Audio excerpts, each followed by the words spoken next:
Hey everybody, and welcome to the vlog. I'm filming this on December 8th, 2025. It is 9:39 p.m. and we got a regular vlog, but a long vlog because we're doing a cook section. Wow, wow, wow, wow. These vlogs get very long, so we do time code them. Look for gaps in this red play line thing underneath, or open up the description, look at a big list of blue numbers. It'll tell you what everything is. Click on the numbers, go where you want, skip what you don't want to see, all that and more. Today we're here to create a very special hot dog and side, and I just did it, and it does take a while because there's a handful of things we have to make. It's all easy, it just takes a while, so buckle up for one of them vintage long cooking sessions. And because I just ate so much food because it was not healthy, we're skipping the taste test, the junk food taste test this week. Come back in 2 weeks, we got some good stuff, some new like flavored nut blends and sweet chips and weirdness. We'll be reviewing some movies in this one. What have we seen? We've seen Zootopia 2. We've seen Wake Up Dead Man, A Knives Out Mystery. We've seen Wicked for Good, finally. And I think one other. I'll have to think about that in a minute. We'll be making a cocktail. We're doing some pin unboxings. And Mary's got some more cute little kitty toys from the Japan store in Epcot. And we're going to do some kind of unboxing. It may not be the lightsaber and helmet, because at this point, it's late, and I don't want to take that long. So we'll see. I haven't filmed it yet. We'll figure that out when we get to it. All that and more awaits you in the future of this vlog. Also, we have booked a lot of stuff for our upcoming trip. But, again, this is going to be long. So I think we're just going to talk about that later because, you know, we're still kind of far out from that January 28th trip. So enjoy the vlog. All right, hey, let's finally do some cooking. This is a little hint if you don't already know what we're making. We are creating something today. It should be pretty interesting. I'm working from a few different recipes. Honestly, I'm making way too much, but in honor of Rhonda Shear's return with Up All Night. If you didn't know, it has been streaming on YouTube. They had a Halloween special. They had a Thanksgiving special. It was awesome. They have an upcoming Thanksgiving special Christmas special.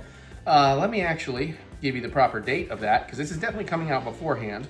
That is going to be on December 20th. On the Kings of Horror channel on YouTube.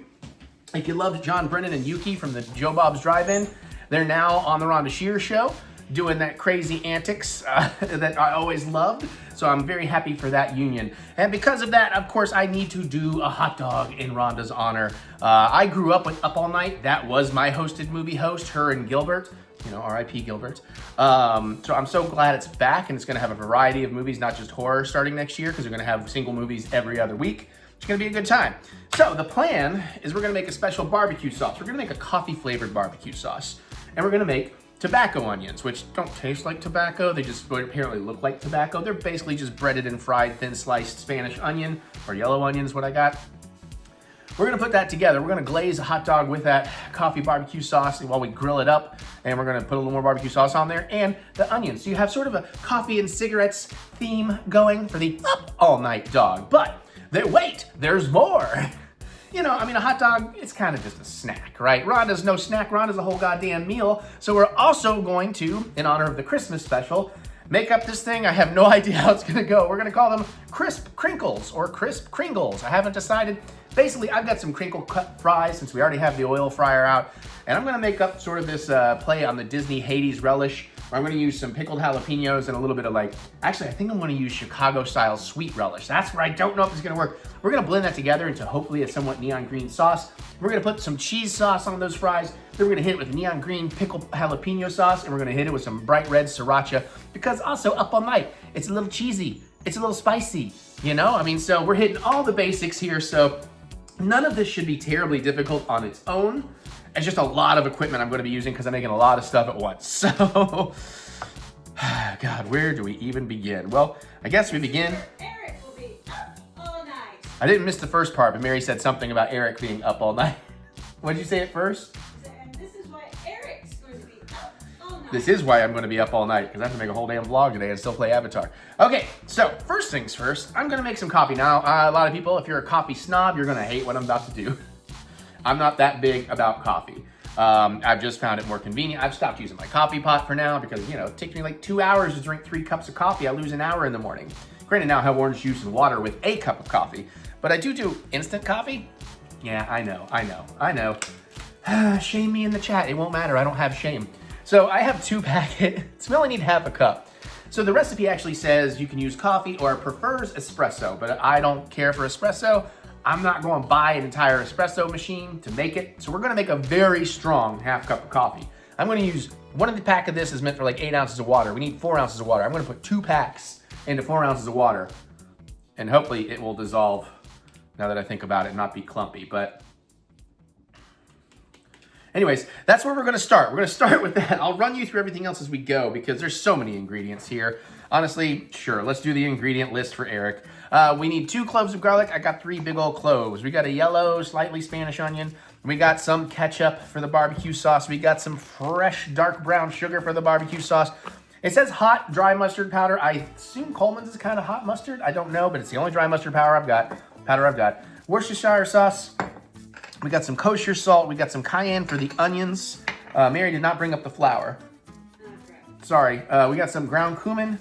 And we needed a chili powder, and since we're going for a cigarette-y, smoky thing, I'm gonna go with the chipotle chili powder, a little bit of smoke. I'm gonna cheat here. We need a cup of diced onions. This is yellow onion. This is for the barbecue sauce. That's about a cup. We'll throw most of that in there. We got some red wine vinegar, since I'm already dealing with this. We're gonna mandolin this into thin onions, about half this onion. We don't need too many tobacco onions for today. We also have basic hot dog buns. I'm gonna put them in a paper towel and steam them up a little bit when we get there. I have some cracked black pepper and some sea salt for the French fries. They're just, it's all right, I got room. They're just, I'm just doing the Ore-Ida frozen crinkle cut fries. I got my sriracha, and I've got some jalapeno slices. I got a few more in another jar, and this neon green Chicago relish. I was gonna do dill relish, but I thought, oh, let me do this. That way we can get maybe a little bit closer to that Christmassy green.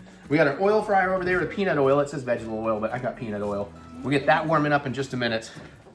And we got a kettle full of water, and then hot dogs, you'll see those come out in a minute. And then we have all-purpose flour. Thank you, my love. You're welcome. I'm also gonna slice up these couple of Roma tomatoes I bought because I just need them for snack stuff later.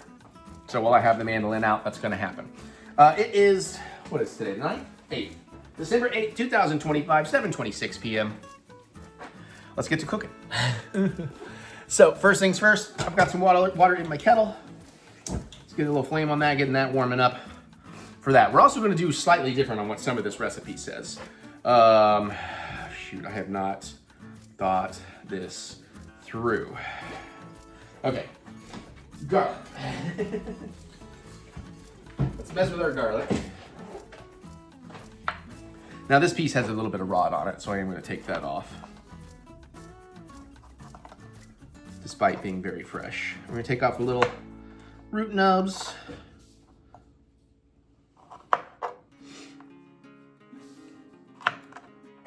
Okay. I'm gonna get all that in the compost. I need to move this out my way for a bit. Now, in the recipe, it just says throw crushed garlic in there because we're gonna blend it all up in the end, but you know what? No, we're gonna get a nice little rough chop going here. Because this recipe also just says throw everything in and simmer, and I'm like, nah.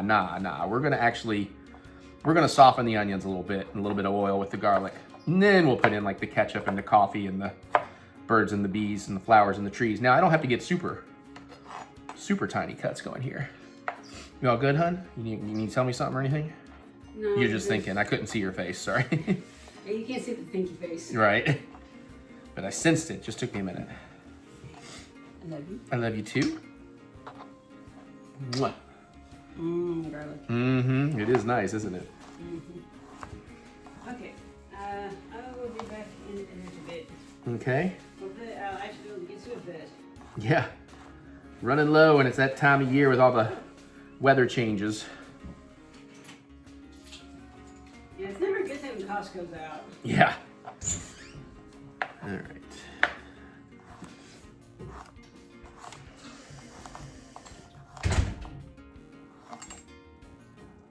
All right, get some rumble in the coffee pot going there. Guess I should cut those up a little bit more.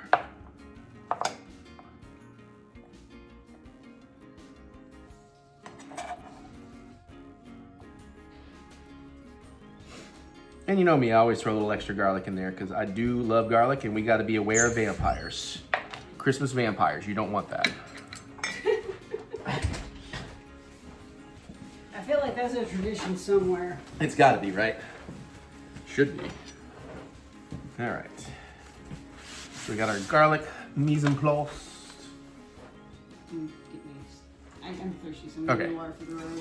Mary is thirsty. Thirsty for my love. So let's see. I want. Yeah. I'm never thirsty for your love. You give it to me all the time. That's true. She's never She's never lacking my love. Love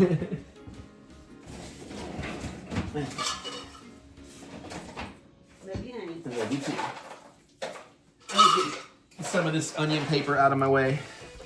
And like I said, we're only going to do about half of this because we don't need that many onions. The other half I'm going to use later for, I think, a sofrito.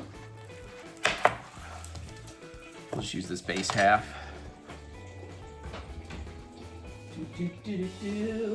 Sandwich bag for you.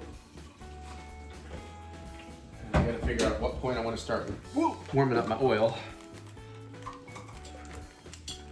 Come on now. Is it bad to have it warmed up too early? Probably not, but I mean, I don't need to start it immediately, so I don't know. I'll figure it out in a minute. Oops, left too much air in that onion. All right. Let's just go ahead and get this out the way. That's actually not a lot of onion left. I don't know what I'll end up doing with that. Maybe I should have just done a whole onion's worth of these things. All right, let's take a little layer off here.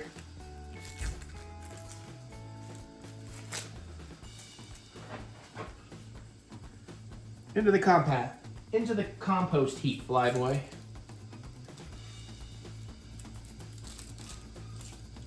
See, you're gonna find out in February of 2027 that that's what the line actually originally was.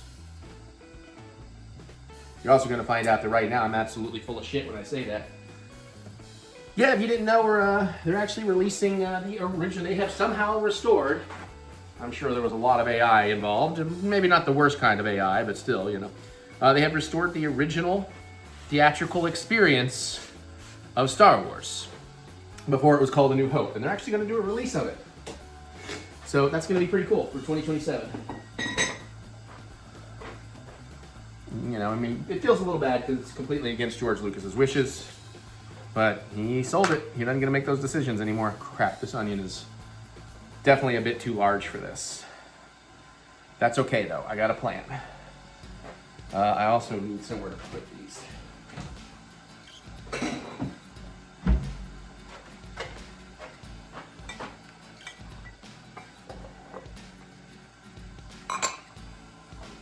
See what we can do here.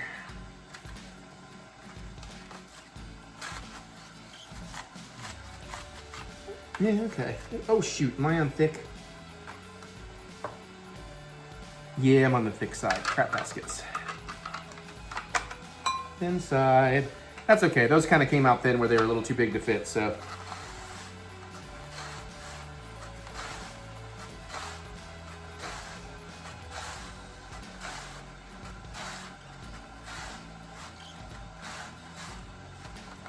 Let's see what we're working with so far. Oh yeah, that's pretty good. Thought about just grabbing the other bit and going ahead, but there we go. All right, we're almost.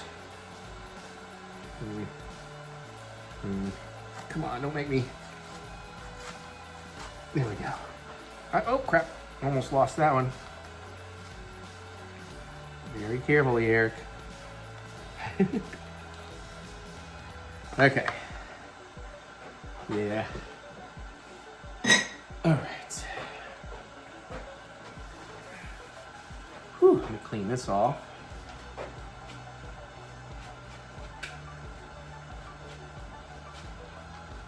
Don't get too much onion in my laters.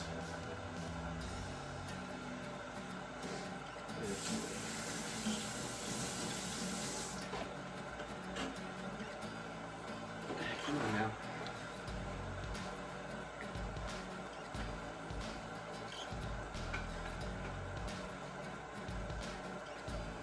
Just kind of rinsing off my mandolin here a little bit. Oops. Let's clean off the onion jism. Onion spooge. Alright, I'm going to set these aside out of my way for the moment. Basically, we're going to dredge those in a little bit of flour and cayenne. So I have washed off these tomatoes.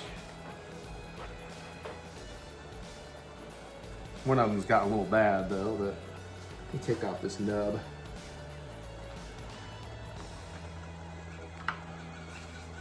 Okay. That'll stay hot enough for now, so we'll just let that wait a minute while I do this.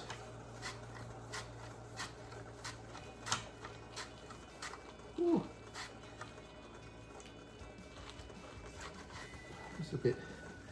Thought this would be a bit more of a solid boy. I like to put these in my turkey wraps. That's why I like making them thin so I can roll them up. I may need to grab the guard. I was thinking I could get away without the guard. Oh, these are not coming out pretty. What do I want to put you in? I know what I want to put you. Oh, there's one. Aha.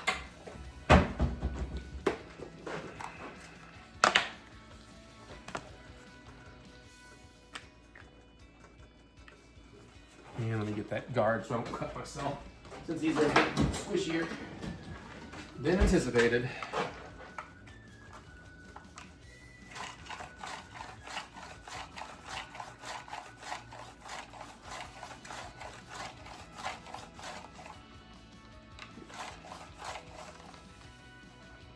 And some of these are almost coming out as full slices.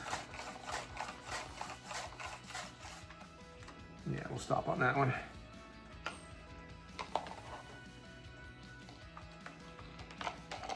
And this other one I can only do about 2/3 of it because it has gone a little bad on me. So actually, I'm just gonna take my knife and we're just gonna go ahead and do that.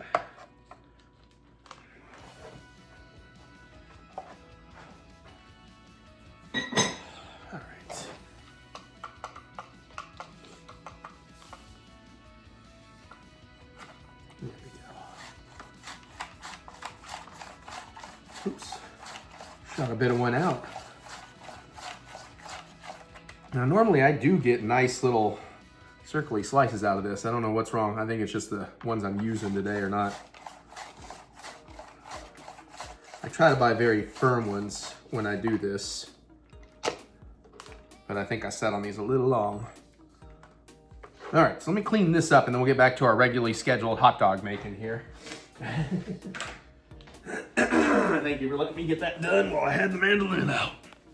All right.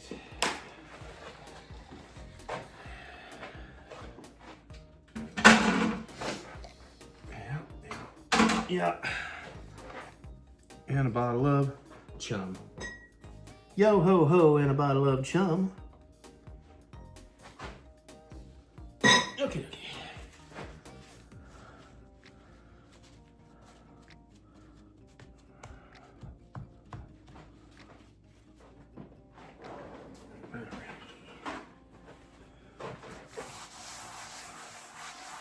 Okay.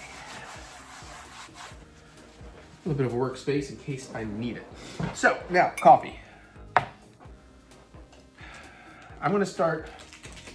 No, we're just gonna go for it. I hope I don't waste too much of this. I'm gonna put the instant packet in.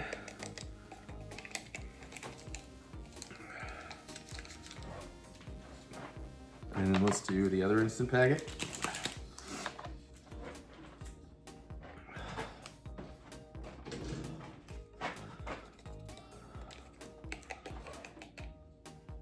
Then I'm going to confirm on my recipe that we only need half a cup. Half a cup of brewed coffee.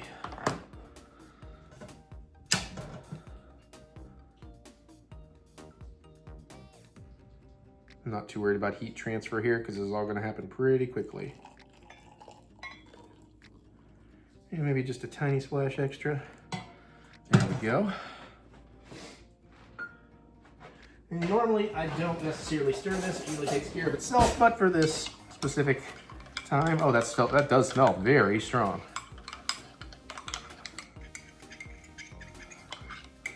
Just want to make sure it's very well, you know,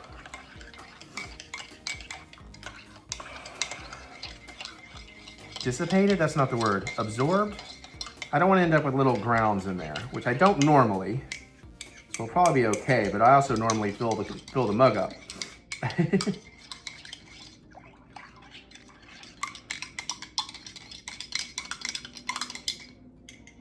Oh yeah, that is really strong.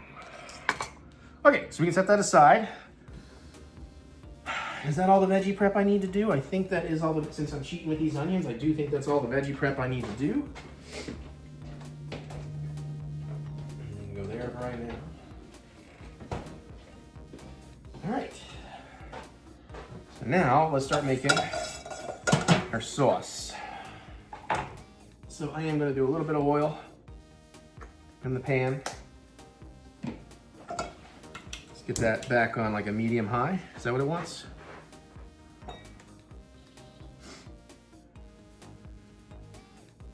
We simmer over low heat, but I guess if I'm gonna do my onions a little bit, we'll go for medium high.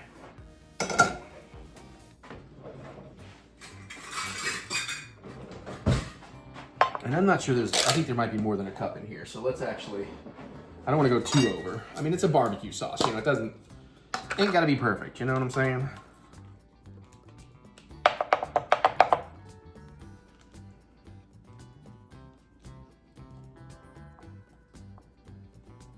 Yeah, these onions are getting a little old. Sure. What fell on the floor? I felt some hit the floor. There it is. Don't need the kitty babies. Getting too excited about onions. All right. In an effort to make a little room, I'm gonna keep trying to put everything away as we go here. Crap baskets.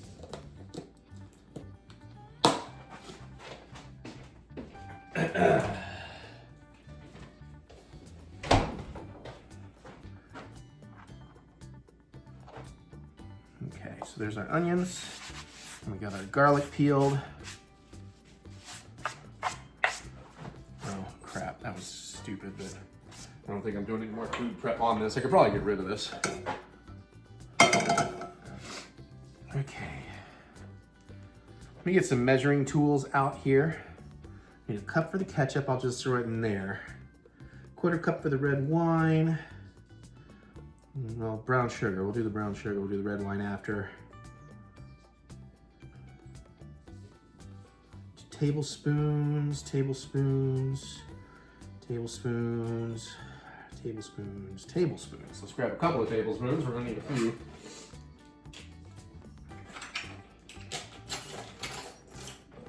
All right. I guess, oh yeah, that's ready to go. Let's get these onions in. I'm gonna take that down to a medium actually.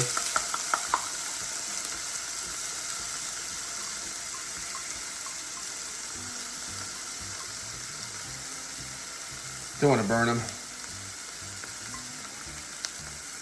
I might get a new cup, I don't know, we'll see.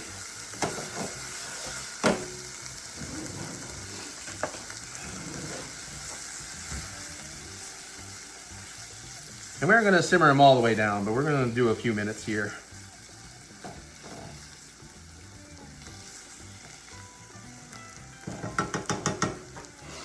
In the meantime, we can still use this. Let's get our cup of ketchup. That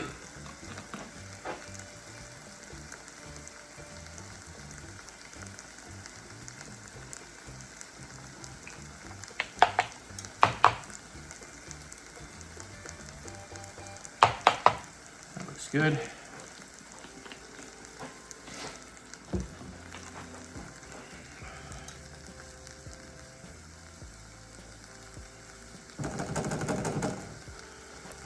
Ketchup is ready. Let me get my dry ingredients together.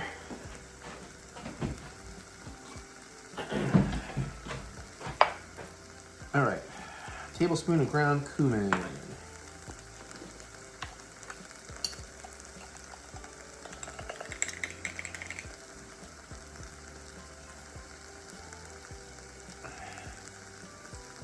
we go.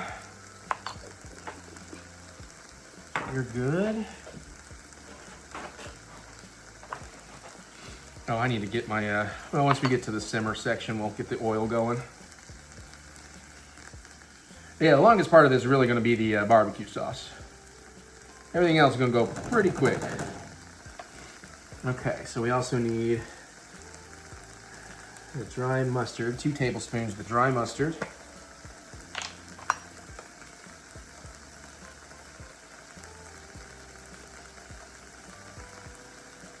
That might not be big enough to do this in. Well, it'll be big enough to hold it, but. Okay, so you're good.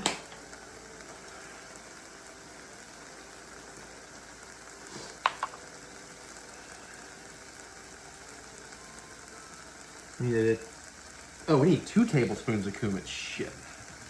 All right.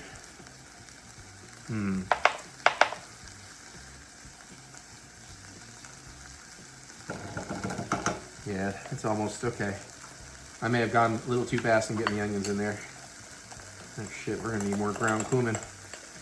I mean, not today, but we're gonna need more in the future. So that's gonna go on the list.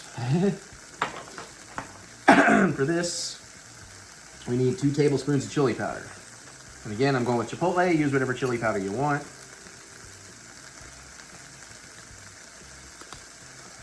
Oh shit.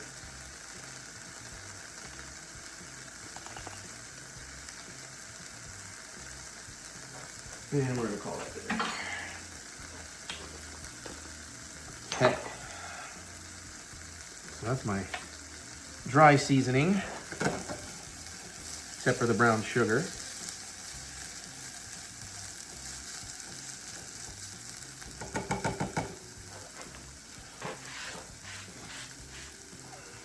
Okay. Worcestershire and molasses. We can just measure those out as we go. I need a 3/4 cup. I need a 1/4 cup, I mean. All right.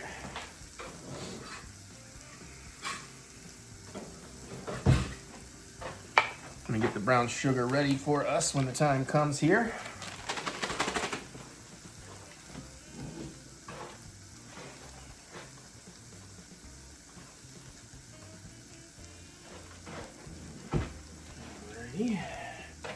Where can I set this at? Oh, here's the molasses, by the way. Forgot to show you that. I don't know where I can put this and it's not gonna fall down. Maybe right there? Sure. Okay, oops, whoop. I see a little bit of browning on the edges on some of those. I didn't necessarily want that, but it's not the end of the world. So now we're gonna garlic for just a few seconds here.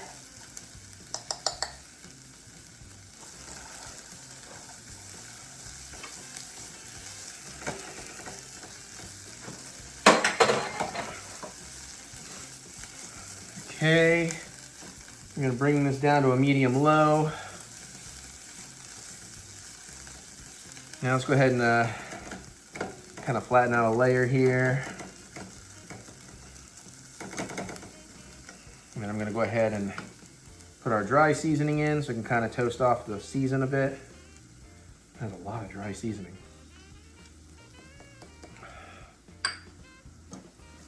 Just kind of give that a nice little blend up. It smells really good though.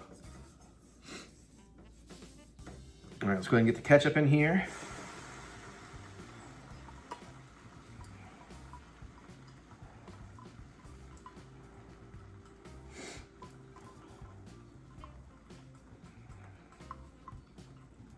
There we go. That mixing in. I'm gonna take this all the way down to low for right now, just so we, yeah, there we go.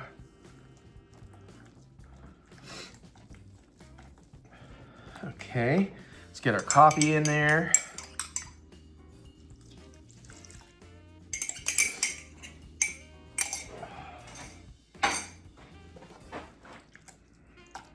Ooh, careful, don't want to splatter everywhere. Smells pretty good.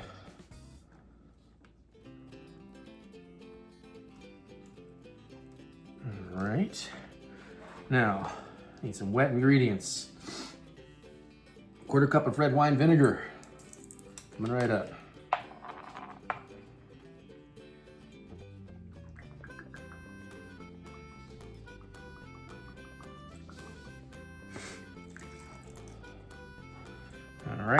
And then, how much Worcestershire? 2 tablespoons of Worcestershire. I screwed up. I should have done my brown sugar first so I didn't dirty an extra dish. 2 tablespoons of Worcestershire.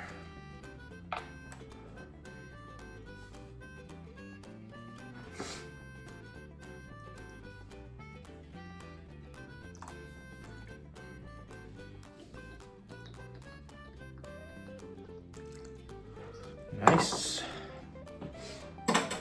How much molasses? 2 tablespoons dark molasses. I have never dealt with this stuff. I don't know how easy or difficult it is to work with. That is not difficult. Okay. Oh, jeez.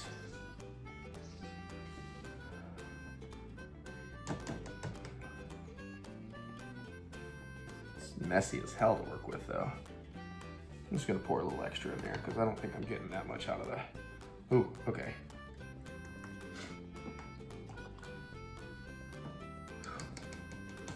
Yeah, we're gonna have to clean that up. Oh shit, where did that drip just now? Oh well, that's lost to the sands of time. Tears in the rain.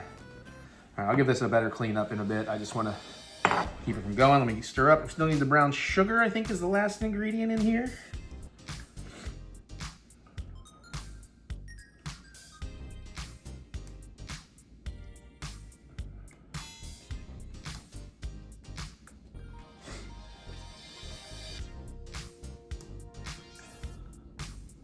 What are we at? We're about 2.5 cups, really? I don't know, that seems inaccurate.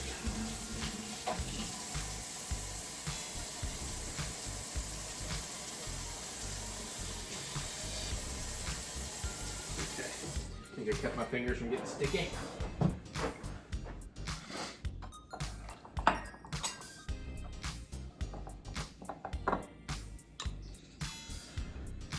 Yeah, okay. Where's the brown? Okay, 3/4 cups of brown sugar. Dark brown sugar specifically was requested, which is usually what I would use for my barbecue sauce, so. Pack that good.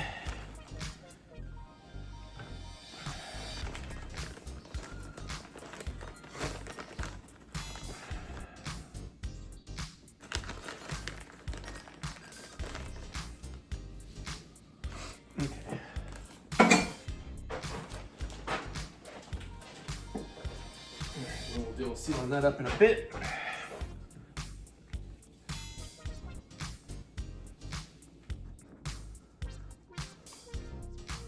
Takes us to about 3 cups of liquid. Oh, excuse me. Oh, Jesus. Okay, I need to be very careful here. I should probably actually go get a apron. We'll just be a little gentler on the stirring, I suppose.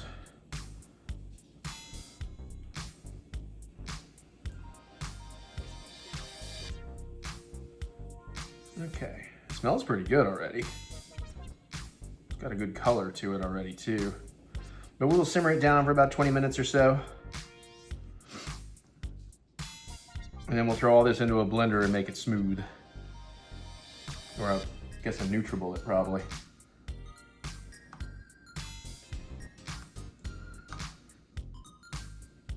Mostly trying to make sure I get that brown sugar nice and broken up. Everything fairly evenly distributed. Okay. All right, let's bring that back up to like medium, just about here over medium low on my stove. And I'm gonna put a few things away just to make some more room. I need to remember to put cumin on my list. Chili powder is still fine. Whoop. Okay, why are the shoes outside of the rack? All right, let's see.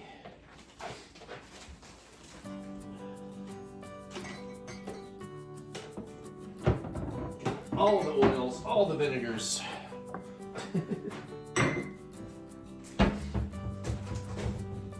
Okay, where are we going now? All right, I'm going to set this molasses aside for now. I think I am done with this. So let me get this out of the way.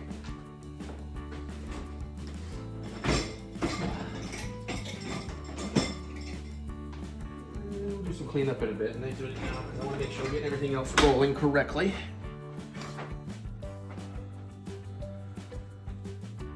Once we get that to a simmer, we'll set in a timer for it. Now it's time. Good, that's just water. It's like, what did I get sticky on my butt? My butt's sticky. All right, I need to get my oil heating up to be ready to go because we can make the onions ahead. They don't need to be hot. 375 degrees, okay. Oh, I need to move you, buddy. You're gonna splatter some, my guy.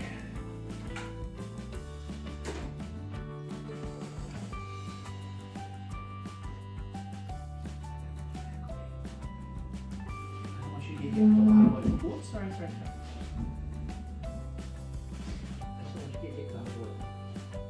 And that you. Mr. Cheeky Cheeks over there taking a nap. I had to disturb him.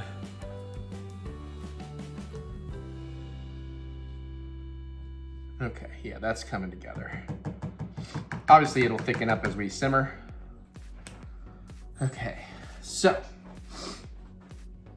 for the onions, I'm going to need a dredging bowl. Let's use one of these. And I'm going to need 4 tablespoons of the all-purpose flour.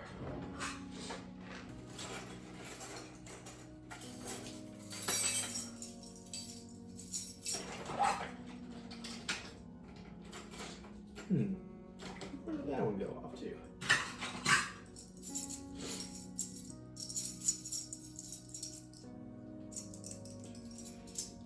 Did I use that one? I don't think so. Flour.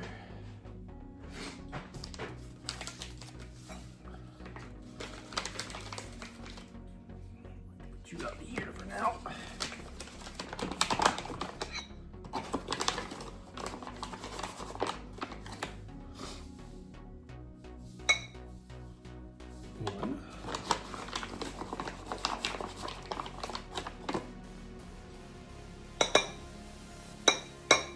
Two.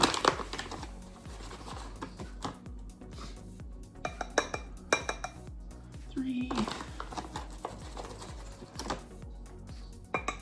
And 4.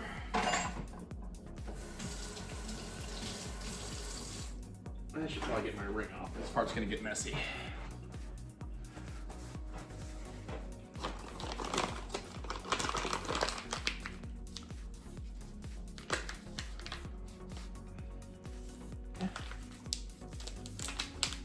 Thank you, Mary. I get a fork.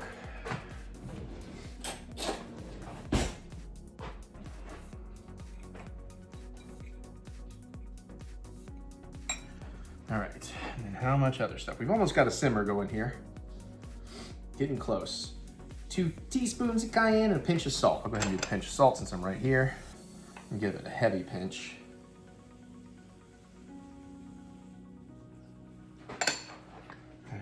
You.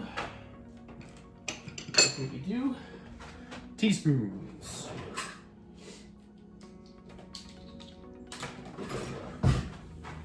All right. 2 teaspoons of cayenne. Of course, this is supposed to be enough for like the whole onion. I probably really should have just done the whole onion, to be honest. Too late now, we're committed.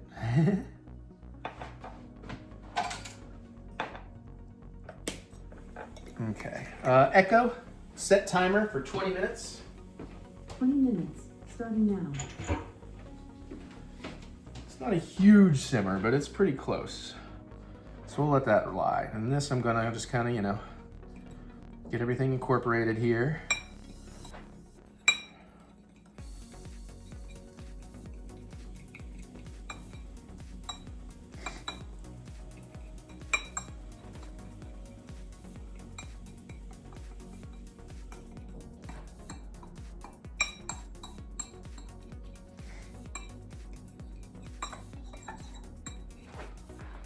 So it looks like it's all Not seeing any big white patches. Or red patches for that matter.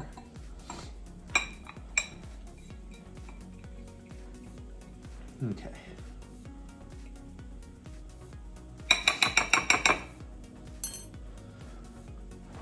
Okay.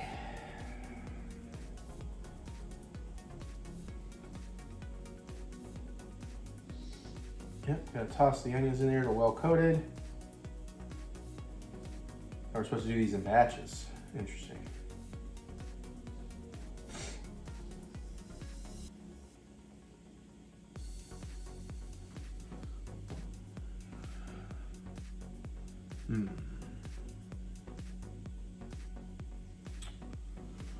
We'll see how this part goes with the onions, to be honest. I'm not sure. How are we doing? Oh, did I not fucking turn it on? Oh, I got it plugged up. I never turned it on. Crap baskets. Okay, we're on. And we're looking for that 375. Crap.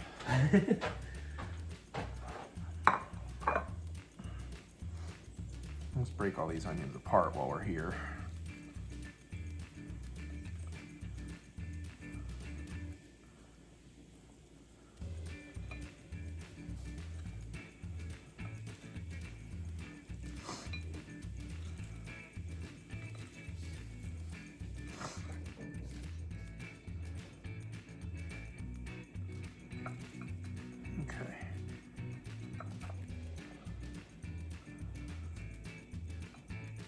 Maybe do like a couple batches here. Oh.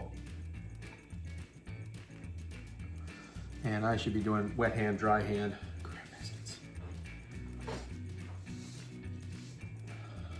Or maybe even gloved hands.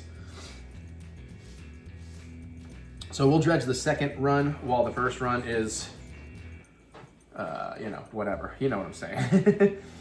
All right. I feel like we're starting to get somewhere.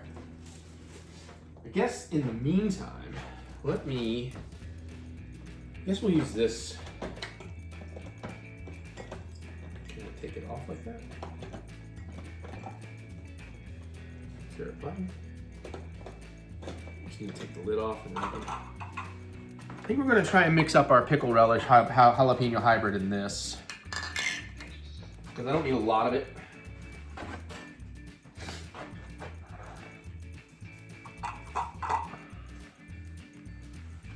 So, I'll start by getting as many of these jalapenos out of there as I can. I don't want too much of the juice.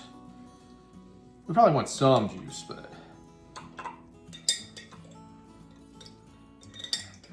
yeah, I had a bunch of variations on what I was gonna do here, like maybe a cream cheese jalapeno infused, or pickle relish infused, or dill, pickle, and ketchup, you know, but I thought, let's keep it spicy. Jalapeno and sriracha, classic combination.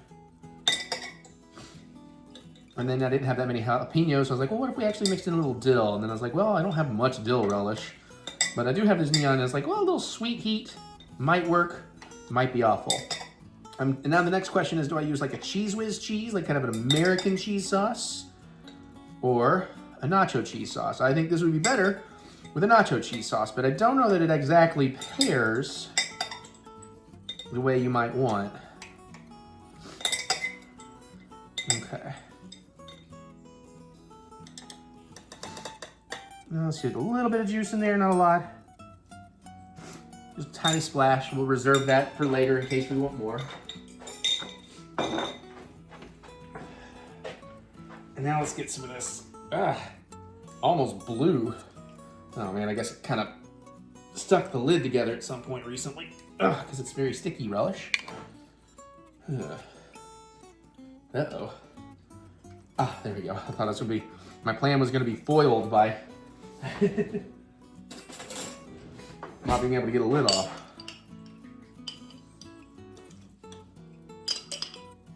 I have a fresh jar of this somewhere, so.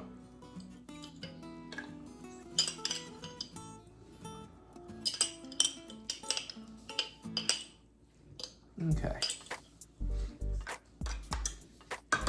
Now I have no idea if this is actually going to turn out good or not. This might be wasting food, but we're going to find out. I'll turn you over here in just a second, but I have to do it over here because I don't have power outlets over there. But I'll move the camera in just a sec.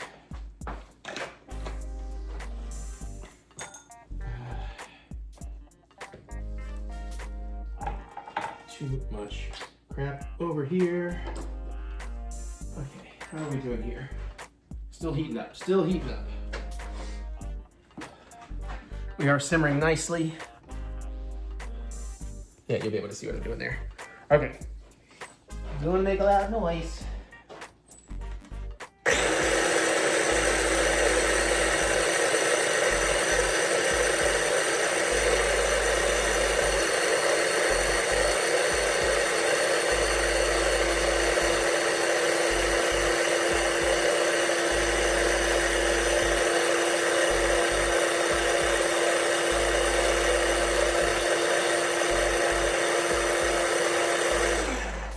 Okay, visually, it's not bad. Visually, I like this color. It's kind of got a verde salsa look going on. I am going to taste test this in just 1 second, but let me give this one little stir just to, you know, kind of help it along a little bit. That is still very wet. This is going to take a while to simmer down.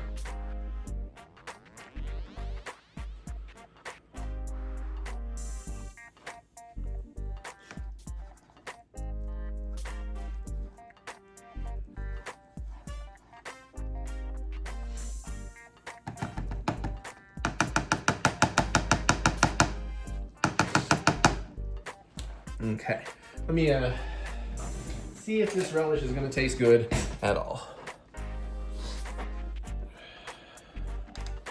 Because I don't know about the sweet and the pickled jalapeno. Dill would work great.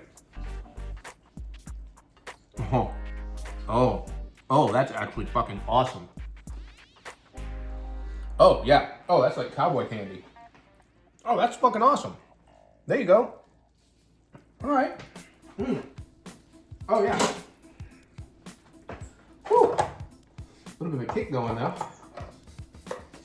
Let's see if we can blend it down just a little bit more. Uh-oh, wait, no, my... Shit, it's not seated on there right. What have I done? There we go. Nope, I had it right first time. God, the blade isn't seated again. There we go. Okay. Loud noise.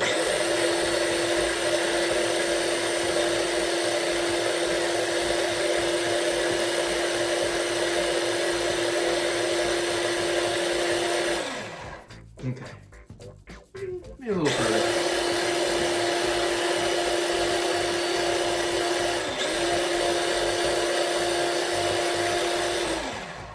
All right, I'm gonna say that's good on that sauce.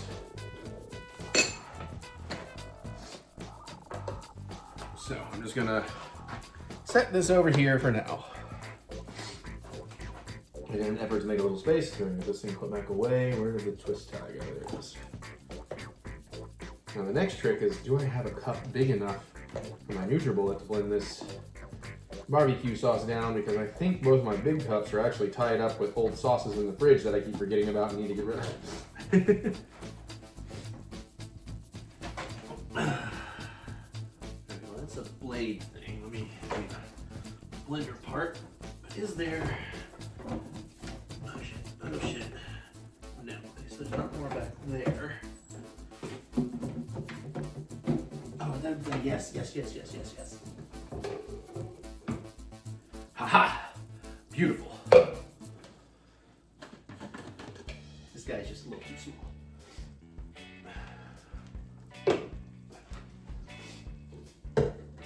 Okay. If you saw those on the floor, keep those empty jugs for when it comes time to change the oil out. Pour all the dirty oil in there, you know, recycle it proper or trash it proper, whatever it is. Okay. Cool, so we're good with that. And put my jalapeno juice away.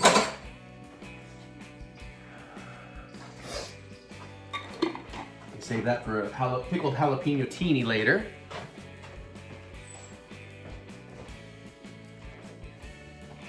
And now I have to play Tetris in the fridge to get stuff put back. Yeah, it's time for Eric to do a fridge purge for sure. For sure, man, like for sure. Alright. Clean up this pickle relish mess.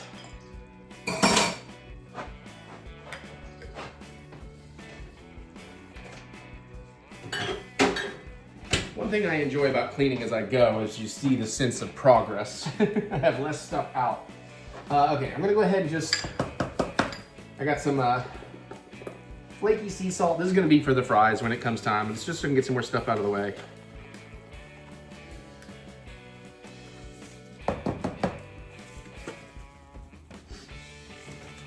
Sure, that's more than I need. And then I'm gonna grind a bunch of pepper into this.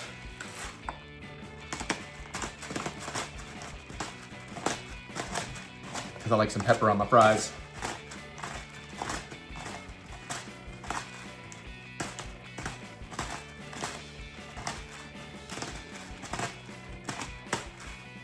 That's probably good. Okay, this way. Just give that a little mixy boo.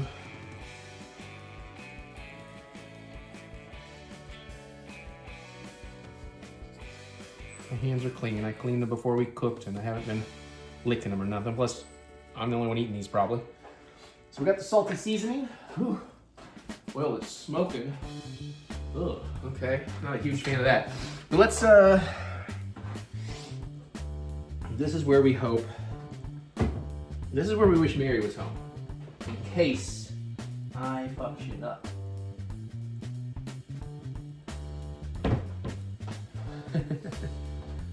All right. Let's do, you need to see the dredging shit. Okay. Well, let's see what we can do here. We can continue.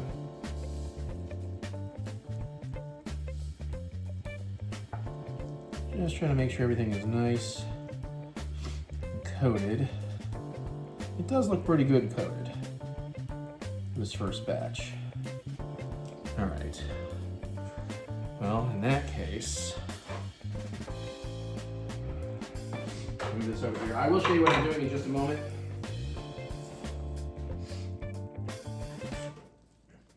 Whew.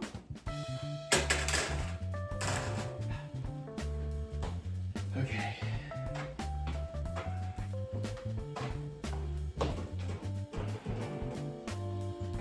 Okay, I think we're okay. All right, let's, so again, I'm gonna go in 2 batches here. Shake off the excess here.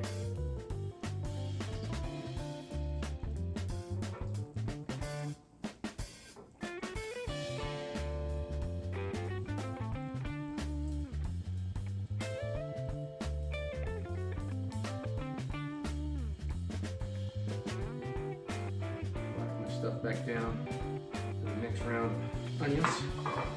And in we go. Echo, set timer for 5 minutes. I'm gonna dredge these other onions behind the scenes here. I do have some paper lined, or paper towel lined plates over there to set these on when they're done.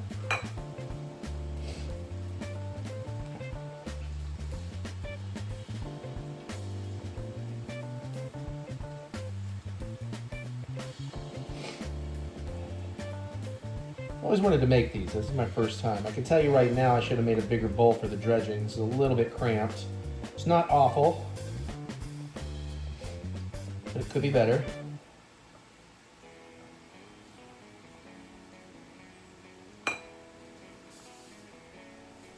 And normally I'd put the lid back on too, but we're not doing that right now. I'm bursting flour everywhere, man.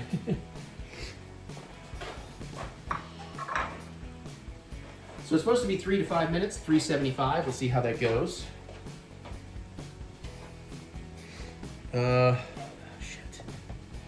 Shit. I got a little flour on my barbecue stirrer.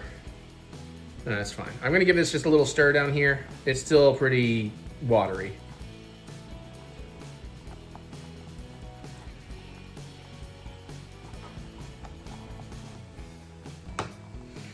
And I think a lot of the molasses is wanting to sink to the bottom, so I'm kind of scraping it up when I can. That may take a bit longer to simmer than we anticipated.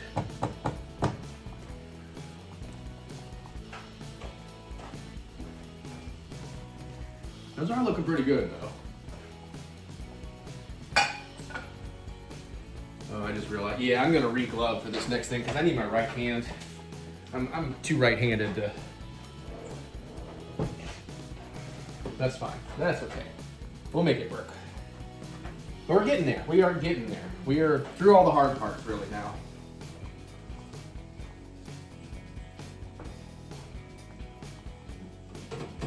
Those are looking pretty good. We're almost to the 3-minute mark, I think. I can't tell which timer is which. It's a minute different, basically. Yo! Guess I'll be up all night worrying about it. Anyways, 3 half paper towels folded over on a plate to put these on to drain.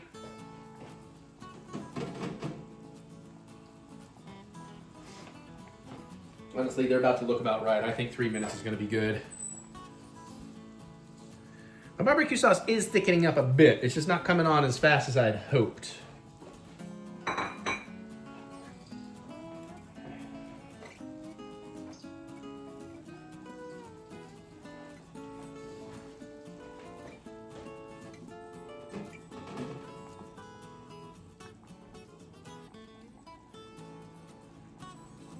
Okay. Yeah, I'm gonna pull that at 2 minutes. Those look right. I'm gonna let that drain just a second. I guess I'm gonna do this differently than it asked me to.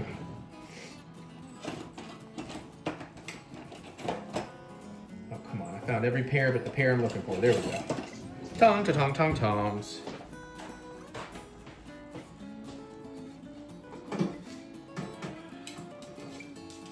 Those look almost a little burnt, but I guess they're okay. We'll see.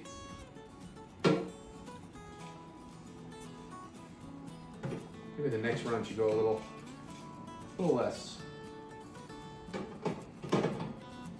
Yeah, those are looking.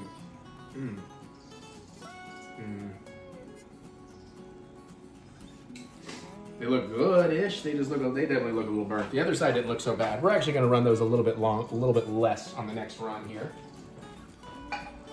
which we should go ahead and start.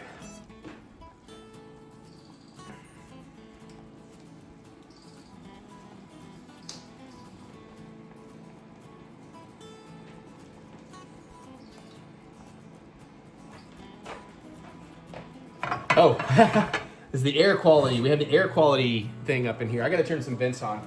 It's picking up on the burnt air. That's interesting. So I just went hardcore mode. Let's see what it says in air quality. Ooh, it's red. Woo. All that smoke got us down to a 67 in air quality. That's kind of interesting. All right. Next batch. We'll go a little late, a little quicker, a little less on this.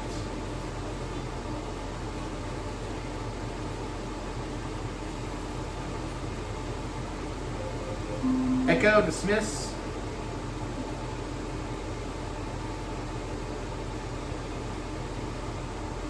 I am kind of spreading them out in the basket here a bit.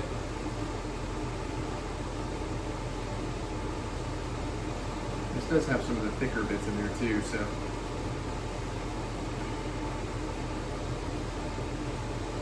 I mean, they do look like tobacco. I gotta say, that first batch.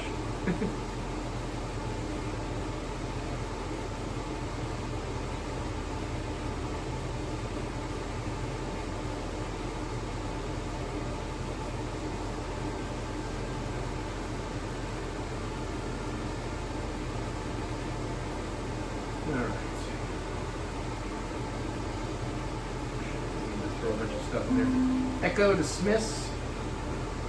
All right, I think that's good.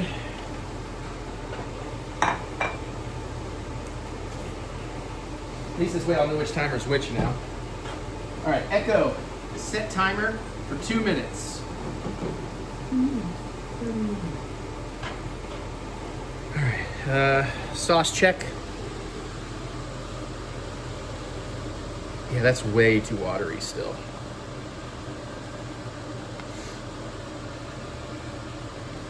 Maybe I was supposed to use a wider pan. I definitely want that thicker. I mean, that's just, it's like drinkable still.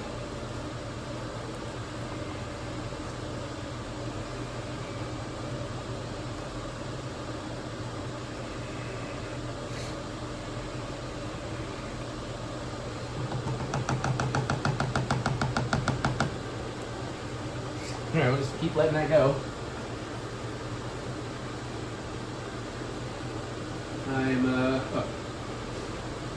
Bring the camera back up, and I'm going to try one of these darker onions. This one definitely has some burn on it. Oh, it just fell all apart. Oh. Yeah. Yeah. You know what I'm going to do? Yeah, those are definitely kind of burned. We're going to pull the others and set them on top there. We're going to pull them sooner. The flavor is good when you get past the burn, but those are burnt. That was way too fucking long. 3 minutes was too long. Like, a lot.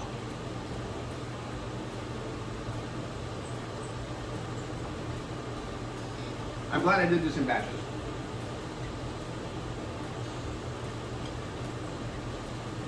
Yeah, we're gonna pull these a lot sooner. These are gonna be, this batch is gonna be much nicer, and it should be fine for the hot dog. Even though I was gonna make 2 hot dogs. We'll see if we have enough for both. I think what it is, this might have a bit of an eggs thing going on where it kind of keeps cooking even after you're done.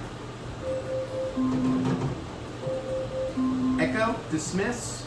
Yeah, those look a lot healthier. I'll show you in just a moment.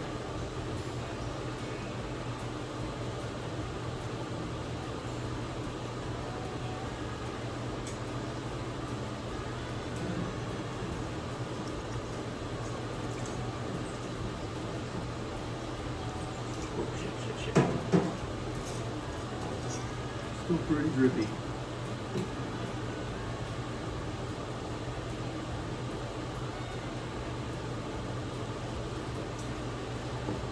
Oh, these look so much nicer.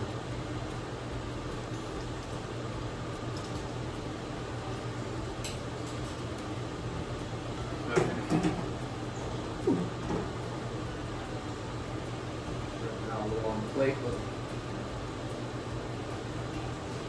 Yeah, this is what they're supposed to look like. Yeah. All right. That should be enough for 2 dogs anyways. Yeah, that looks much, much nicer.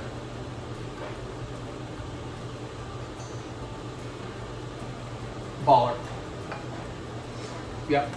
Oh, yeah. Okay.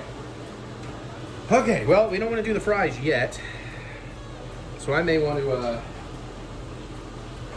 lid back on the oil fryer.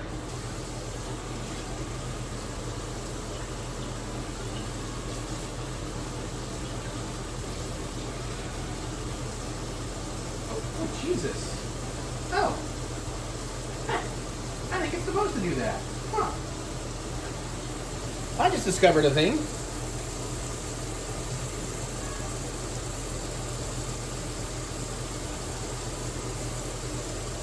I haven't eaten. I got the shakes.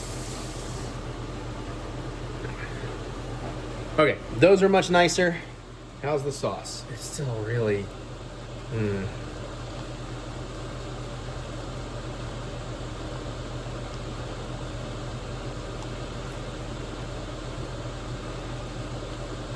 I mean, it is thickening it up slightly. Maybe just a few more minutes. We might actually be there. By the time it cools and blenders down.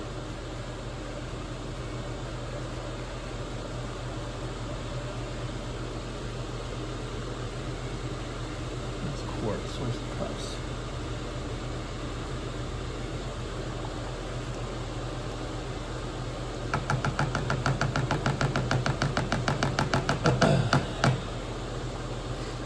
All right.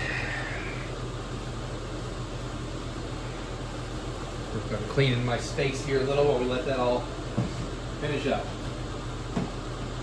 And then we're gonna have to make the cheese.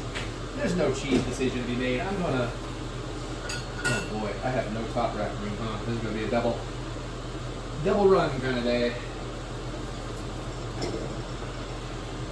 Yeah, you can watch me do all the dishes here. Let's see here.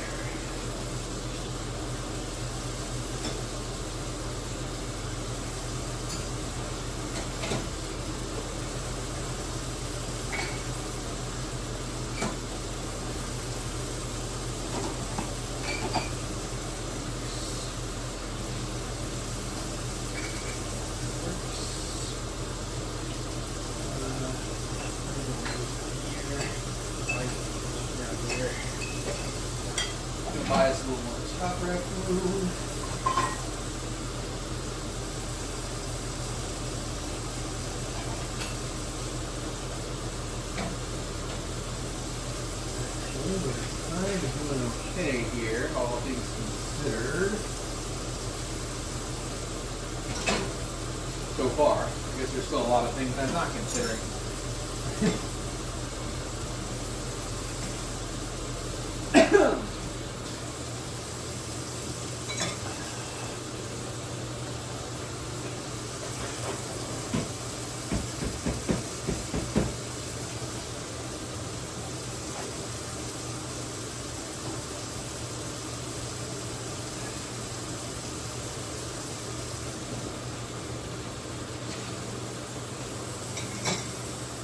What else can I clean?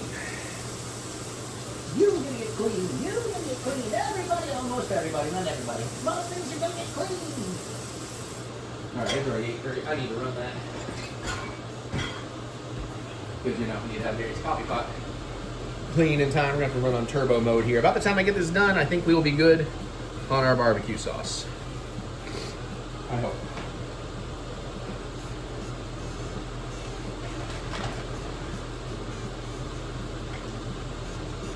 Our turbo, not nice dry, extra dry, start. 9, 10, 10, 10. Okay, good. Good.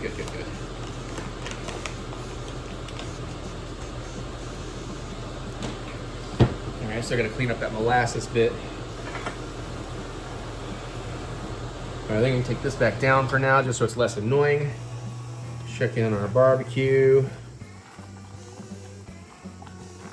I think Mary's home.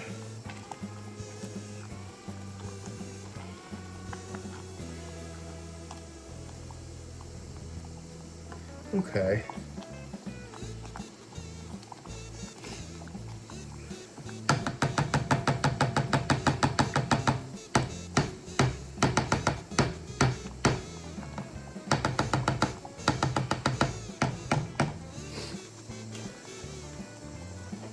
Okay, well again, I don't know the barbecue. I guess barbecue nachos do kind of work together, but because I think it's going to taste better with the jalapeno sauce and the sriracha, we're going to use some Taco Bell Nacho Bell cheese. Taco Bell Nacho Bell? It's the barbecue sauce. It's just taking longer to thick. Actually, it might be the onions. The first batch definitely burned, but this batch, awesome. Also, my sweet jalapeno sauce, awesome. Yeah, the air quality went down to 67. I started hearing the roaring things like, what's going on? Because it got a little smoky from the oil fryer. Ah. Now the question. Good thing you know it works. Yeah, exactly. Oh, yeah, it's in the bread. Oh, shit. Yeah. It's down to 51. Ooh. Oh, it just went down to 50. Wow. We've never seen it go so low. That's why we're excited. I did have this fan running for a minute, but I didn't realize it was still that smoky in here. How much do you think we need for an order of fries?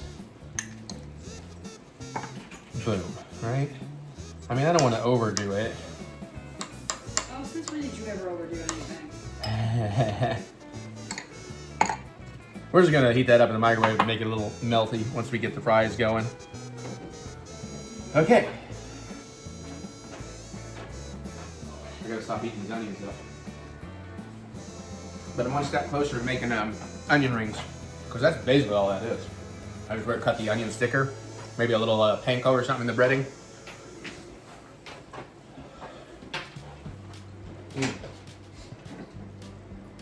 All right.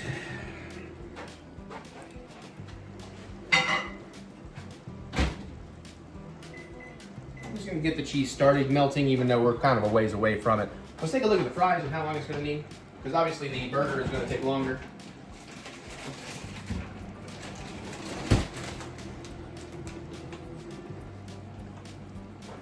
$3.75. Half full of oil. Our basket half full. 3 to 7 minutes. Good to know.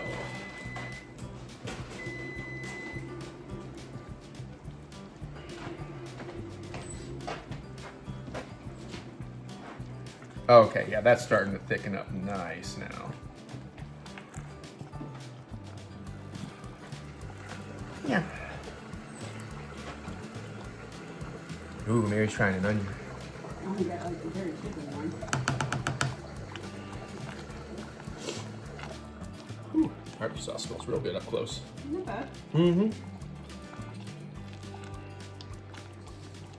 I need to clean up the... I kind of got some of the edge, but that got a little messy. The molasses jar. Oh.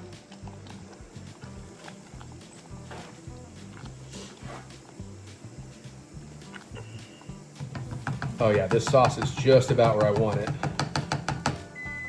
course, we need to let it cool some so we can blend it so I can use it on the hot dog, since I'm gonna kind of glaze the hot dog.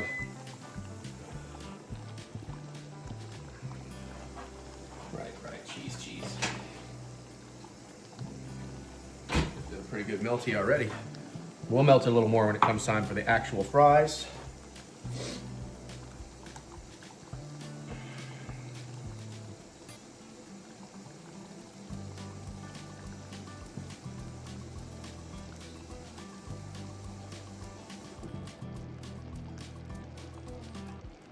You know, in hindsight, if I'd known what I was going to do, if I had decided, I would have liked to have gotten a white queso so it looked more like snow on the fries.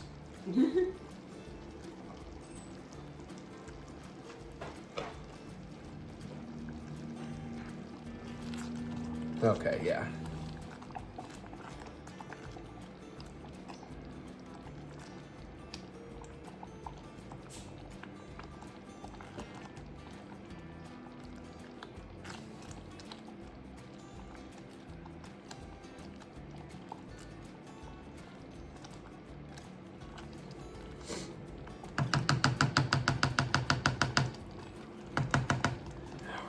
Good Lord. Another one of these long cook sessions. Told you to be up all night. Yeah, I know, right? I'm sorry, I'm gonna be what? All night. Gotta keep the theme going. Hey, chick. I had to move the chair, not because he was being a problem, but because I didn't want to accidentally splatter him with oil. Oh, I thought he might appreciate that. Yeah. Your shirts.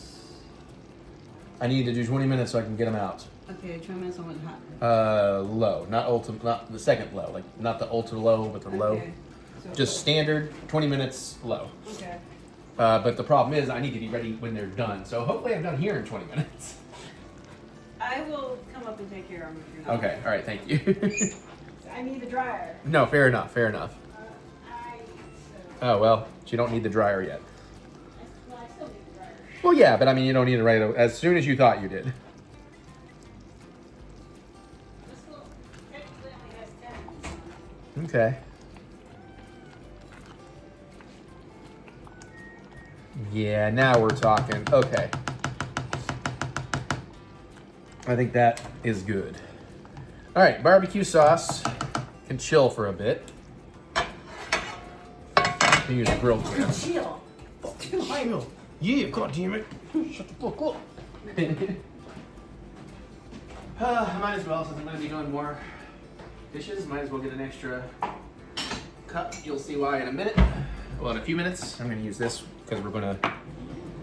I don't want to necessarily contaminate all of this barbecue sauce with weenies. We will give this a bit of an oiling in a second. Okay, now comes the tricky part. Now comes the part, though, once we get the sauce blended, comes the part where we have to figure out the timing of the fries. The fries take about 7. I don't know how long the dog will actually take. I mean, it doesn't, you know, it's not that we're cooking the dog. We're just warming it up and glazing it.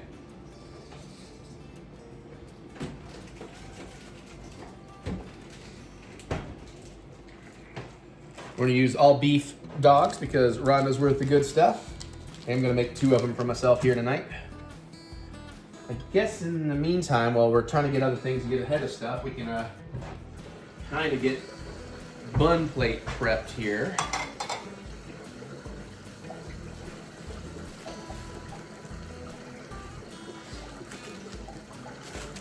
Now, what I would probably recommend is if you like this idea and you're into the idea of the coffee barbecue sauce, just go ahead and make the coffee barbecue sauce a day early.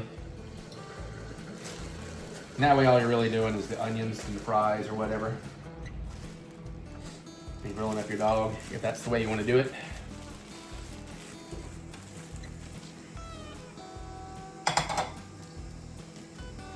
Ah.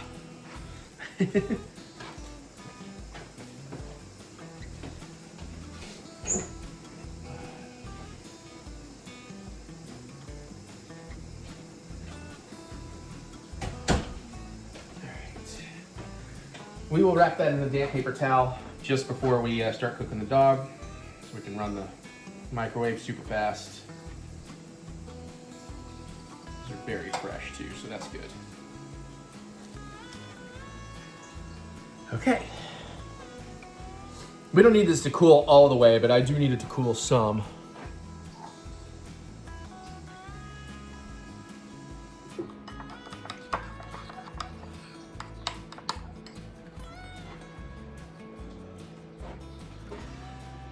Okay.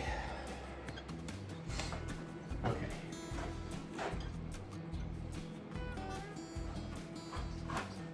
Whoops, another onion down. Oh, you gotta clean up the molasses. She's so good to me. She's so good to me.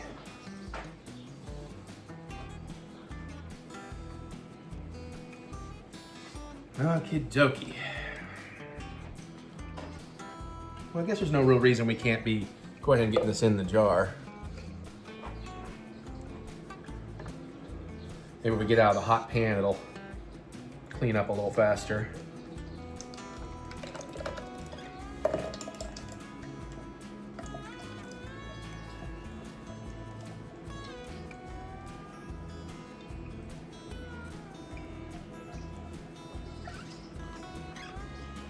Still pretty runny, but I mean, whatever. I do tend to like my barbecue sauce a little thicker.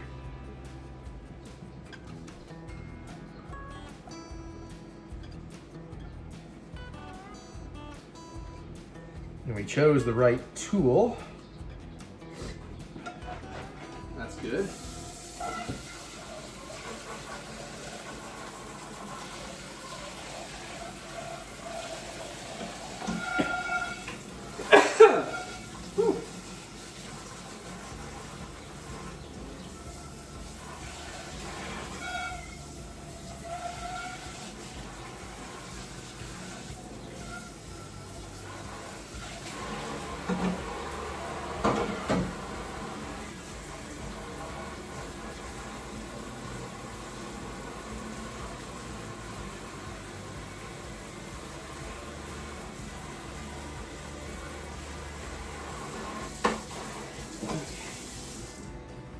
Actually, let that soak the edges there. Good, we are under the fill line, or just at it.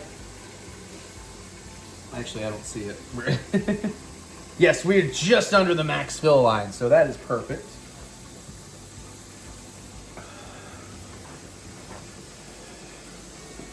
right, you're good back there. Okay. Okay.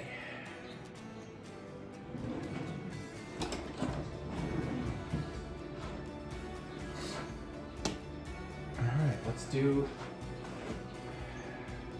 I wanted to get ahead of myself, honestly. Come on. That's still pretty hot. Screw it. It just might be hard to Oh, bring the camera over. It just might be hard to unscrew. But I am ready to get this dog cooked, man. I haven't eaten yet, man. I'm hungry. Come on, get in there. Okey-dokey. Loud noise.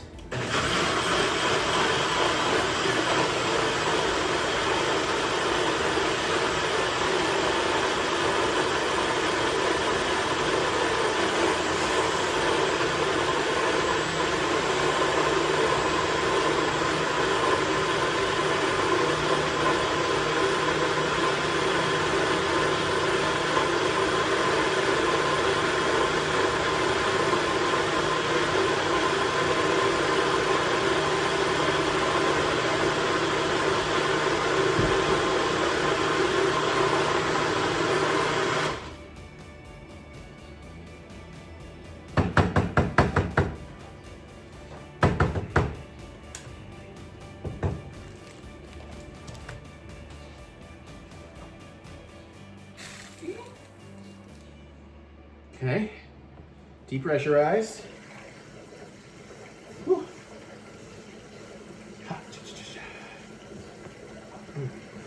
Ooh, interesting. It's a lot thicker than I thought it would be. Look at how that thickened up when it got all blended in. Nice. Nice. Well, that's good. We wanted that. I did that on purpose. I got it just right. All right, let's take a little taste of the actual sauce here. Oh, yeah, that's got perfect consistency, actually. Did good. I'm glad I didn't overdo it. Mmm. Holy shit, you really do taste the coffee. But it tastes like barbecue. Oh, that's really good. Mmm. Mmm. That's really fucking good. Ooh. Woo. Uh-oh. I might have hit it with a little too much chili powder. That is spicy. I was gonna be excited for Mary to taste it. I don't think so. But what we will do, whew, salvage as much of this off here as we can. And then we'll get our hot dog going. And as our dog gets close, rock out some fries. We're about to have a good time. Yeah, that Chipotle chili powder is definitely hotter than your standard chili powders. So you may want to adjust if you're not into heat.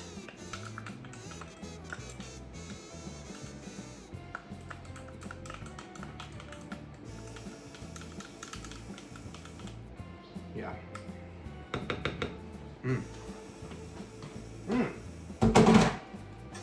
Well, I really like that. You know what? Well, I got a little flavor in my mouth. Huh. Oh, we are in business. All right, it's time to make hot dogs. Oh yeah, we are in business. So I'm gonna get a little oil in the pan. Don't worry, we're gonna clean some of this up. And then I just kind of like to do that. Just help me pick up some of the extra oil out of it.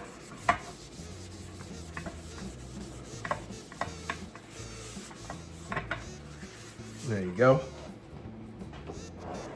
Let's get this up on a medium. And then we're gonna spoon some of this out in this little green bowl we got.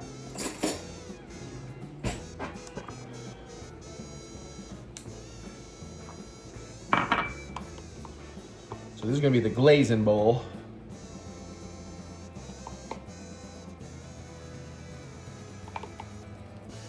Actually, we'll stop there because I can always put more back in.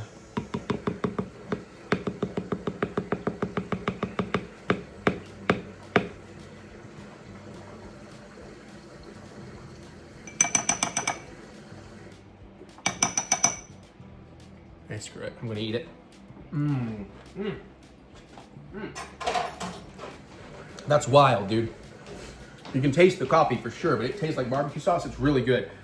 Chipotle chili powder may be a bit much for you. That's fine. I do not wish to be up all night. Yeah.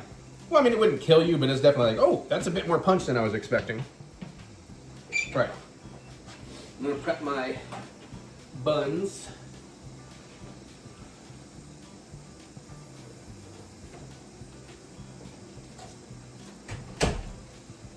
Because my anaconda don't. My anaconda don't. My anaconda don't. Oh, man, unless you got buns, huh? Well, my anaconda do want, but not on Christmas Day. We'll go after. See the reboot.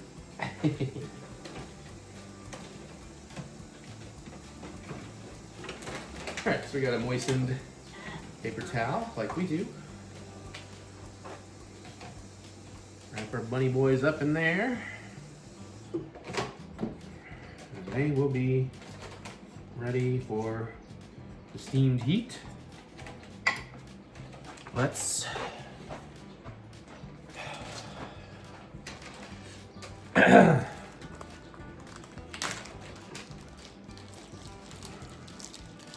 a couple of dogs ready to go here. And let's just go ahead and get them on the grill. Just to get started.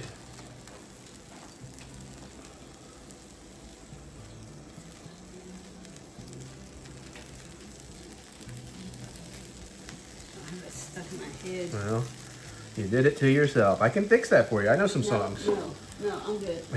I'm good. Some of them you even like.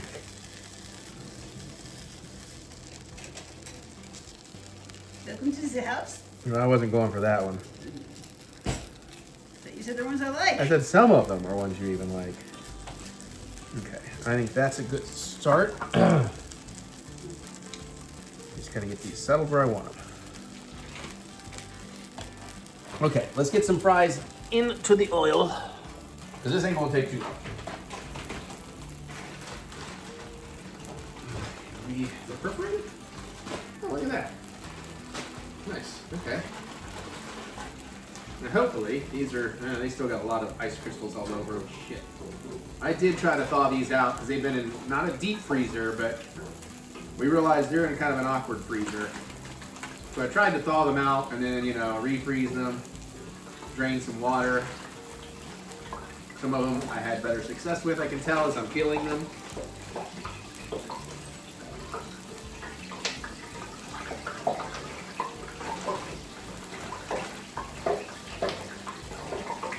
We will definitely put the lid down on this.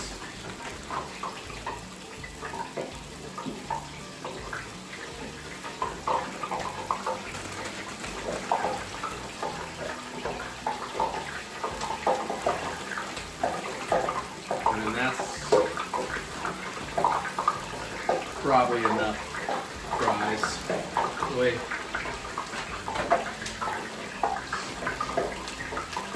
Hi.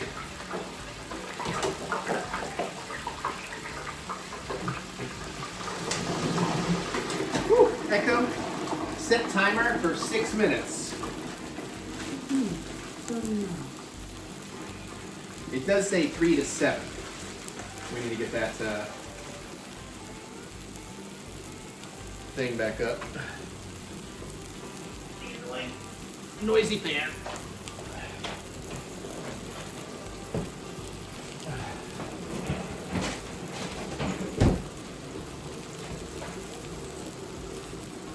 Where's the dang button? I can't see around the coffee pot. All right.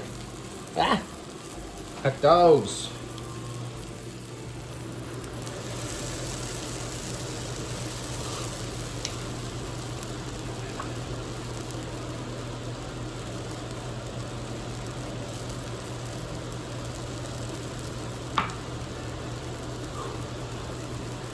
Okay.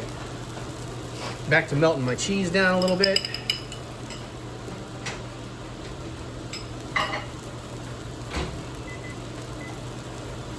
In the microwave for another 22 minutes. Let's get this out of the way. We'll put it up in a bit.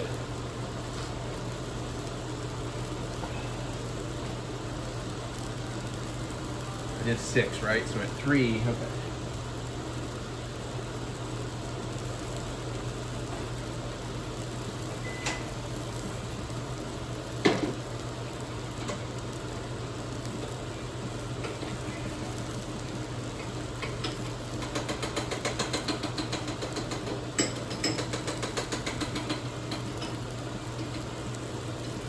Cheese sauce is probably good.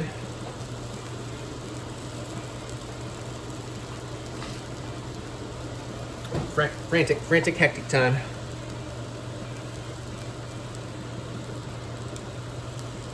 I'll just use, listen, the dogs are cooked. I'm just gonna use that as the actual dog topping. You can do that differently if you're uncomfortable with it.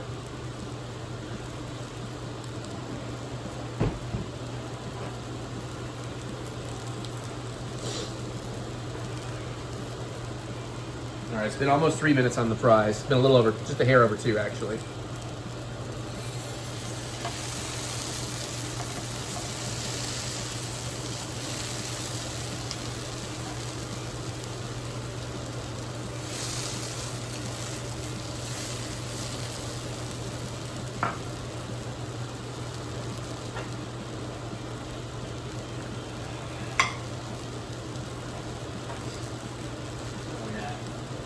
About to hit 3 minutes. I'm just taking a peek. Ooh, there.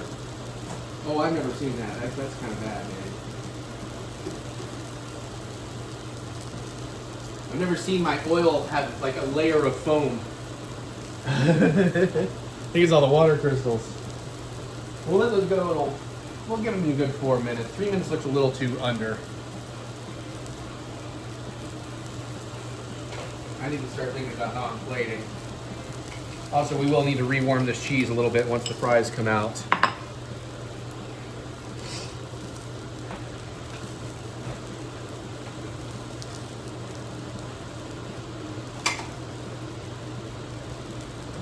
don't know how I'm gonna do the fries, man.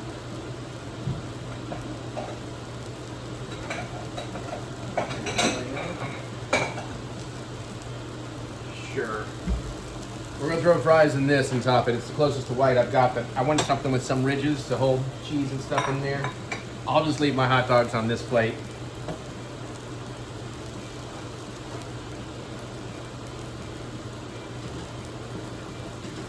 Now those are looking about, woo! Oh no, okay, that's okay, that's okay. Those are looking about right. You know what, I'm calling it 4 minutes. Let me flip these one more time.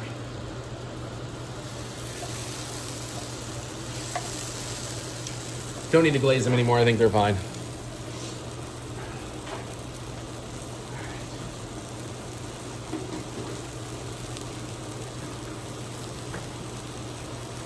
Yes, those look just right.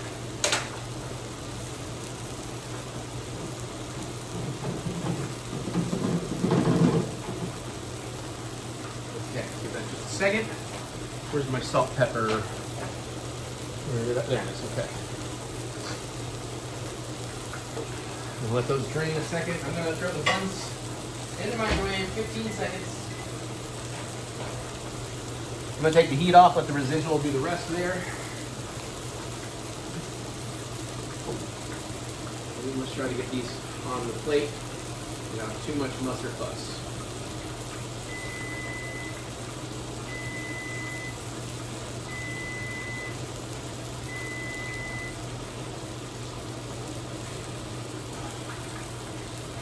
Right. Beautiful. Kind of flatten them out some. And then we'll do this here, I guess. You can see it.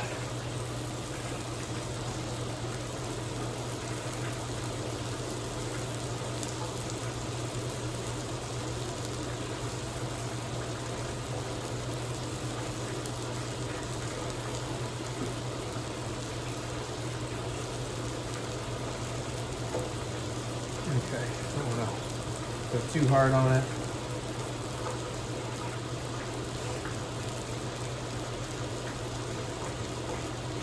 Okay, I think we did okay. Echo, dismiss. Let's also go ahead and turn this off.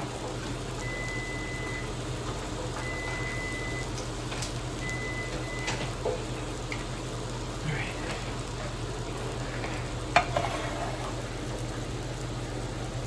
Bring you over so you can see us plating. Do I have a Mary still?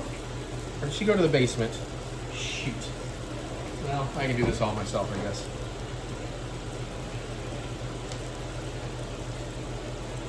Yeah, that looks good. One weenie in.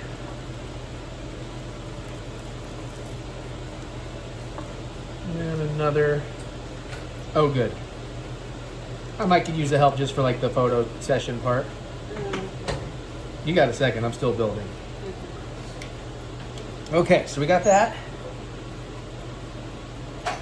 Now, a little more barbecue sauce on there.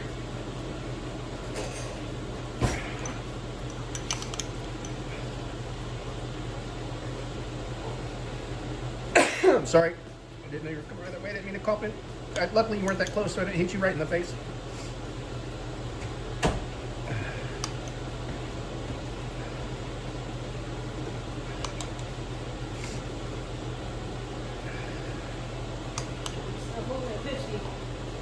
Well, probably because I just, reintroduced a bunch of smoke and heat. All right, let me get my cheese re-melted a bit.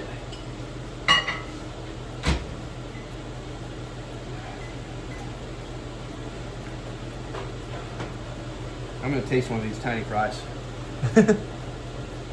Oh, I fucking nailed them. Oh, yeah.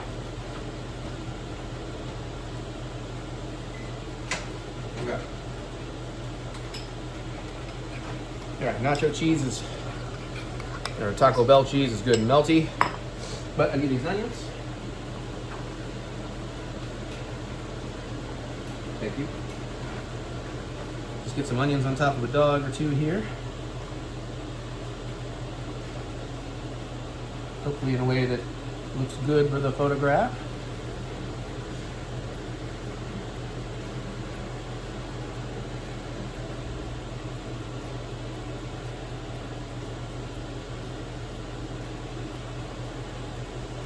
Oh yeah. You got the up all night dogs right there. Those are the burnt ones underneath. Yeah. They told me 3 to 5 minutes. I pulled those at 3. I pulled those at 2. Okay, so we have the up all night dog. Let me plate some French fries here. Oh, one escaped. Whoops. All right.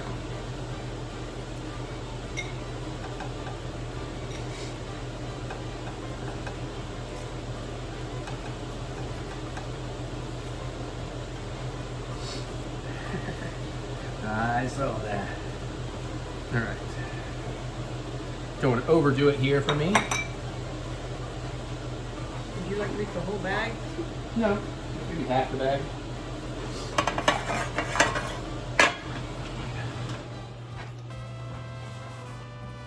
Okay.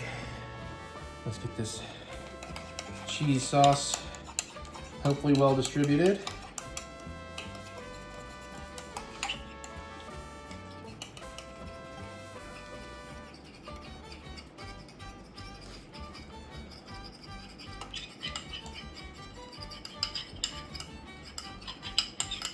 Because, you know, we got to have the cheesy element. I guess I could have done cream cheese, but actually, in hindsight, I should have probably done cream cheese. It probably would have actually tasted great with the jalapeno and sriracha. Too late. I thought about it just a moment sooner. Then everything would have gotten cold waiting on the cream cheese. All right, now for the fun parts. Some of Eric's, I don't know what we're going to call this. We'll call it Sweet Hades Relish. I don't know. Maybe we can do an up all night Yuki Claus. We're going to call this the Yuki Claus sauce, maybe? Oh, that looks awesome, actually.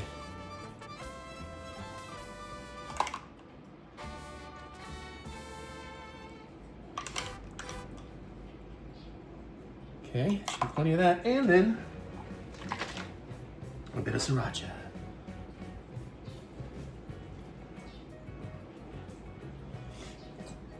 Oh, that actually looks fucking awesome.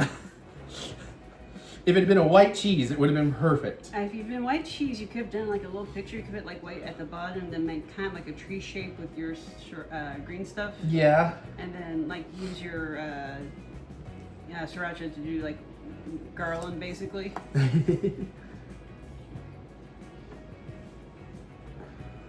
Yeah, that would have been cool.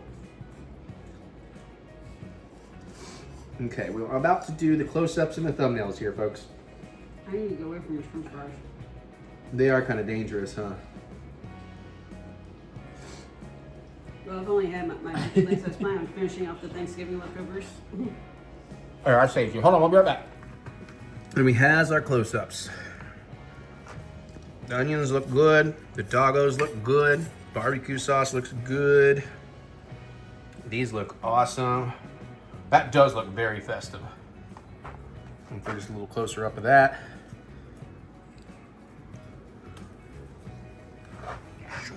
All right, let's go. Whew, okay, all right. Let's see, I don't know if I need Mary's help for the thumbnail or not, but we're gonna find out. How do I get these all in?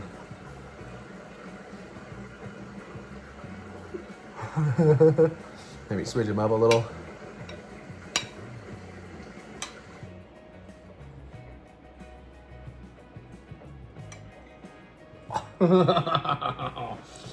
Oh yeah, all right. First thing first, I need to try a Krisp Kringle. And the Yuki gonna make a dookie sauce, I don't know. Oh God. Don't do that to Yuki. Well, he's painted green as an elf in the Christmas special. All right, I got a little bite of everything on there.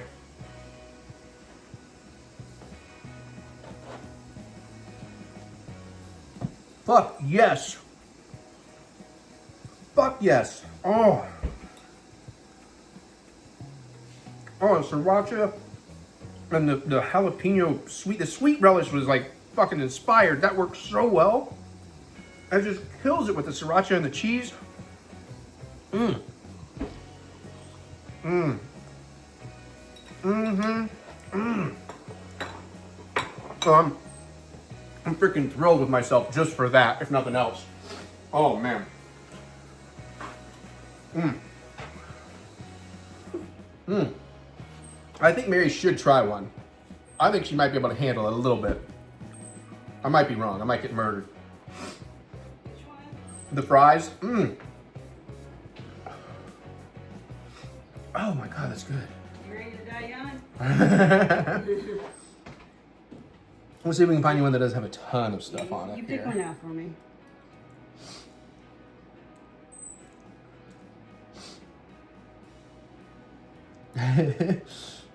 I used it all up pretty good. Here, maybe I can make this work.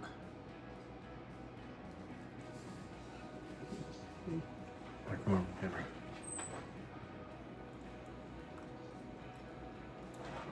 Now, she ain't gonna be nearly as much of a fan. I'm just curious what she thinks, though. I'll taste the heat. It's not that hot. But that sweet comes through, doesn't it? Do you get a little bit of sweet in there? A tiny bit, but the heat hit me very first thing. Sorry. Might have been the sriracha. Okay. But now for the main event. Let's see if the dog lives up to the namesake. I think it's going to be good. Let's go. Mm. Mm. Mm, mm, mm. Oh, yeah. This actually goes together pretty well, honestly. Mm. I mean, the fries and the dog. I was worried the nacho cheese would be kind of weird, but... Oh, yeah. I mean, it's a barbecue hot dog with crispy fried onions. And a bit of heat going on. Again, you want less heat in your barbecue sauce, use like standard chili powder. Or, actually, I highly recommend, is it adobo that we like using in the salsa lately? I think so. I think it's a dehydrated, like adobo chili powder. That and the ranch, what's the one that's there today? The chili, as far as just straight chili powder goes? Yeah, I'm trying to remember which one starts with A, but I know also we use guajillo sometimes. Or guajillo. Ancho. Ancho is what we've been using. Not adobo. Yeah. So maybe do an ancho, maybe do a little guajillo. I've been doing adobo in my chili. It's good. Or just use regular chili powder, which is a mix of a lot of those chili powders I just told you about. This is awesome. This is a great up-all-night dog. I get just a hint of the coffee in there, the smoky onions, the smoke from the chipotle. It's got a good coffee and cigarettes vibe. Not like tasting cigarettes, trust me. I remember what that is. It's not good. That's awesome. The crisp Kringles, particularly because, or the crisp crinkles, whatever we want to call them, particularly because of that blend of neon green Chicago sweet relish with pickled jalapeno. And then it just goes to that cheese and sriracha. So good. Mmm. Mmm. Mmm. Mmm. This is not going to help my diet, which has not been going well. All right. Mmm. Oh, yeah, I got too much food here to eat, but I'm going to enjoy it. You don't need to watch me enjoy it. And Mary and I still have the rest of the vlog to make, so enjoy. Okay, Mary's asking if those other hot dogs are going to be too spicy for her. I think it will, but I'm going to have her just taste a little. Don't do that whole spoon, just in case. Try a little of that. See if that's going to be. It's a little delayed. It's the chipotle chili powder in there. Whew. Yeah, that's probably a little. Now it's not as spicy on the dog, but okay, fair enough. Well, especially if it's a building heat. It might be. I've just been going to town on these. These are awesome. The other hot dog is great too, but I will eat this. But I had a thought off camera, and since we're rolling again, I was going to tell you another cool thing to do, especially if you have some of this magical Yuki sauce. It's closer. We'll figure it out. An alternate hot dog idea if you want to take this and do like a Christmassy hot dog. Because also, if you've never had cream cheese on a hot dog, you're missing out. Cream cheese on a hot dog, fantastic. So you could throw the cream cheese. Seattle dog, isn't it? Seattle is kind of where it started. Yeah. Throw the cream cheese on melty cream cheese on a hot dog in a bun, steamed bun, all that, and then hit it with some of this magical Yuki sauce, some of the crispy onions, and a drizzle of sriracha. Because jalapenos and sriracha goes amazing with cream cheese, so that's an alternate dog you could do with some of this stuff. Anyways, back to eating. Everything's gonna be golden. Everything's gonna be golden. We're going up. What? Zootopia 2, which is in competition with K-pop Demon Hunters. I forgot what it's called from it. Hey, we saw Zootopia. Zootopia. Oh my god. Zootopia. We saw Zootopia 2, and it was awesome. Yeah. Really love the first one. Love the world building and the lore more for her, but still, even I do too. Actually, I need to watch it again just because. Just because that family. Oh, should we talk about that part first? Yeah, let's go ahead and talk about that part. Do you want to start? Should I start? So, okay, we love going to movies. I know how to phrase it up, right? Sorry, I've had a bottle of wine. I just watched a basketball game, so bear with me. We understand. You go to a kids movie. Sometimes, even on the first screening of the day, there's going to be kids. Kids are going to be noisy. I am not complaining about that. Particularly if it's a kid's, like, you bring him into, like, Terrifier 4 on opening day. Yes, I'm going to bitch about your loud kid. But, generally considered a family movie, a kid's movie, not necessarily going to bitch about kids. This was the beginning of Thanksgiving weekend. Tuesday before Thanksgiving. I think so. So there's a little bit more kids and families than usual. But we really wanted to see Zootopia 2. As the movie started, I'm like, oh, we are surrounded by families with lots of children. This is going to be rough. And 2/3, sure, maybe the kids got a little noisy, but they had parents that were trying to teach them theater etiquette.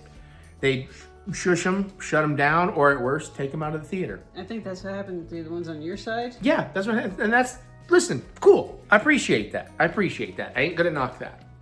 The ones on Mary's side, however. It was 2 parents and 4 kids? That sounds right. And there was no wrangling involved. The parents seemed to only speak Spanish. The kids were bilingual. I don't know if that matters. It doesn't really matter. It's just an interesting detail. Because we could tell the kids were occasionally speaking English, occasionally speaking Spanish. And the reason we know the parents theoretically only spoke Spanish is because there was no shushing. There was no hushing. There was no trying to get the children to calm down or be quiet. Full-blown conversations. Full-blown conversations. Entire movie. Non-stop. Not at a whisper. One kid had an iPad that kept lighting up because they were trying to, I guess, keep him entertained. So that was really shitty. And of course, you most notice it. When the movie's loud, it's not so bad because the movie's loud. But you most notice it in the quiet, very character-based emotional moments, which took me out of the fucking movie. Still loved the movie. We'll get to the actual review in a minute.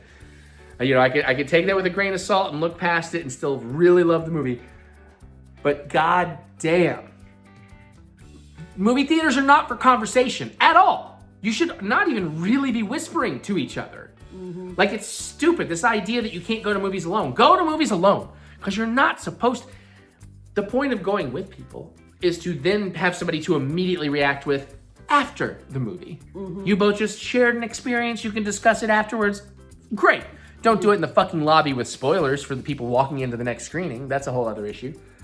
But sure, okay? Yeah, but movies are not for fucking talking, not your little quirks. No one's here to hear your fucking joke. You didn't pay that much fucking money. Sorry, I can't. And that's what kills me, is just like, 4 kids. That was an expensive night. Yeah, and they had popcorn and all this stuff. Was it 3D? I can't remember. I don't think we had 3D. No, we did have 3D. We had the 3D. Yeah, the 3D was very good. It was not IMAX because Sinners had IMAX or something else had IMAX. That's right. Which, hey, great. Love Sinners, but okay, this is a new movie. It wasn't Sinners. Something else had IMAX. Anyways, Wicked had IMAX. We just weren't doing it yet. Right. But anyways, I'm sitting here going like, why are you spending this much money to something that you can't be experiencing? And you know what just occurred to me? I think they have discounted tickets on Tuesdays. Do they? I think Regal does like $5 ticket Tuesdays. I thought that was Regal or AMC. It might be AMC. Anyways, maybe I'm wrong about that. But yeah, she's right. But the reason we bring this up, this story is not over. We'll get to the movie eventually, 5 minutes in. Oh yeah, so but when we went out, we have friends that work there. I have friends everywhere.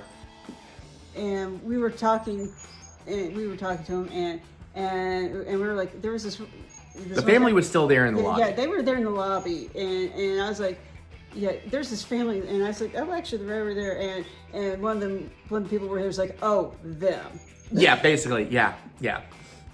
Because apparently this family comes there a lot and talks through a lot of movies, and they are known by the staff to be a problem, but not enough of a problem to get banned. To get banned or anything. I don't even know how that would work. Should work. You need like airplane call buttons on seats. Yeah. Should be like, I'm always tempted because I know the seats. Like I could send like literal row and seat numbers and be like, yo, can you deal with this problem in, D13 or whatever? Yeah. You know? Anyways, okay, Zootopia 2. Hey, Jared Bush, are you watching this? He's not watching this. It's too deep in a vlog. It's great. I loved it. I will say, let me throw this out there, and then I want to get more of your thoughts. But I had the pleasure, as you will see moving forward in my Disney vlogs, if you watch those. She did not get to do this yet because it wasn't there when she was there. No. But they changed that Bugs Life show in the Tree of Life in Animal Kingdom at Disney World. They've changed it over to a Zootopia show. So I got to experience that with my dad recently before seeing Zootopia 2. And this is not a spoilery thing. I'm not going to give details. But I was kind of surprised. I enjoyed the show ride, whatever. But I was surprised after seeing the movie how much of that show is actually giving you stuff, not the same stuff, but like locations, characters, things like that. Stuff from the second movie. So that really amplified a little bit of my love of the second movie because I already had some of this context and interest or enjoyment of some of these characters and locations. And so like the whole bub, like that, the conversational bub thing is like a thing I was already experienced with, things like that. So I really amplified my enjoyment of the Zootopia Together, Zoogether show in Animal Kingdom, but also the movie. So I thought that was really cool. Apparently the Shanghai or Tokyo ride or whatever is apparently a sequel to part 2 because people have now found, oh wait, this person's hair is colored this way, blah, blah, blah. I don't want to get too into that. But, okay. But so that was cool. The story is great. Heartfelt, wonderful, beautiful visuals, more lore building. Ke Huy Quan, phenomenal in this, phenomenal. As much as you may love him and just find him such charming in real life, they translated that into his character beautifully. Yeah. And there's a great little familial reference to a very famous little character he may have played back in the day. Super subtle if you're not looking for it. It's literally just one costume piece. It's not a line or anything, but it's like, oh, they're totally doing that. Made me very excited. Great time. And then there is at the very end of the credits post scene that is cute and sets up a great part 3, which they're gonna get because Jesus Christ, this thing has made bank, deservedly. Yeah. So anyways, I had a blast with it despite the family, and I had a great time. I will now try to let Mary talk about it. Now I'm done. Bye. Bye. Everything's gonna be golden. No, it is nominated for Golden Globe and Best Animated. Yeah. I haven't seen all of them. I don't think it'll win. I think of the 3 out of 5 I've seen, yeah, for me it is the best of those 3 between Elio, K-pop Demon Hunters, and this. I think this had more heart for me, more connection, more charm. And again, very thin margins. K-pop is amazing. Elio is amazing. We haven't seen Arco or whatever the hell the other one is yet. This is one of those things. It's like it's a little bit of a toss-up if we're talking about best movie stuff. Yeah, because Gold Globes out. Yeah, okay. Zootopia, again, it's just fantastic looking, good story and everything. Elio had a lot of creative stuff to it. And then K-pop just has the fucking popularity. Well, and also the Because- incredible songs. Yeah. I think the songs really carry K-pop more. Yeah, if they don't win like best song, Right, because and again, I haven't heard all the songs, and again, I think song categories are bullshit. Music is way too subjective, but because like the song from the end credits of Avatar, we have not yet heard, is up against theirs. They have 2 songs on the nominations for best song. I don't remember which one. Sorry, don't ask me Probably right Golden now. Soda It's Pop. got to be one of them. I don't think Soda Pop's the other. I don't remember though. I wonder if it could be my All idol. right, I guess I'll look. Idol, what the fuck it's called. But Please, I need to know now. I'm gonna look. But I think in general of those 3, Zootopia has the most interesting stuff to say, and the best callbacks, and the best continuation, and building upon things. Danny Trejo shows up as a wonderful character. There's some great stuff with that particular culture we bring into the animals, all of that and stuff. You got anything else to say? I'll look this up. So I'm not... Well, it's just this movie has done a really good job of putting this one and the first one both did so much stuff. Did such a good job of putting stuff into it that you don't realize what's missing until they point out. It's like, hey, did you notice? And then you go, oh. I guess I get what you're saying. I don't know. I was looking something up. I don't know if I 100% follow with you on what you're trying to get at. Certain demographics. Oh, okay. Yes. Much in the way this movie brings in snakes, because that's in the trailer, with Ki Hu Kwan's Gary. Reptiles. Maybe there's some other reptiles, maybe there isn't. I'm just saying. Because I don't think any of that's in the trailer, is what I'm saying. Okay. Gary's definitely in the trailer. Yes, it does a great job of that. The reasoning behind it, the way children can experience that element of it in a way that children can be like, oh, okay, I follow, not think much more of it, but the way adults can really deep analyze into, oh, yeah. If you want to, you don't have to. The movie is not holding your hand. It's not pointing it at you. It's not like shoving it down your throat, but it's there if you want to look at it, kind of stuff. Yeah. I would agree with what you're saying. Yeah.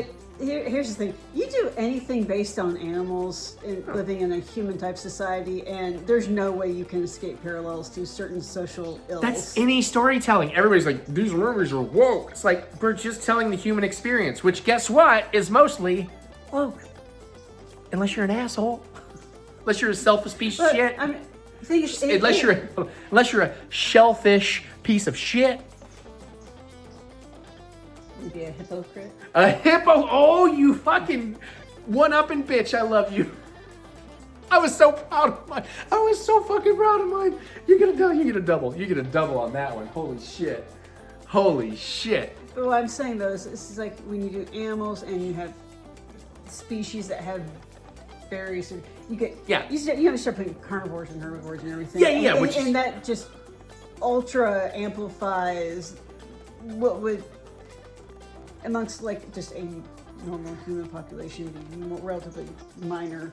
You see what I'm saying? I get what you're saying. Yeah, we're running long on this. Okay. We had the 5-minute rant. Okay. I do want to come back to this. I was wrong. It's one K-pop song, and it is golden. Yeah. It's Wicked that got 2 songs, which I got to be honest, we love. We're going to talk about it in a minute. I'll tell you now. Had a blast with Wicked. Good for you. We'll get deeper into it, but it actually has 2 songs. We'll talk about this. We should wait and talk about it when we get there. But I'm like, really? I think those are the 2 original songs. But also, well, we're going to talk more about it in a minute, but it's like, I'm going to say at the same time, I don't remember. Anyways, we'll get to that. Zootopia 2, fantastic, deserving of all its success, deserving of all its prey.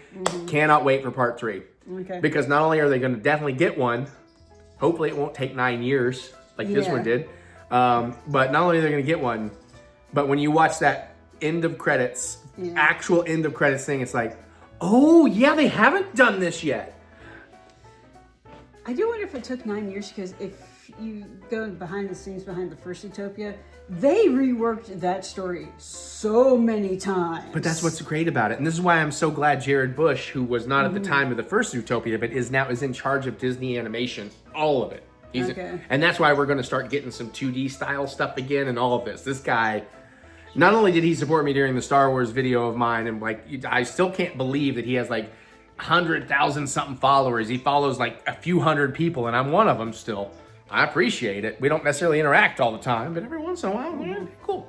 But Yeah, he knows what he's fucking doing. He took his time to do the story right. I also think because they did all the Disney park stuff, I'm sure that also slowed it down. Like, we got to get these stories figured out. But he wants stuff to be right. He talks about, like, we know what we're doing 5 years ahead of everything because it takes us 5 years for every movie or whatever. Right. So it's like, okay, cool.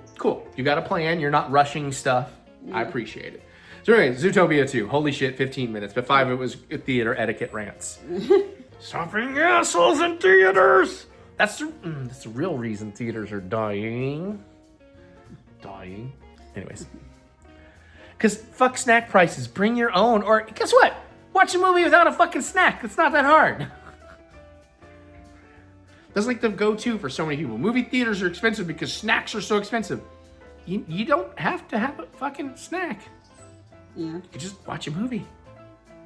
Unless you're like me and you sleep too easy and you need just something to physically do. But anyways.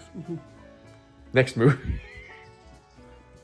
Oh my God, Mary. I'm so sleepy. Wake up, dead man. That was the dumbest fucking intro. Thank you for following. I don't plan this shit out. I just do it and I know she's gonna pick up when I'm laying down. So Mary and Dad and I, we got to go into a theater and see Wake Up Dead Man, the third Knives Out mystery. Now, we did go to a different theater than usual. We went to Lex Live, Dad's first time, Mary's second time. Yeah, I think so. Sitting kind of a backish row, still a really good time, except the people on Dad's side at the beginning were a little noisy and annoying because they came in drunk, but they settled in and everybody had a good time. Wasn't nearly as bad as the Zootopia experience. Yeah. If you're in Lexington, Lex Live, really cool, except for the parking garage on a Friday night. Parking garage. Especially on a Friday night.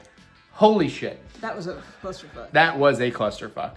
But you know what? Fuck it. Let's just tell life stories. But because Dad took the turn weird because we came in the back way into the parking garage. It's a very awkward turn. We took it weird. We couldn't get the thing to open. We had to pull 3 parking tickets until we finally realized he's just pulling too far up and he needs to be back. And we finally got the thing to register and we got in. So I had left my phones in the car. We're running late. I get inside. I'm panicking like, oh, we're not familiar with this place. I want to get a drink to take in. We have to go over here. There's a line to scan in our tickets. Trailers have already started. And I left my phones in my car. Luckily, Dad went back to get them.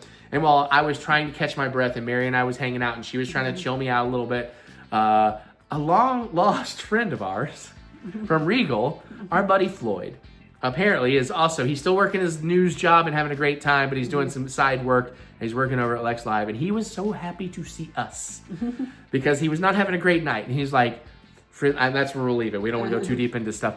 But he was like, oh my God, friendly faces, I love it. And it was so awesome to meet Floyd and see him again and everything. Yeah. And he like really calmed me down, hooked me up. It's like, don't worry about that. Go upstairs. There's nobody at that. There's a bar up there. Nobody up there. That's where your theater is. And the bartender up there is great. She's got you, blah, blah, blah. And he's like, if you need anything, you let me know because you guys have made me so happy. And I'm like, dude, you made me so happy because I was freaking out. So that was awesome to reconnect with an old friend who, again, was a friend we made initially at Regal. Yeah. But I don't want to go too deep into that. It's more personal, good personal stuff. But so Wake Up Dead Man. Did you like Knives Out? Did you like Glass Onion? You're gonna fucking love Wake Up Dead Man. You're not gonna figure it out. No, this one I think is one of the harder mysteries to solve than the 3. Even not that you should really be trying.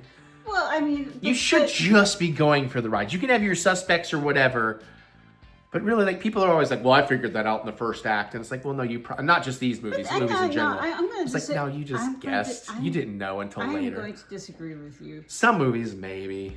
Because a lot of the times, if it's a murder mystery, if it's a murder mystery, then that is part of the fun, is seeing if you can figure it out. I agree. I'm ranting about something unrelated, really. You're right. That is part of the fun when you're doing an Agatha Christie style mystery. And this just nails it. Nails it yet again. Benoit Blanc is amazing. Our Priesty guy is amazing. Josh Brolin is on fucking fire. Guy is hosting SNL next week. Oh, that'll be interesting. This whole cast, it's not as familiar a cast. Mila Kunis is in it a little, and she's great in what she does. Yeah. Thomas Hayden Church. Thomas Church Hayden. Sandman. Lowell, I want to say, from Pilot Wings? Not Pilot Wings. What the fuck was that TV show called? Wings? Wings. Not the Paul McCartney band. You know, I mean, there's some great people in this. Fucking our church lady. Oh God. Diane Lane? No. No. Shit. God damn it! If you hadn't asked. Anyways, it's great. The mystery itself, a closed box mystery, as they explain, and they walk us through all the novels and stuff that do it. Awesome. The reveals, obviously, we're not going to lock room. We're not going to spoil any of it here, but you know, the reveal, how they go about it, who did what and why, the flashbacks, the history of this town. Yeah. Everything about this, fucking phenomenal. Actually, you're going to spend the first 10 to 15 minutes of the movie going... Glenn Close. There you go. You're going to spend the first 10 to 15 minutes going, what's going on here? A little bit, yeah. And then you go, oh, okay. All right. Yeah. But it's cool. Oh, I do have one complaint, and this is not going to be a spoiler. And this is like the silliest, stupidest minor complaint. What's that? But Jeffrey Wright is in this. Oh, yeah. But he has like 2 scenes, right? He's kind of in wraparound scenes, basically. Yeah. And he's great. But I was a little disappointed, like, Ryan. Jeffrey Wright? You're going to waste him in this smaller part? Like, he's a guy that should be in your next one in a full-fledged role. He's so perfect for this universe. And he was great. Like I said, stupid, dumb nitpick of mine. That's like my only critique of the movie. I want that actor to get more to do than what he did was great, but I wanted him to have more than what he got to do. But a lot of fun. Go see it. Yeah, no, it's fucking great. It's more gothic. It's definitely more of a mystery than most of them. There's some hilariously dark, real world fucked up shit in the beginning when kind of in a discussion about the body. Yeah. At a point. It's like, oh God. I know that's real. I know that's how people deal with stuff who work in that industry, but Jesus Christ. Like seeing the nonchalant, what's the word I'm looking for? Not the callousness. There's a simpler word than nonchalant, but I think she was going to help me until that happened. That distracted. But like when you're just so, whatever about something. Desensitized? That's not the word I'm looking for. I mean, that fits. But anyways, that was really funny. The pacing is great. The runtime is great. Everything about it's great. And then on top of that, if you don't know, did you know Sesame Street is fucking hilarious? I was wondering if you're going to... We got to bring this up. They made the second greatest thing that could ever be made of all time. And they did Forks Out. A Cookie Monster mystery. I don't know what they called it, but look up Sesame Street Forks Out on Twitter. And now tell me. YouTube, that's what I meant. Yeah. And because Netflix actually released it where they also have Sesame Street now. And tell me, like, I think even Ryan Johnson, I found it because he retweeted this thing.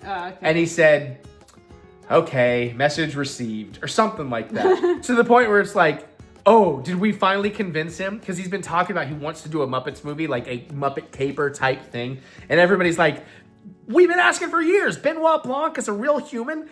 Muppet murder mystery. Give us. And he was like, I love that idea, but I don't know about the continuity. And then people are coming back like, well, make him like continuity of character. Like it would mess up his universe, which I can kind of see, although there's also rights issues. And then people were being like, well, just make it like Benoit Blanc or something. You know, I mean, it's obviously the thing, but it's just slightly parodied enough to call it a parody. Yeah. And he's like, yeah. But now the Sesame Street thing happened, and he's like, all right, message received or whatever. And it's like, Benoit Blanc, Muppet Murder Mystery, please. You cannot tell me if you love these movies. Question. That would not be one of the greatest fucking things of all time. Would it be PG or R? Well, I would think there's no reason it has to be R. Because Knives Out movies are R? Because language often and occasionally some graphic imagery. But it being puppets, Muppets, you could take the language out. That's not a problem. Yeah. You know, clever writing. Maybe it's PG-13, but you could probably get it to a PG. Okay. But you could also probably get away with a PG-13. And then the press tour, you just gotta be like, listen, it's a light PG-13. If you're a parent and you're worried it's not gonna be that bad. You know, I mean, like you could press tour that shit to to sell more as a 80s PG. PG-13. 80s PG. No, 80s PG. 80s PG, because then you're getting almost an R. Like, give me Goonies level PG-13, or PG. You know, Gremlins, PG, right? I think Gremlins was PG, the first one. Anyways, Wake Up Dead Man. Fucking salute, Rian Johnson. You did it goddamn again. The best Star Wars filmmaker of all time. The Last Jedi, the greatest Star Wars film ever, which is why I was saying that to piss some people off. Although, listen, you don't have to agree with me. That's fine. It's my favorite. What you gonna do? All right. What you gonna do, brother, when my opinions run wild all over you? Because they're just opinions. What can they actually do to you? What are you worried about? All right, next movie, Jesus Christ. Bye. So then, that weekend, after Knives Out, just after Thanksgiving, bring it in here. I don't know. I don't know.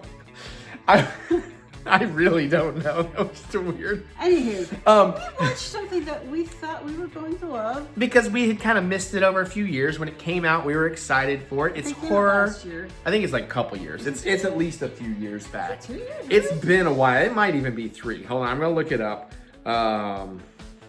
But because, you know, it looked campy. I mean, horror comedy, yeah. 2021, so 4 years ago. Okay. Yeah, it looked campy. It has people in it we love. And it was just after Thanksgiving. And we're like, hey, we should watch that. Leading up to Thanksgiving, like, oh, we should get into this. And then just after Thanksgiving, and I told her, you know, honestly, I know we want to watch this. And if we put it off any further, it's going to make less sense. We're so close to this actual date. We should watch this right now. So we watched the 2021 Black Friday with Bruce Campbell and Devon Sawa and Tony Jai, I want to say. I may have that name. No, that's not right. Who played Spawn? Is it the guy that played Spawn? Anyways. Is that him? He's a guy we know from other things. Cast. Oh yeah, Seth Green was. Yeah, Michael Jai White. That's who I was looking for. So not Spawn, I don't think. He's done a bunch of stuff. Yep, he was Spawn. Okay, cool. So, you know, sounds great. Campy horror movie. Yeah. Set on Black Friday. I kind of forgot what the plot was supposed to be. No, I forgot what it was supposed to be. I'm not saying we have to tell them right now. Oh, okay. In terms of watching it. I remember the plot now. Okay. We'll kind of get into it because we might be a little spoilery here. Wow. Here's the thing. It committed the worst sin. It was meh. It wasn't good, and it wasn't so bad it's funny, or so bad it's good. But it was just meh. I will put it a bit more above meh. She's right. It is in that category of right in the middle where it's not awful enough to be enjoyably awful. It's not good or great enough to be like memorably good or great. The saving graces in this movie are going to be the charisma of your Bruce Campbell and the charisma of your Devon Sawa, and some great, although arguably with her maybe a little bit, some great 80s monster effects from Robert Kurtzman, formerly of K&B Effects. Practical effects. Practical effects with a very 80s vibe. Yes, which I'm a fan of. That is the only saving grace in this movie, but even that is not all enough to save it. I found this to be many levels of undercooked.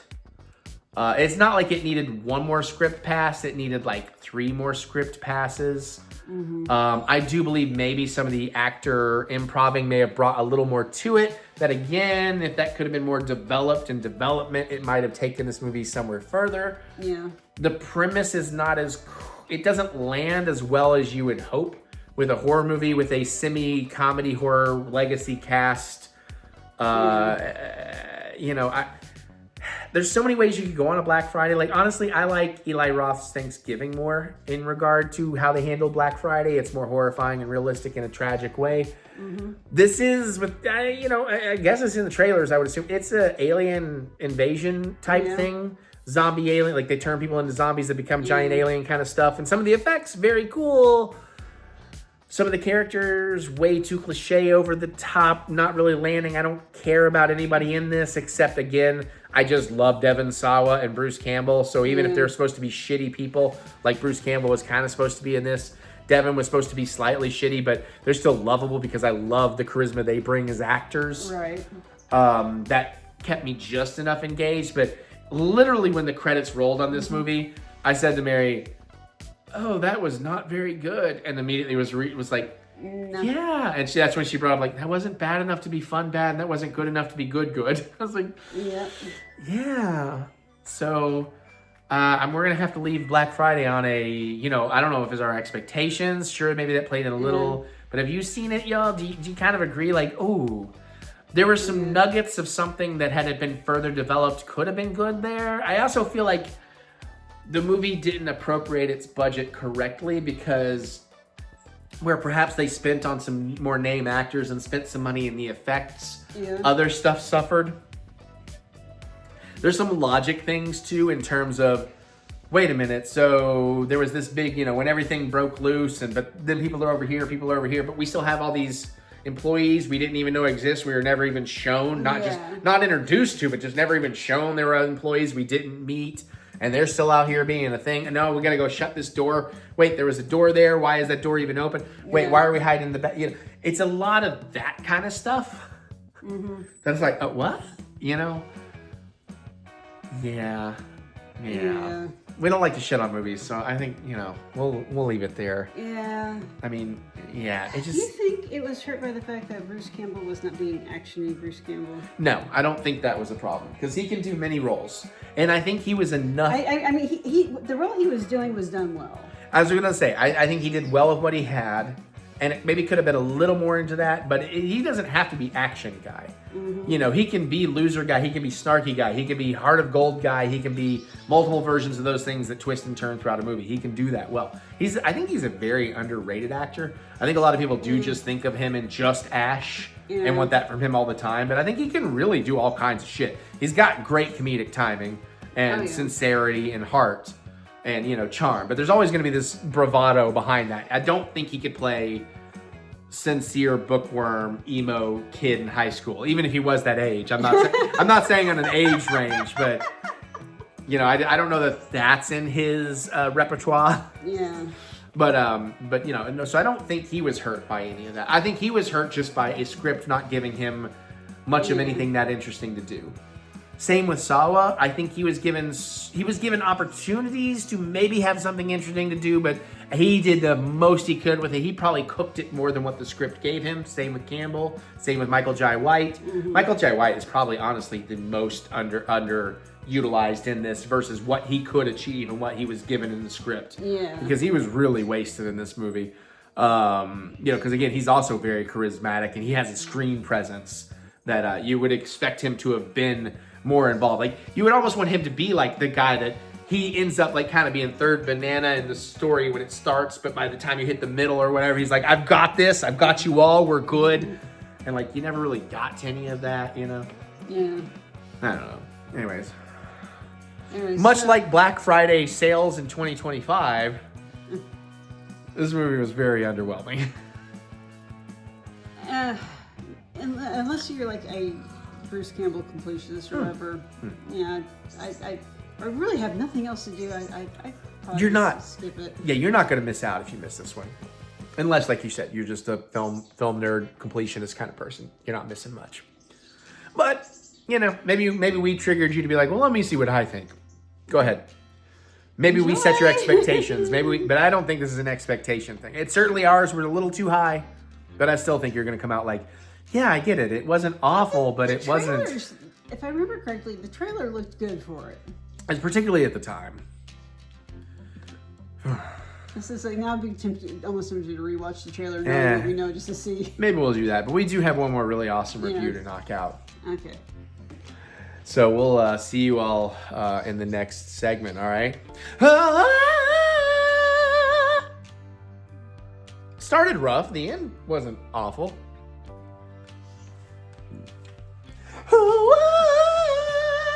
Defying gravity.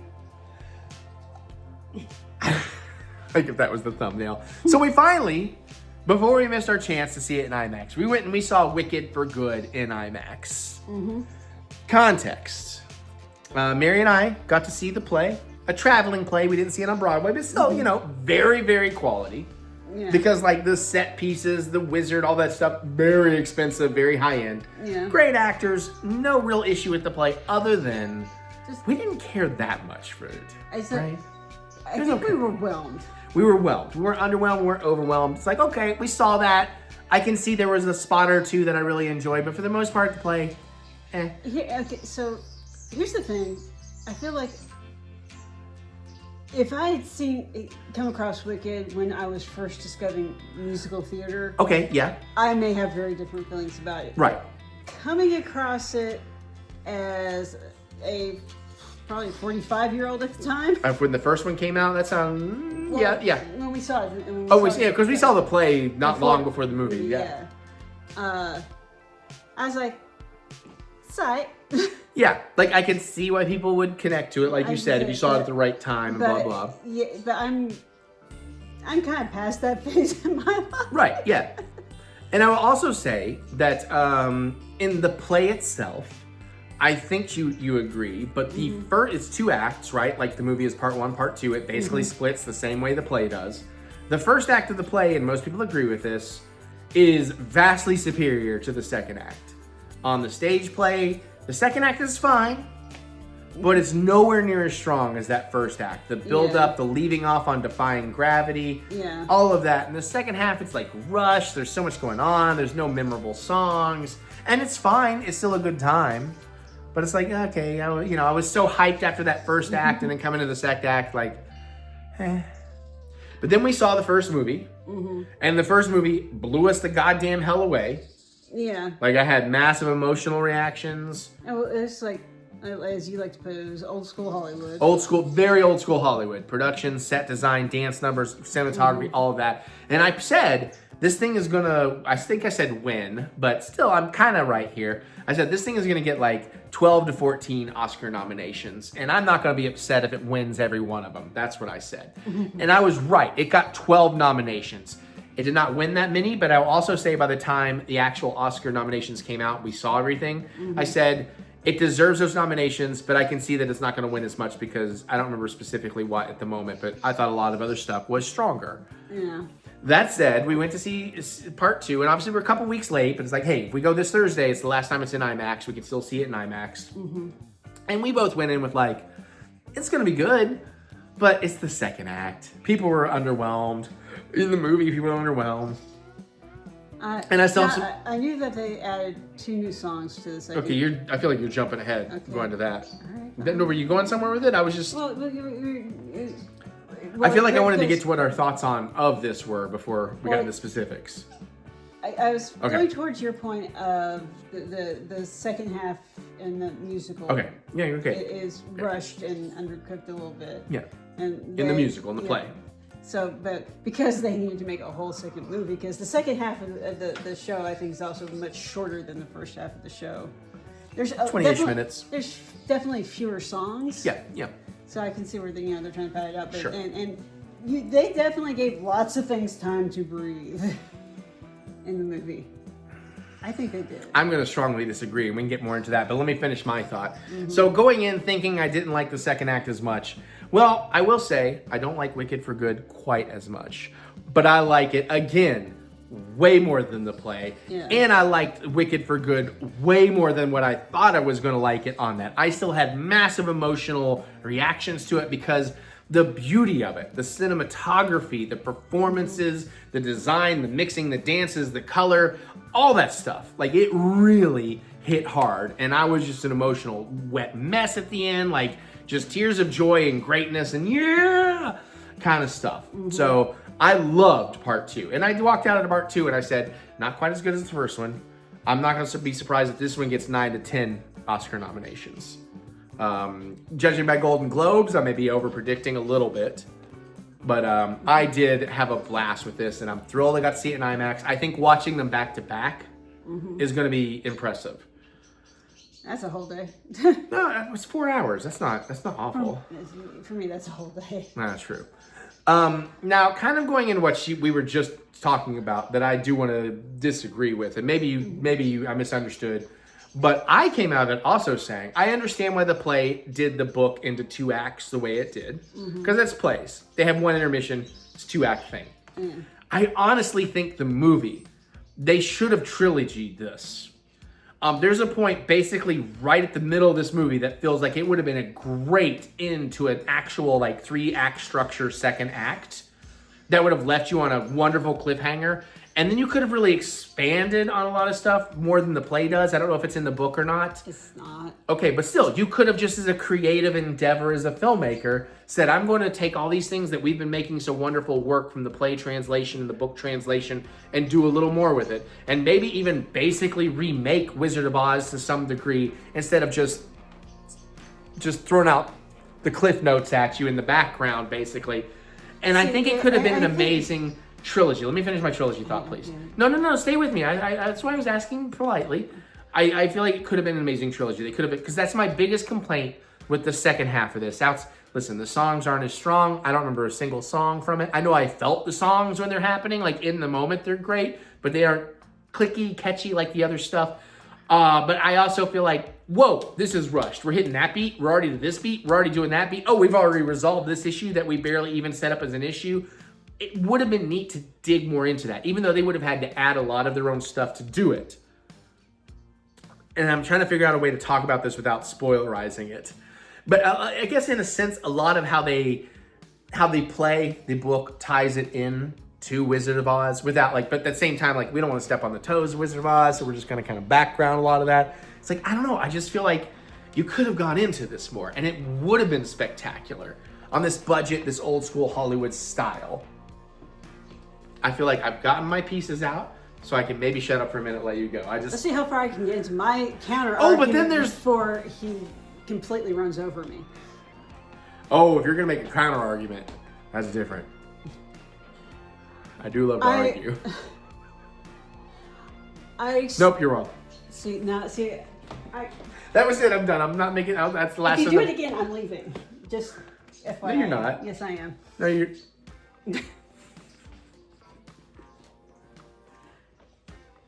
The whole reason why I don't think you should go into an expanded Wizard of Oz remake within Wicked is because it's not Dorothy's story.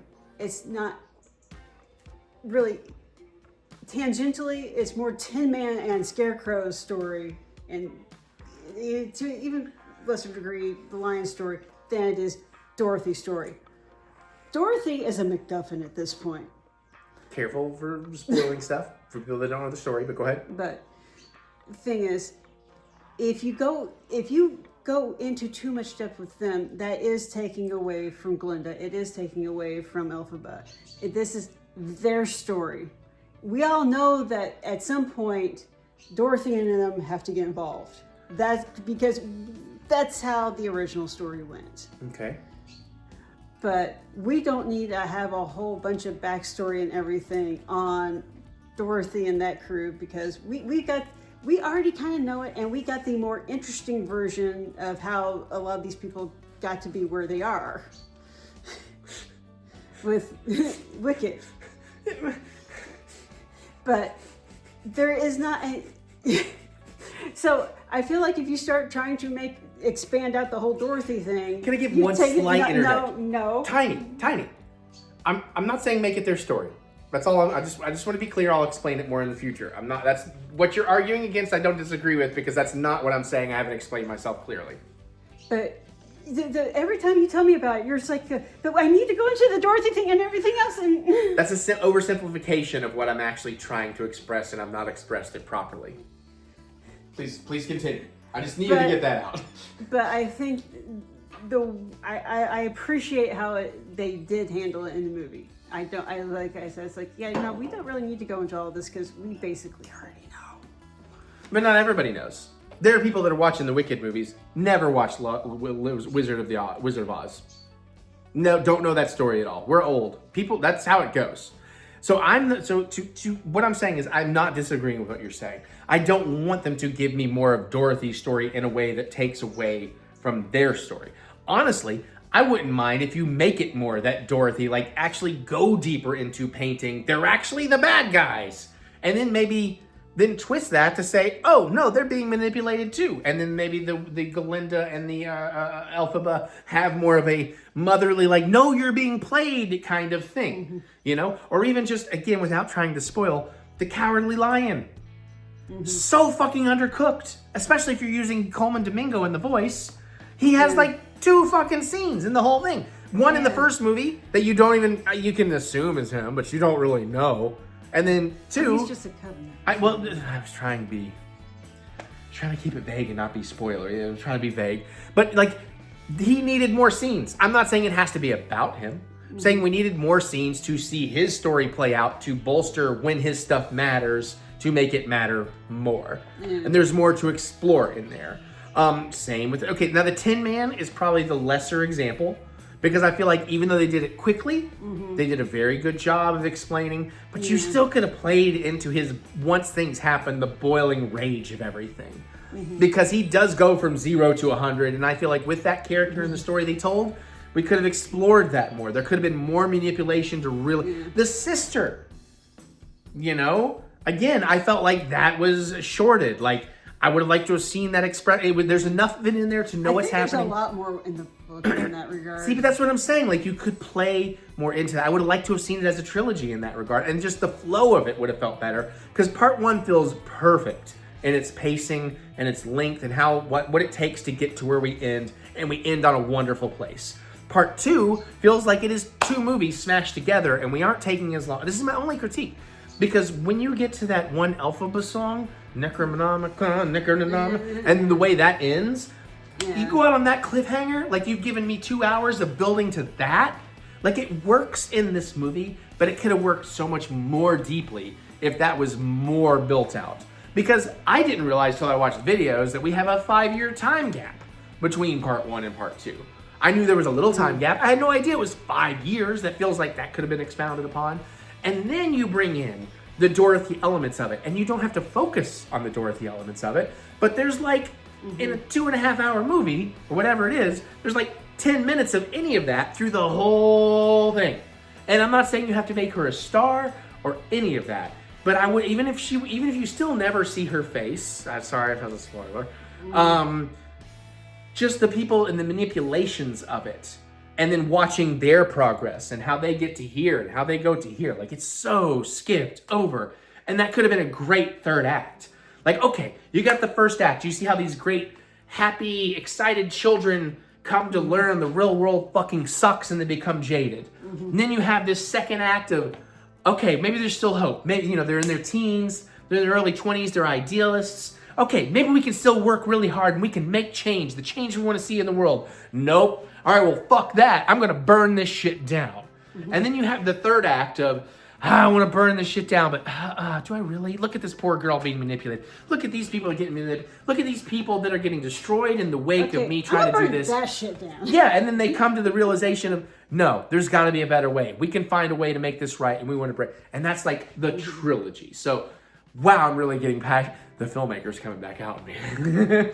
But like, that would have been my ideal, to tell that story in that 3-act structure instead of compounding a 2nd and 3rd act so tightly. And this is about the play too. This is not just about the movies. Into that. Like, I would not have been mad if the play took 2 intermissions and was 3 hours and an hour. I think it would flow better as a story.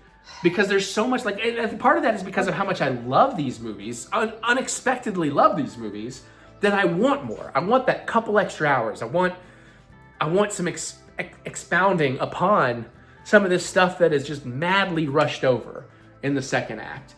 That's what I'm getting at. Not that the Wizard of Oz has to be a star element. Okay, you might be able to do that in a movie. You would be hard-pressed to get any producer to greenlight a play like that. That's why I said I can forgive it in a play. I'm less judgy in a play. But in the movie, especially a movie where the first one made you like a couple of billion or whatever, and then the second one made you a couple billion, this is one of those rare times I'm shocked the studio isn't like giving them Peter Jackson Hobbit treatment of, No, turn that into 3, please. Here's You know, I'm the kind of question. shocked. Now the question is they will be very tempted to do another movie, and they have 2 ways that they can go. One They're going to is go the wrong way. I'm just going to say it, but go ahead. One is the sequel book, which is Son of a Witch. And the other is there's a lot of people who want to see the how the wizard got to be the wizard. They're leaning into that, which we saw with James Franco. I haven't. I need to see that because it is Sam Raimi. Oz. Never got around to watching it. Granted, that's not based on the Wicked version, but there's plenty of great stories to tell in this world that I do think maybe the world building isn't quite as spectacular as it could be. It feels like they've done spectacular world building. And like I would say like there's 2 sections where yes, they world built beautifully. But I would like to really expound. I would like to know more about, I'd like to see more of the Wicked version of the inner goings and working of Munchkin Land and Munchkin Society versus Oz Land, Oz Society versus what other lands and societies are out there that have always been. Do you know how many Oz books there are? I know Wizard of Oz, I recently learned, has like 20-something books or something like that. So that's what I'm saying. There's like a whole... There's a lot of potential source pulling. Yeah, there's a whole like Star Wars or Harry Potter or whatever like world building available here. And I think Wicked in this time, what they have done with this has resonated so well that even though those aren't exactly Wicked books, I would just like to see it expanded. I'd like to see more exposition. And on top of that, let's go a little more specific. I know we're running long. But Ariana Grande was phenomenal in the first movie. But I think this one is her movie. Cynthia Erivo, still phenomenal. Like I said, I still have some issues with Cynthia. I don't know her, obviously. But from my exposure to her outside of Wicked itself, I haven't loved her in other movies. I find her to be the quintessential stereotype of a Broadway narcissist star. Did you see the guy who came at... She cut me off before I could soften that landing. Why can't I just completely blanked on her name? Glinda. Ariana. Grande. There's a movie opening somewhere, like in Asia. Oh God, don't even get me started on this douchebag. He just got caught. He was banned from the Lady Gaga stuff, and today they found it. He went in a fucking shitty fucking disguise. They caught him and booted his ass. I know who you're talking about. This douchebag who's getting like TikTok fame from like rushing. No, you're taking me down a weird path that we don't need to spend another 10 minutes on in the video. I will say, Cynthia was on him. And I got it. See, this is some of the stuff I was going to build to. Like, honestly, the press tour of this, that's what I wanted to talk to about a little bit.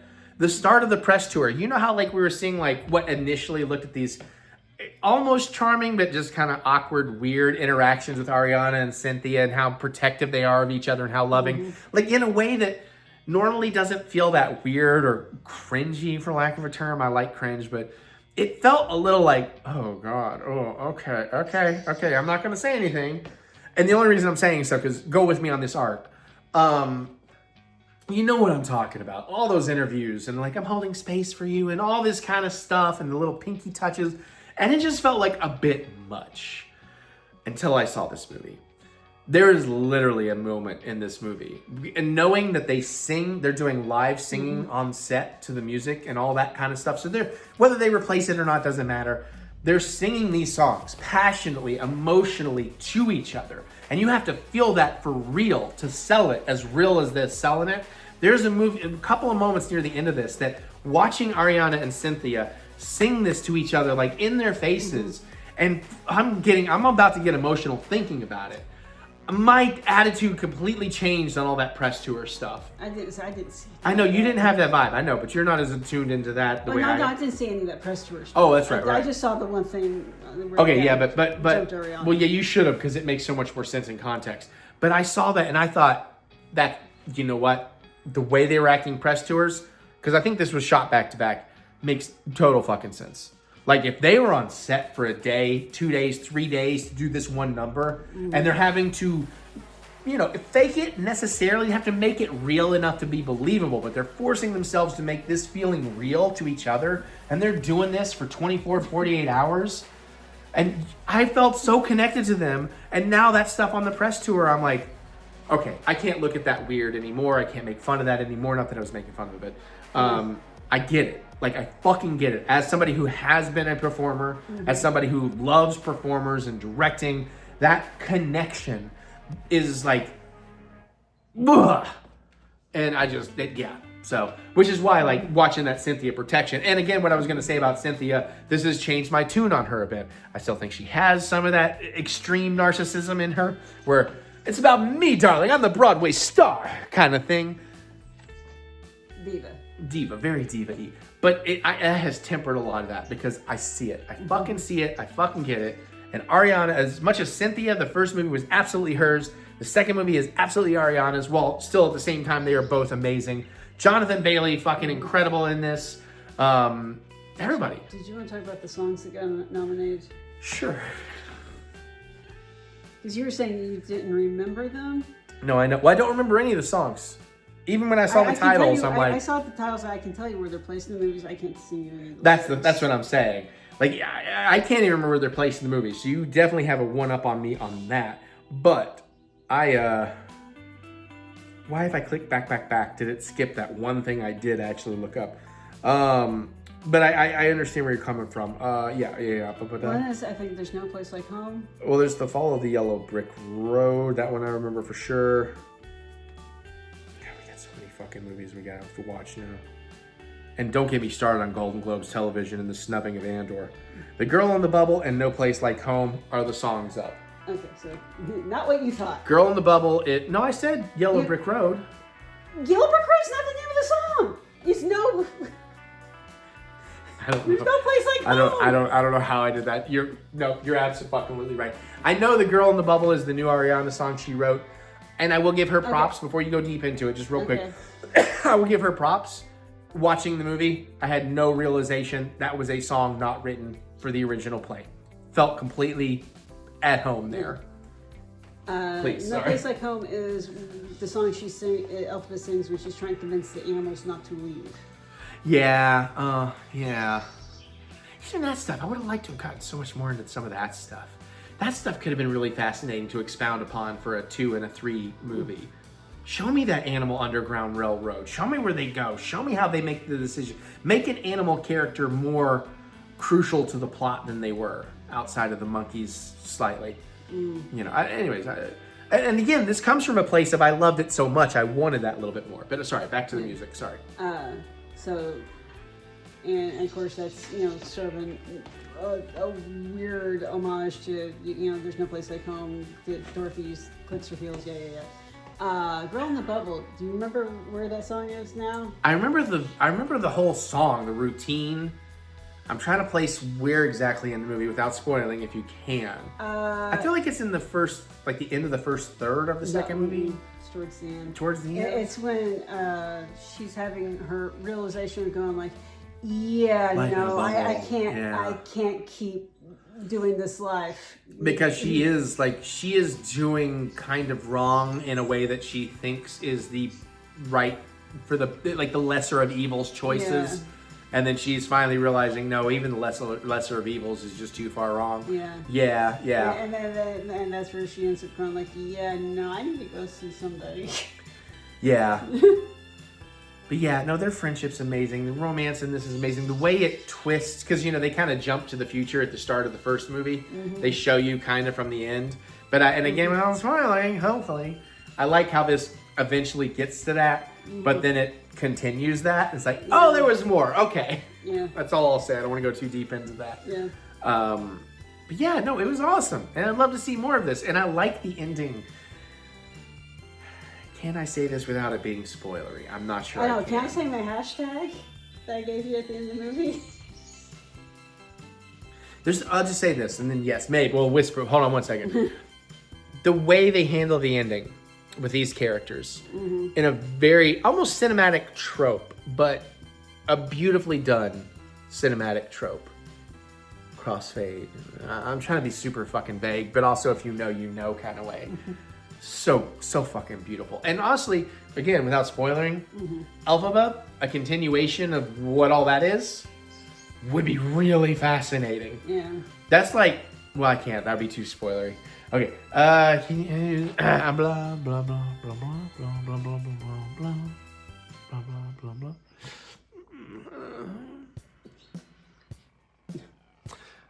We're gonna do this. Vague spoiler warning. Because yes, some people could see part 1, see where this is going. Some people picked up that this is what's gonna happen, but maybe you didn't. Maybe you haven't seen it. I don't want to say it. So vague spoiler warning. If you want to click out, vague. We'll be vague here. Okay. It's just the only thing that was running through my head at the end of the movie was hashtag hot scarecrow. And we'll leave it at that. But yeah, she's not wrong. A little bit rougher than a full body pillow. Ladies. Oh, which reminds me, check out our merch store for the TheEricButts full body pillow.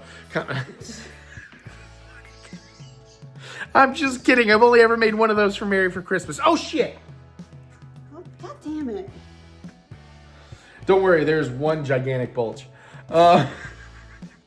But not where you think. Oh, you couldn't see what she just did. Oh, daggers. She just patted my fat fucking tummy. Daggers. Fucking shit.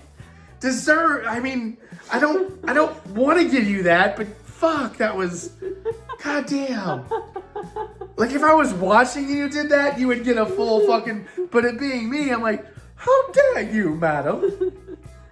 Deservedly, all right. I love her. Slipped. I to go lower. Love you, but goddamn, that was harsh. Deserved, but harsh. Is it March yet? Oh god, YouTube is killed. I'm blaming YouTube. YouTube's why I got so fucking fat. It's y'all's fault. In a way, there's some truth to that. Not 100% truth to that, obviously, but ready for soft retirement. What are we watching next, Mary? Motherfuckers, we have no plan for a Thursday movie this week because it was like Silent Night, Deadly Night, which I'd like to see, or maybe The Shining in IMAX. But you know what actually did come out after we had committed to nothing this week? Because we're seeing Trans-Siberian Orchestra tomorrow. You know what's fucking opening Thursday? What? Fuck, what's it called? Shit, it has one of those weird titles that wouldn't really tell you. The one where Mads Mikkelsen is a hitman and the little kid next door, her parents get murdered and she thinks she's hiding under the bed and she thinks monsters killed her parents. Oh. So she goes to hire him. Yes. And like Sigourney Weaver's in it and all that stuff. Yeah, that opens Thursday. Fuck. I got shit to do. I'm already committed to other stuff. Do you have anything Dust Bunny. That's okay. what it is. Week after that, we should. I mean, we'll watch more movies by the time you get to the new vlog 2 weeks out from here, of course. Hell, I'm thinking about, you know what I might do tonight? I told myself I was totally in the mood to do this. I've gotten enough sleep. I can stay awake. But now I have to do so much work tonight. I don't know that I'll get there in time. But I was ready to go watch this motherfucker. Finally got my hands on one of these. The Tom Savini 1990 director's cut. We don't have anything for the 18th. Yeah, we do. Yeah, we fucking do. Once you told me the date, I absolutely fucking remember what we're seeing. It's not on the fucking calendar. It's on my fucking calendar that usually shares with you. Why? Oh my god. Dude, how could you forget this? How is this not on the calendar? Because it's not on the calendar. Oh, Avatar.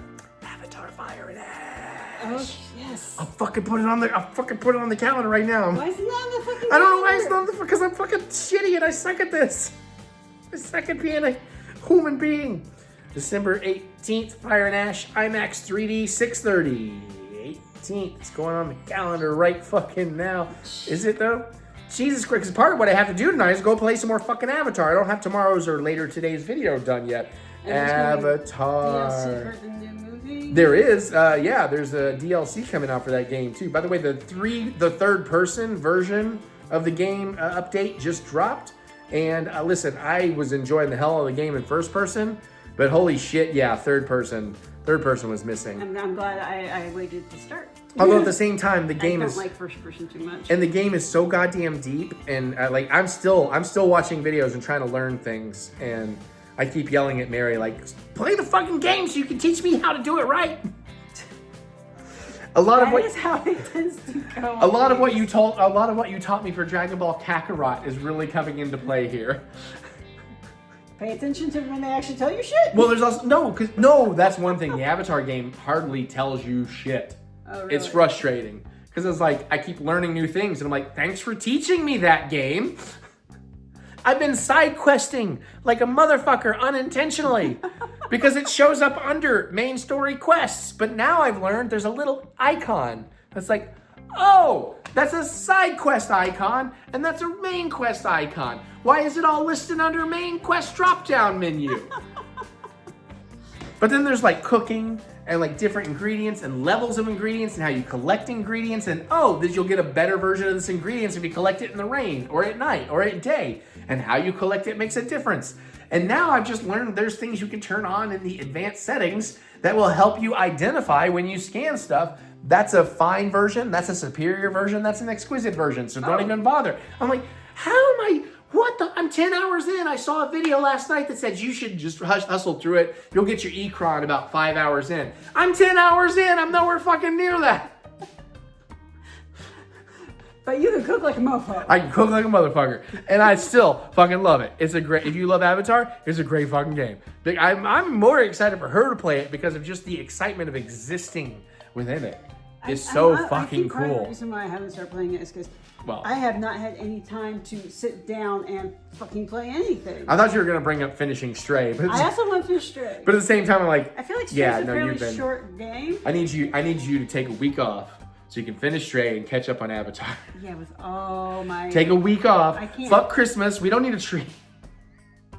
Kidding. We're putting up our tree. Okay. If we do absolutely nothing from the week off, I'm off for New Year's. It's not a week, but I have 4 days in a row. By New Year's, we have to... Is it March yet? I need you to be... We both... I don't know I never thought I'd say this, but I need you to be retired. I don't know who's more excited for the soft retirement. I also call it a soft retirement because it's really just me not doing daily YouTube. I'll still do some YouTube, but focusing on music and film. So I'm still going to be... when he starts going, I have to do a thing, I'll be like, Pam, no you don't. Well, the thing is breaking the YouTube habit of I feel absolutely beholden to, I must keep to my daily release schedule. And on top of that, I'm doing the daily video game schedule, which makes it 10 times worse. That's the thing. But that's why I need this like mental idea. That's why I call it a soft retirement. That's why I need this mental idea of as of March 1st, nothing is fucking daily anymore. Except Resident Evil Requiem. Because it comes out at the end of February. And I'm going to want to play the shit out of that anyways. But then after that, you'll still get stuff. You'll still get the occasional game. You'll still get trailers. Like Star Wars drops, fucking Man of Tomorrow trailer drops. As soon as he starts trying to wrangle me in the shit, that's when he starts getting smacked. Nope. Well, yeah, exactly. You will not be on the regular anymore. We can play Play Up just for fucking fun. Unless we go like play a game for funsies? What? Unless we go like a year and we never play Played Up. And I'm like, well, the only way I'm going to get married to play Played Up with me again is if I make it a required YouTube video. Which would be equally our faults because I'd be like, no, I don't feel like it. Let's watch this movie instead. I can't wait. I'm getting back to movies though. That's also part of my plan. Random, but every Monday tends to be my heavy work day where I have to do a shit ton. Downstairs or something. I know. Yeah, exactly. But Mondays are now for me going to theoretically become movie watch days where I force myself to sit down and watch 5 to 6 movies in a day. That's my job because it's not just for relaxation.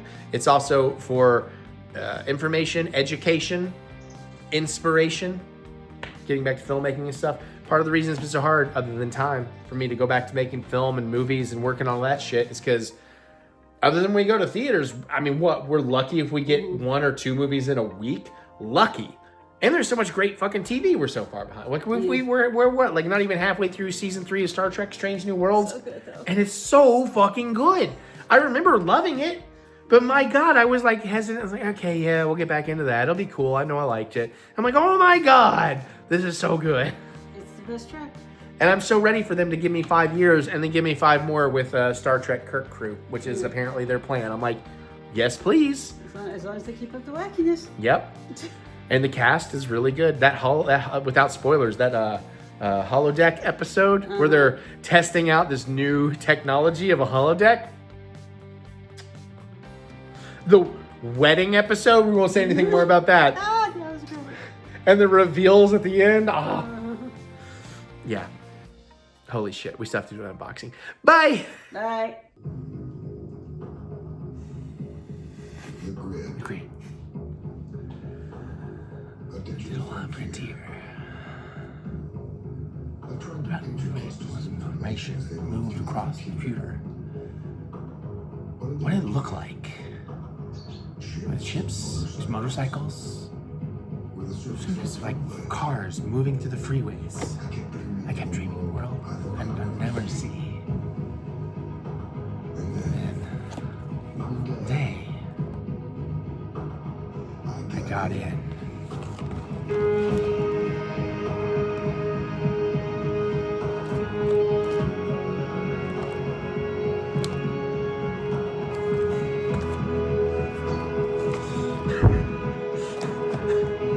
Echo, stop. What do you want to get sued?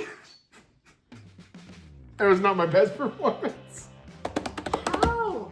How are you just saying completely different things? No, because I only practiced 1.5 times.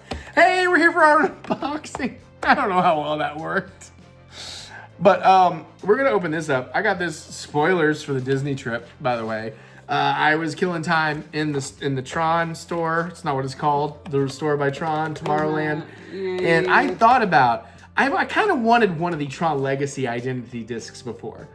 They have like a backpack you can put it on. I mean, I like the idea you could put it back here, but I don't need a backpack. They have the jackets that kind of light up, but they're not great. But I thought I'd get the identity, or the identity disc. And especially when I found out, because we liked Tron Ares. Didn't love it. It's got problems, but liked it. Yeah. Then I saw they had Tron Ares discs temporarily. They were gone by the time I got there. But Were they like the triangle ones? yes. Okay. But they had a new limited edition. Limited edition. That's why I was so excited. Of the classic Tron Kevin Flynn disc. Limited to 3,500 copies. I have no idea how these work. How cool they are. So expensive? No, they're just fucking expensive. They do stuff. They're also Bluetooth speakers, I think. I looked at the price tag on that. I'm like, how? Is there? Yeah, it's on the... Well, I got 20% off, so annual pass. See, I mean, honestly, actually, $16 off, that's pretty good. It's Disney prices. This is also limited edition. And it does stuff, Mary. We should let them look at it if they want. And I love my, like, movie prop toys. Like, this is the equivalent of a lightsaber. If you like Tron as much as I like Star Wars, you want these things, right? I mean, I think that's a fair description. I really enjoy Tron, but I love the idea of this original one. I wish they would make the jackets and stuff to go with it. So this is Kevin Flynn's Identity Disc, limited edition, 3,500 copies. Interacts with identity chips with Bluetooth speaker, so you can play whatever music through it, okay, or sound effects or whatever. Connects identity disc backpack.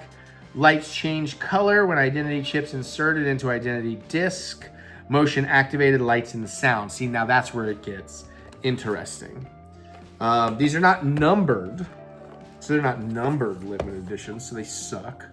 Just kidding. So do these have like batteries or do they have to be charged? I am pretty sure. I thought I saw somewhere about batteries, but I'm guessing maybe it has to be charged. Why don't you just use your little pocket knife? Because I had to dig out of my pocket, and like this is right here. Okay. That's what I was thinking. Alright. Ah, that's why. Nope, that's glued. How do you open this? There we go. I found it. I found it. There's only been a little lot of tequila. Then one day, I got in. To the bottle. Hush up. Well, that's not going to work, is it? May I see the box? No, I want to. Why? Well, hold on. Real quick, before you see whatever. Why is there tape there? What? That is... Why? Look, there's no... That is not... There's no... That is a solid piece of folded cardboard all the way through. But there's tape on these. Okay, sorry. Yeah. Honestly, you know what? We probably don't even need this. I think I know how to do this. I'm just gonna rip it We're over. just gonna get in there. I'm just gonna cut these things from the inside. I think it was the side I was trying to open it on is where it feels like it should be open, but that shit side is glued down. Is that glued down? That's glued down. That's not just taped down. Let me see. Okay, these are unsprung. There you go. That's glued down, hun. That's where I started. Okay. Yeah. Alright. Well, bringing out the top's gonna have the same issue. Okay, so Let me try my method. My method. Snippy snap. Oh, that's right. Normally we hand do this. These are very springy. use these. Oh Jesus! There we go. Yeah, I think you're right. Those are not taut. Spring. What do you call these? I don't know what you call these. Tabs, plastic, rubber bandy. Restraints. There is no fucking way to open this without destroying the box. There really is not. Yeah. Actually, no, that is glued down. That side's glued down, so you're going to destroy the box, which I don't mind doing because obviously we're about to fuck this fucker up. But yeah, that's Wow. an interesting design choice. That is a weird packaging choice, Disney.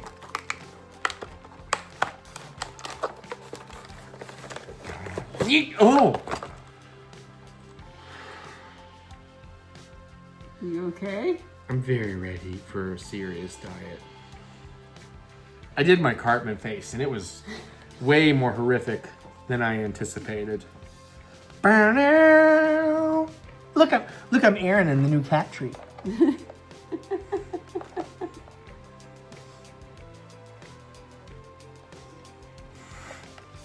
I sent him some very cute pictures while he was at the game. There's an off-on switch. I was like, why doesn't it do anything? Oh. Well, before we turn it on, now that we can actually pull the fucking thing out, maybe. Oh, it would probably go better from the top. It would go better from the top at this point, but I got it. Oh shit! It fell in your. Oh phew! I want the cats getting that. Okay, it requires. Why is there a piece of 4 fucking AA plastic? pack- Why is there just a piece of? It's not a bag. There's nothing in it. They just taped some. What is I that? think that was to protect the edge. That was. I guess it's still weird. Okay, sorry. Go ahead. Nothing else in the box. So it looks like it takes 4 AA batteries. Well, it also has an on-off. It should have batteries included. Actually, it has a multi-switch. It has 2 states. Oh, there's a Bluetooth state this way, and there's an on that way.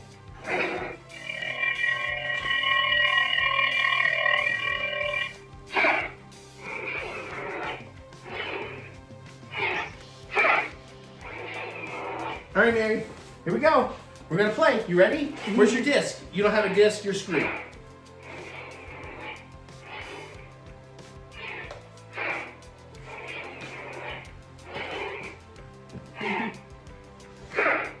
Then one day, I got in. That's fun.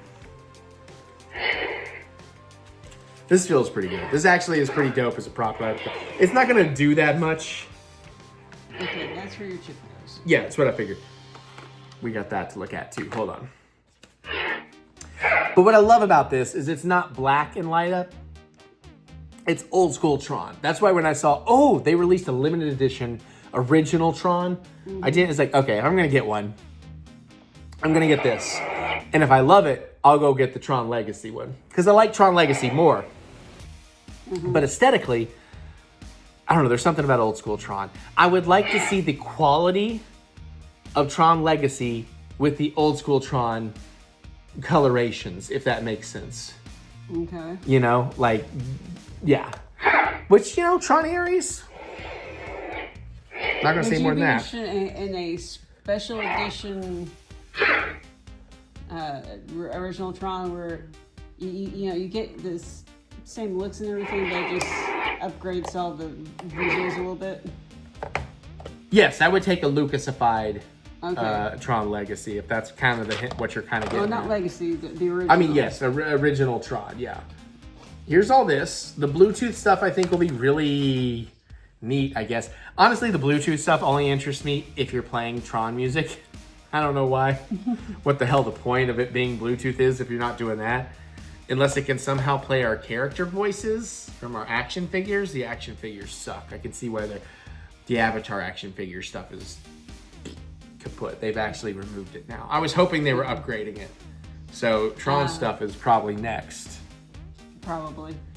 Which sucks, because the Avatar stuff has its own problems, but they're kind of cool. The Tron stuff has easily fixable problems, so I don't know why. Well, Leto, people don't like Leto or his movie. He's not the problem with that movie. He's not perfect in it. Anyway, so they have 4 different identity chips that are all from Tron Legacy. They don't have identity chips from anybody else. I don't know if there was a Ares Identity Special Edition, but they have Sam Flynn, they have Korra, they have... I don't remember what the yellow one was. He was... it's not... he was the program that he made in the first movie that was helping him out. There's that... Not Tron. No, that was the other guy's program. No. There was his program that looks just like him, and I can't... Kevin Flynn. Yes. Original movie. Yes. Kevin Flynn. Yes. Yes. What was his program's name? Because Tron was the other guy's program. No. Yeah. No, that was, oh God, what the fuck is his name? He was the bad guy, ultimately. No, not the bad guy. I can't think of anybody's name. Me either.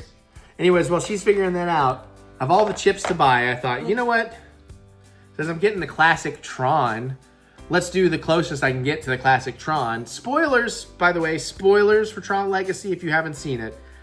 It's fucking obvious as hell in Tron Legacy. It might be the worst part of Tron Legacy is how obvious this is. Otherwise, a perfect movie.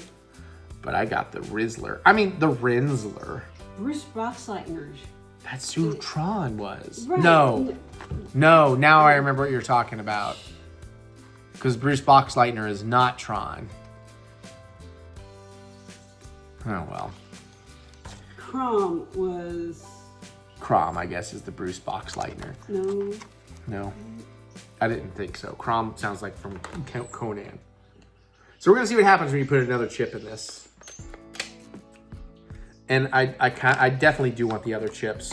I also wonder if we can put our made-up chips in here, but I also don't know if I care to try. Oh, we have some more tape. We have the lined tape stuff. 1 piece on each side. I hate this because this tape does not peel.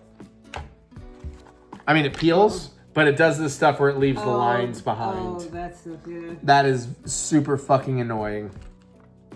It's like the same sheet you get on a lightsaber, but at least it tends to be... Oh, I've almost done it. It tends to be long enough. Like, look, I've kind of managed to go around the side. I mean, it still left a tiny bit of residue, but not awful. Not as bad as I thought that was about to be. See if we can get the other one correctly. I do wonder if our action figure chips will also do a similar thing in here. Left a tiny bit of residue, but not awful. And how the fuck? What the fuck? I guess I'm supposed to open this? There we go. Then I can pull this shit out. Oh, good. I opened it, and oh, look at this Nintendo Switch cartridge. Okay, honestly, I do kind of love the design on it. You do have some instruction-y stuff here. I'm not even going to bother opening that. I'm just going back in the case. And then, like Mary said, there's a chip spot right here. And it looks like it goes in like that. And now if we turn it on. Ooh.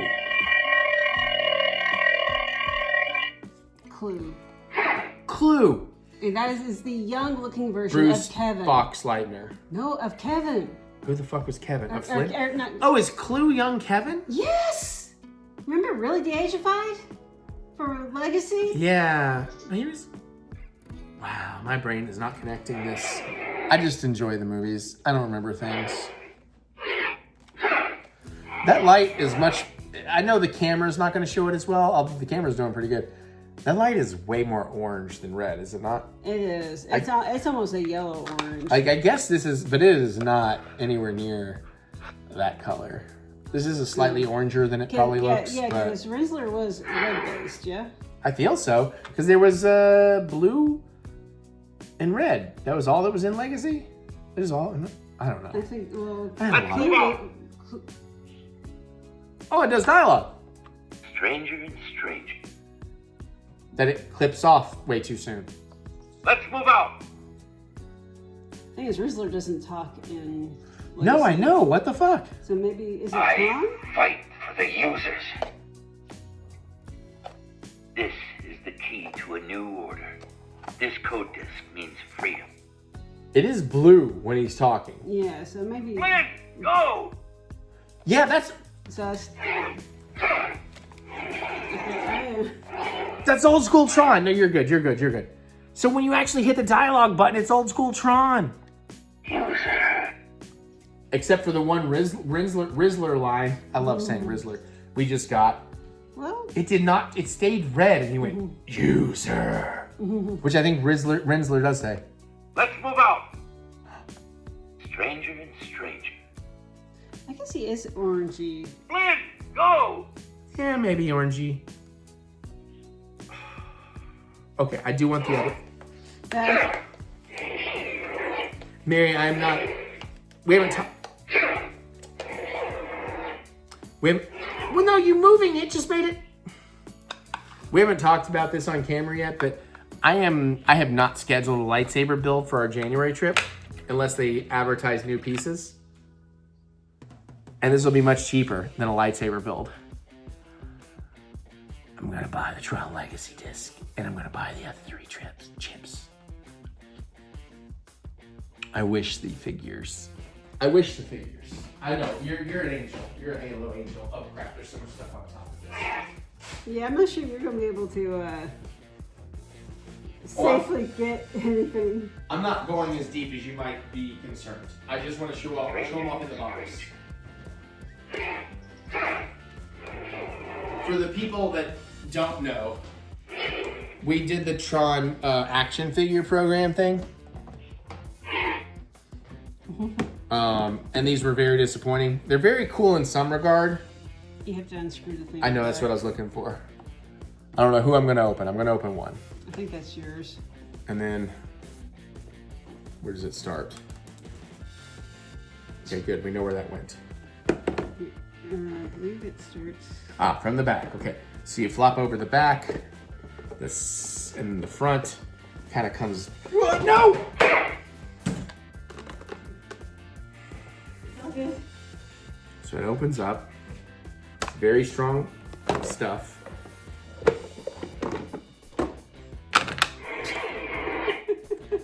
And you get to pick your body style, your helmet style, and there is a chip in here. Actually, the chip is right there. So maybe we will try this. Is there an on-off switch? There's an on-off switch. Our batteries may be dead because we've just left them on. Oh, so I don't know. That's probably me. I'm pretty sure I It chose is green. yours, yes. Oh yeah, so you can kind of see my face. How do you make them talk? I don't remember. That is, how do you make it? Should be.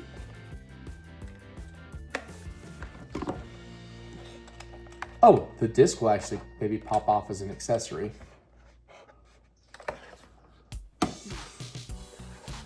Anyways, you pre-record dialogue. It's the lights. Yeah, listen to that shit. Touch my dick. When did you find it? It was near my dick. It's this button. Okay, I see it now. My face should change. You might need new batteries. That's very quiet. Anyways, it takes a bunch of pictures of your face. Your face changes. That part's cool. It's not working great because of batteries. The audio fucking sucks because of the way they have you record audio. You can't be loud. You can't actually fucking perform. I managed to perform. No, you gave a half-ass performance because you kept your volume low. How are you supposed to yell, "I fight for the users," when you have no... Because I didn't choose those lines. Well, that's a problem. Don't give me hype fucking lines to fuck... Anyways. Oh, well, that's right. I was going to do a thing. There's a whole goddamn reason since we did actually open this.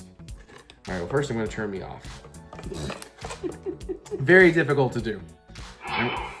Turn this off. And now I'm curious. So we're gonna pop out the Rizzler chip. Don't let me lose that. Okay. And then let's see if you can actually put your figure chip in. I'm pretty sure you can. The chips are the same. So our chips just slide right out. This has our voice and picture recording. So theoretically, this should light me up green and play my voice. I put that in correctly. Turn it on. Yep, you are green. Let's see if you're loud. Maybe it sounds better here. Hold on. Assemble the team. See you on the grid. See you on the grid. Come on, come on, come on. I need to hear I fight for the users. See you on the grid. Assemble the team. I fight for the users. It does sound better on here. It does sound much better. It doesn't sound great because I don't know what that background noise is. Disney. Assemble the team. That's Disney noise in the background. Is it though? That sounds too rhythmic to be. I fight for the users. Okay. Shit. Now that I know it does this, and now that I know these are still available but 50% off, I think we paid $90 a figure and they're now like 50. It's not quite 50% off. Now I'm tempted to do another one because I always wanted to do 2 of these. And now that I know that it's less about the figure and more about I can have a chip with my voice to put in my goddamn identity disc. And it's still way cheaper than building a lightsaber. I could build 2 lights. Actually, at $50 a piece, I could build equivalent to a lightsaber. I could build 5 of these and still be cheaper than a lightsaber. See you on the grid. I don't need 5. Even I'm saying that. I fight for the users. It's still awful because they give you no microphone volume gain controls. You're in a booth. There's no actual microphone to talk into. It's like spatial mics in a not soundproof booth. Very annoying. Anyways, I thought I would just kind of like this and like, cool. I bought one. I'm happy to have it. But now that I know you can put custom chips in, I have wondered for the longest time what it would be like if you could have an identity disc and you could put your own custom chip in. And then one day, I got in. Assemble the team. Oh, Mary wants hers now. Fuck, this video's going forever, but it's fine. Because I thought this would be a quick and easy, simple unboxing, but I'm having so much fucking fun. I'm gonna put my chip back in my guy here. Okay, now I want all the chips, and I want to do another one specific. I want to do a bad guy one for me. That's what I want to do.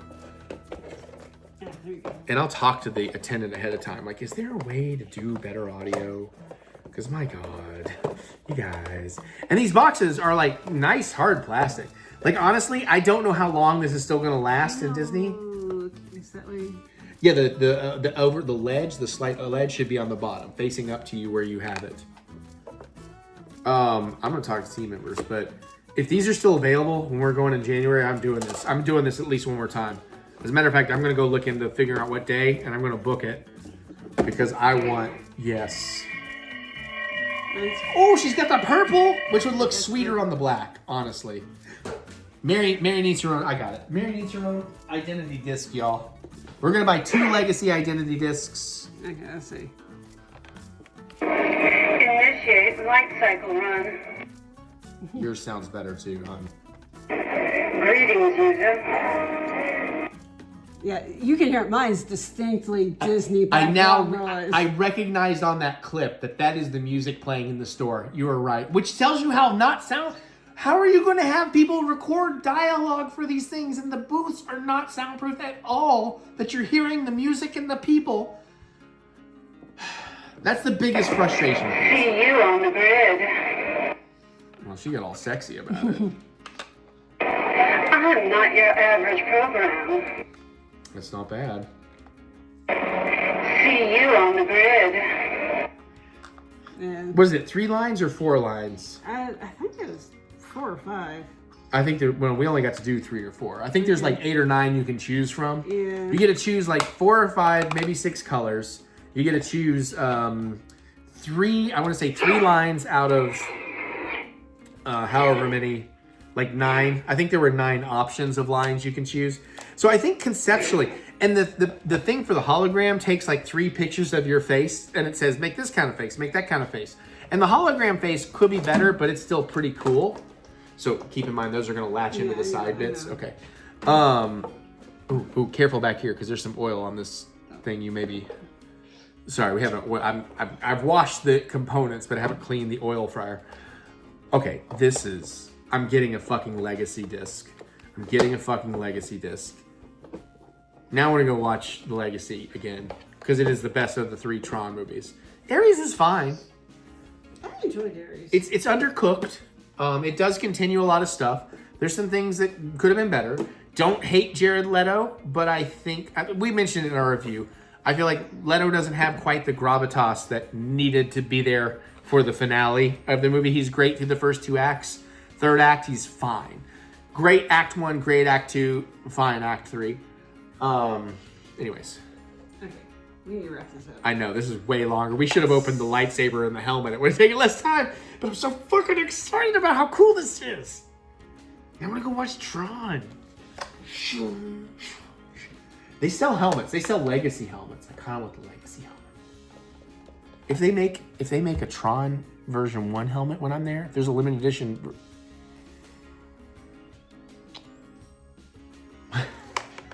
And on that note, Bye. Hi, I'm very happy. I'm not at all miserable because of things. UK game. And then I was going to play my Avatar game, and the update is forced, and it's like 90 minutes to download. I'm like, well, that's awesome. But you know what? Actually, I'm pretty happy because she's here. And we have some time to kill because I need to get some laundry out of the dryer, and it's almost done. So I thought, well, instead of just wasting time, we don't have to do this later. We're going to go ahead and do some pin unboxing. And since this is the last the last regular vlog that has pin unboxings before Avatar Fire and Ash comes out, and I can't play my Avatar game, we're gonna open up some more Avatar pins. I got 2 more boxes of these. I forgot to go and check if this is a set. Oh no.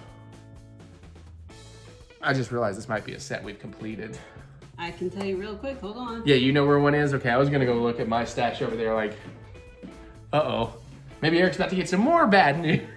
Or at least they'll be pin tradable. I can see my stash from over here, but I can't see my stash. Okay. No, I think these are different. Well, I think we've done 2 types of these, so. These are the ones I remember. Yeah, that's different from these. This is a different set. So, yeah, you entertain the camera for just a second. You can show them, remind them of those. This is what I remember. Right, This Way of Water. Let's see. What year was this? I know there should be a year on here somewhere. Ah, good. Okay, we're okay. We have opened some of these before, but we do not have a complete set on this. It's that we have a complete set on the first one. Okay. Because I did find our box, and we're definitely missing a few. Oh, okay, cool. So we're missing at least 4. So that's going to be helpful. Good, because I was about to be like, are you shitting me, man? Did I really do that? So we need the little wolf panther things, one of the flying fish, and... Oh, well, Mary, that's actually called it. I might know by the time I finish the Avatar Frontiers of Pandora. I really need to be playing that. You really do. And the update is out. Yeah. Yeah, the update's out. Is that supposed to be like the breathing thing? The little blue thing? Is that The underwater breather? I don't think so. It looks, maybe, but I don't think so. Anyways, we'll figure it out. Because I think those are supposed to be pink, so that's why I don't think it is. But I don't know. But is as close as I can think? Do you want to get your box started? It's like she forgot we're actually going to open them. Hi. Also, I've been decluttering my room, like cleaning it up, which has been awesome. I have too many lightsabers. But one thing I discovered is I forgot I bought Mary some Christmas gifts on the trip before my last trip. And I bought her something on this last trip and realized I'd already bought it for her for Christmas. So I just gave her an early Christmas gift. We got Banshee. Banshee. I think we already had that. Etheron. Yeah. See, look at that. I can learn some things. It's an econ, Mary. Gotta get it right, girl. I knew an Avatar thing you didn't. Well, you probably do. You just, I just like calling them banshees. Like I like to call the horsey Schliffner. That's a me thing. The war horses? That's dire horses. Is that what they're called? They are some kind of dire horse.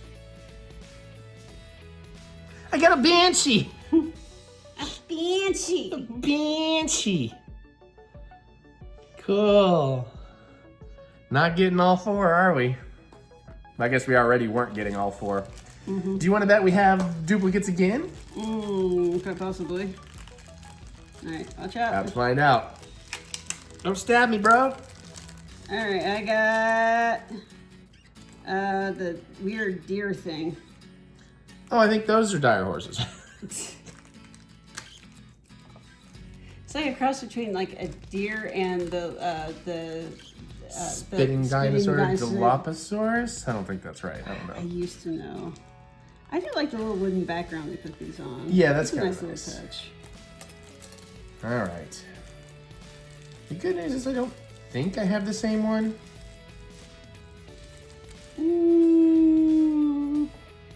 Womp, womp, womp, womp. That is a wash in the worst way. Already had both of them, and now we have a lot more of both of them. Wow. Cool, cool. We only had half the box already. There was only half the box still to discover, but we couldn't do that, could we?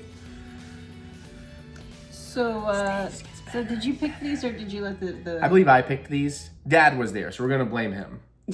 Just being in the area. He just ridden Flight of Passage. The sigh. The sigh indeed. Let's hope we don't have that problem with what we open next. Let's do that. Okay, so we got some more unboxings. I got some stuff done. I folded some laundry, and I don't know what the hell I did, but I did something. But now we got more fun for Mary to open. So we got some more blind boxes from the Japan. Japan Pavilion and Epcot. So it's Nyan pants. So it's kitty cats wearing underwear. I think you have some of these, right? Yeah, I have two. I've got the little fox, What and does it I've say? got the koala. I'm gonna say if you have the fox and bunny, we can recreate Zootopia. Zootopia. So I am hoping for the red panda, and probably the bunny. So there's only a total of 5 in here, huh? Yeah. Okay.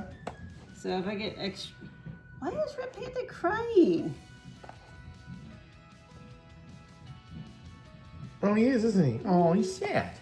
He wants his panda mom. He's sad because he saw our Avatar pin unboxing. No. Is this coming up before or after? This happens after the Avatar pin unboxing. Okay. I'll give you guys a little hint of something. We're gonna do an extra bonus one next time too. After the pins, next time I've got just a tease. I got 2 of these. Well, I did get a new one. Oh, It's a cute one. It's not the one I was hoping for, but Yeah, but it's still a cute one. I'll get it out of the bag here so I can show it off. 3 out of 5. It's the bear. It's a Kuma. Puma. Puma, barely Noma. It's got a little bear tail on the back. It is pretty cute. It's cute, just not what I was hoping for, but you know. But at least it I'll wasn't take one you already had. Yeah, I'll take that over a repeat. It's got a little stand. Oh, okay. I didn't see it. And that's why I was like, why are you just randomly stabbing more plastic? I didn't see the stand in there. Yeah, so these apparently don't stand up real well on their own. You can't see it on camera, but I'm testing it. He's very bottom heavy. Oh, shit. Got it. So he's got a little itty plastic stand here. Plastic stand. It wedges right between his legs, and see if I can get to stand there long enough to actually set him down. And yes, it works. Yay.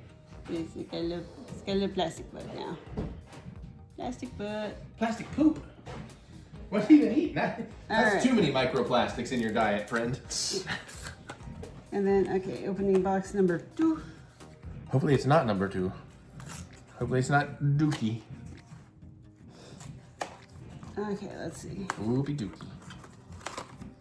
No poopy dookie. No poopy dookie. And we got the red panda. I'm very happy for you. Yay. So you're just missing the bunny then? Yes. Okay. Not sure if I want the bunny enough to risk going after. Fair. I was gonna say they have tons of these still. You know, Yeah. some things places are out of, but those they're not out of. But okay, so here we go. See, him is sad. He's crying, and I don't know why. Those are tears of joy because he's happy to have found a new loving home. So I'm gonna try. Yeah, there we go. Getting better focused. Good little red panda head. He's got the little red panda tail. So cute. Yay! It is very cute. It's not as cute as Jack, but it's very cute. Sleeping. Him is He's conked out over there.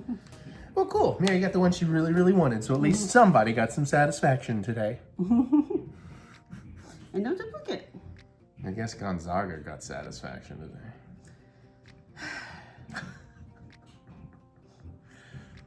That's right. We don't talk about sports on the channel. I can't say more. I want to say more. I won't. Love you. I love you too. And you're welcome. Thank you. I already said you're welcome. You can't thank me after. Yeah, I can. Yeah, you can. Yeah, you can. We'll be right back. Bye. Man, this show's going really late. I could sure use me to pick me up, but also I don't want to get sober. Hey, let's make a coffee cocktail. Listen, the original plan was I was gonna make a joke about, and the cocktail for you when you wake up after you've been up all night after having a hangover is a Bloody Mary recipe we're looking at. I don't want a Bloody Mary after all that food. So I found a different drink. This is kind of interesting. I don't know if I'm saying it right. It's called the Dalgona Martini. Dalgona? D-A-L-G-O-N-A. Depends what language it's from. Anyways, this is going to be fairly easy. It's going to include whipped coffee. That's the interesting part of this. That hopefully goes well. But it's also going to take 2 ounces of Bailey's Irish Cream, which we got right here. 2 ounces of vodka, we got that right here. It's going to take 2 tablespoons of granulated sugar. 2 tablespoons of instant coffee, which hopefully is a pack. That is not 2 tablespoons. I'm going to have to use 2 packs. Hopefully there's a tablespoon in there. Is it, you're welcome to use my I don't want decaf. I don't want decaf. And 2 tablespoons of cold water. We're going to whip that up. But first we're going to shake the Baileys in the vodka. Shake, shake, shake, senora. Over stuff.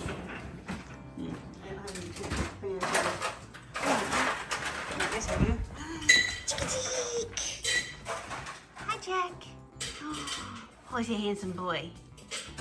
Oh, you being shy? All right. All right, gotta go back today. I got about 8 ice cubes in there. I don't know. Throw in 2 ounces of the old Titarinos.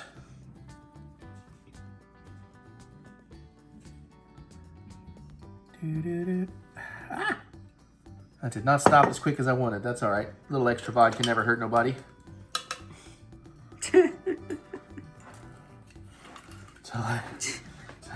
You put the vodka right in my line of sight for your... Sorry, I'm still somehow, even after cleaning up this whole kitchen, I'm still somehow lacking for space.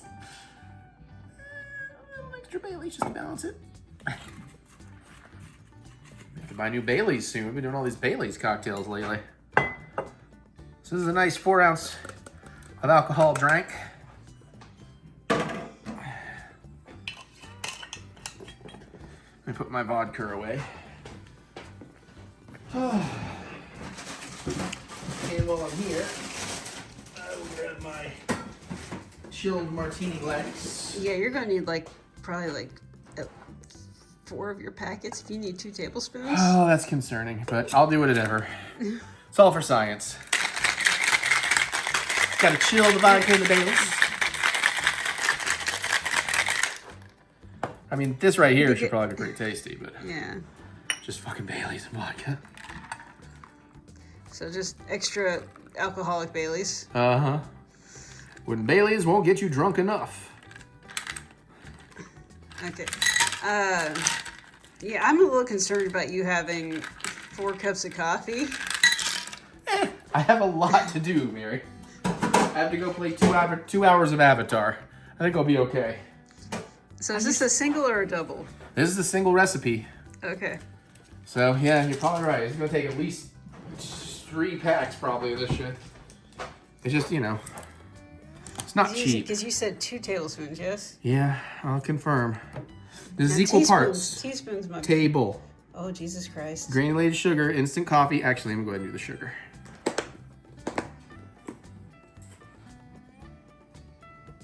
And I don't put sugar in my coffee, so. But, you know, Well, whatever. we're making a foam here, so. Yeah. All right. Maybe we'll be wrong. Maybe there's. Oh, Jesus, fuck me. Wait, there's still more coffee in there. Hold on. Not enough. So I think it's going to take maybe 3 packets. Hopefully. Or you know what? It's going to take 3 packets. We're just going to make it 3 packets. What if it's not? If it throws everything off, if it's not equal proportions. I don't know. No, I'm hoping for equal proportions out of 3. Oh, that's right. I just said I'm going to make it 3 no matter what, huh?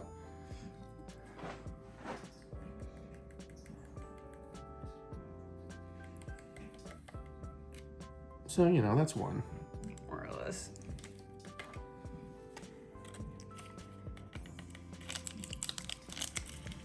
It's going to be close because I wouldn't have anything to do with the other packet. I'm not going to make a cup of coffee, so I'll just be wasting it.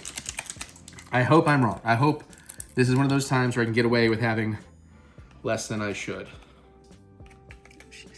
Well, it's sticking in. Sticking in the packet. Christ, that's not going to be close enough. Even with what I spilled. You want to top it off with some of my Folgers? No, because it won't take. I don't know about blended coffees. I don't. Fine, whatever. I've got more boxes. It's just, it ain't cheap. That's all. It's a lot cheaper when I was buying my beans and grinding it, but.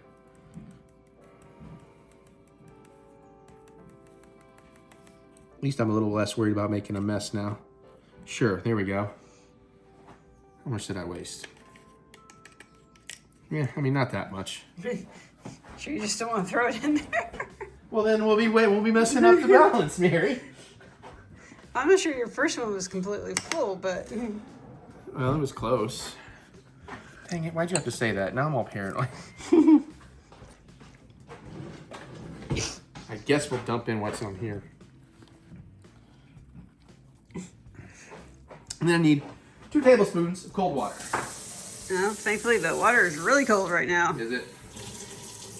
Well, once you run the cold water for a second, yeah. Because Oh, you mean because it's so cold outside? Yes. I thought maybe you had been running it or something is what you're referencing. All right, now you're going to whisk it. Yeah. Whisk it real good. We're gonna whisk it real good.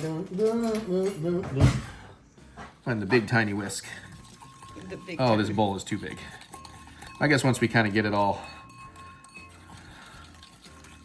You can always like kind of tilt it. Oh yeah, it's starting to get kind of foamy. How foamy is it supposed to get? It looks like creamy foaminess when it's done right. Right now I'm just worried about getting it all incorporated because this bowl is too wide.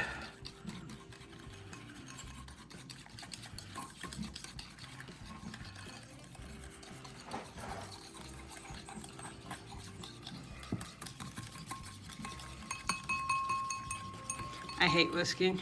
Me too. I should have done this in like a ramekin or something. Smells good. Yeah, smells like coffee. Sweet coffee. Well, just think of it this way. I'm just burning the calories I'm about to re-ingest.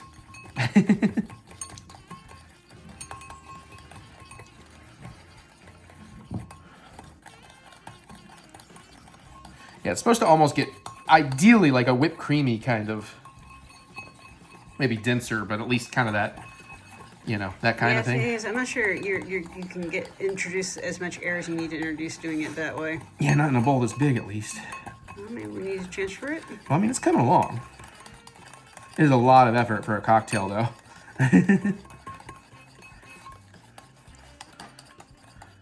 Maybe I need a bigger whisk. Do you think a bigger whisk would do it? I don't know. I feel like I could get more of it whisking at the same time. The bigger whisk. Here's my fridge whisk. I am not 100% sure on my whisk science. Fair enough, but this already feels better.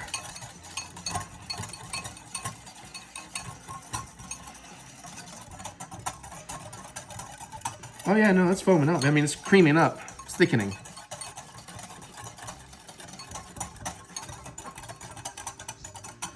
But it is supposed to be like vigorously whisked and a lot of whisking. This might be better as a big batch thing you make. In like a food and a... Yeah. What do you call it? Crap. What's my thing called?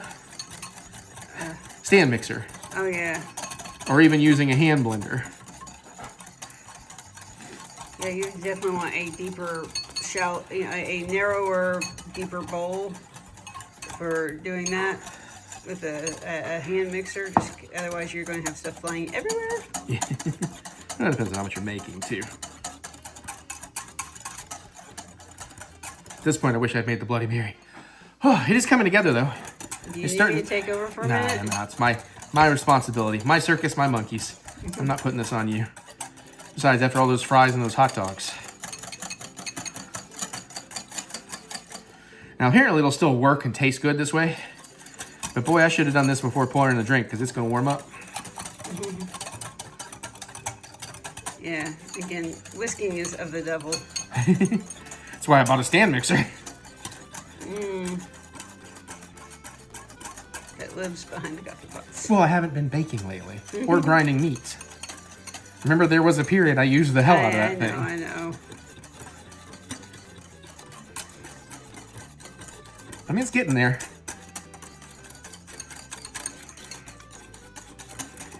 As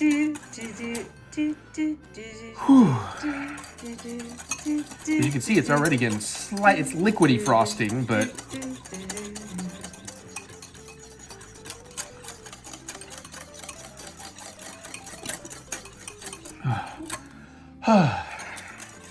you'd think this arm would be used to vigorous activity.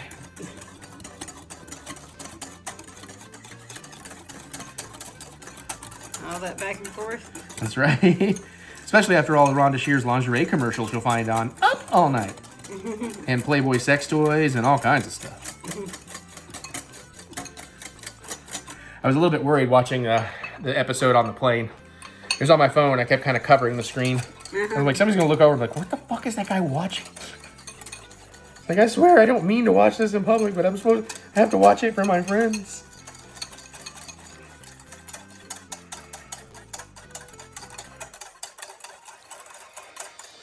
Whew.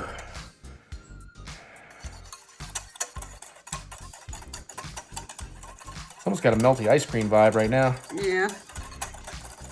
All right, I'm about to give up and just go with... It's not going to be as pretty. Because I did see some of the reviews be like, we couldn't get it to get fluffy, but it still was good. Yeah, it should taste really good.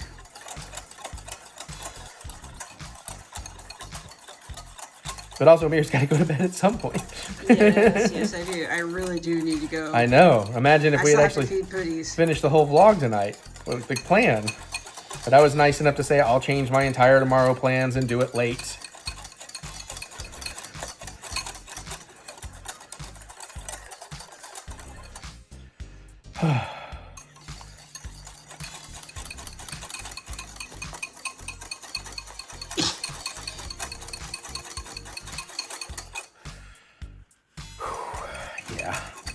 Yeah, I think we're about to call this. I don't think I want to do more of it. This vlog's long enough as it is. Hi. All right. Now, theoretically, I'm supposed to heap it into the drink, but this is just going to get poured into the drink because... It's not going to float. I think it'll float a little.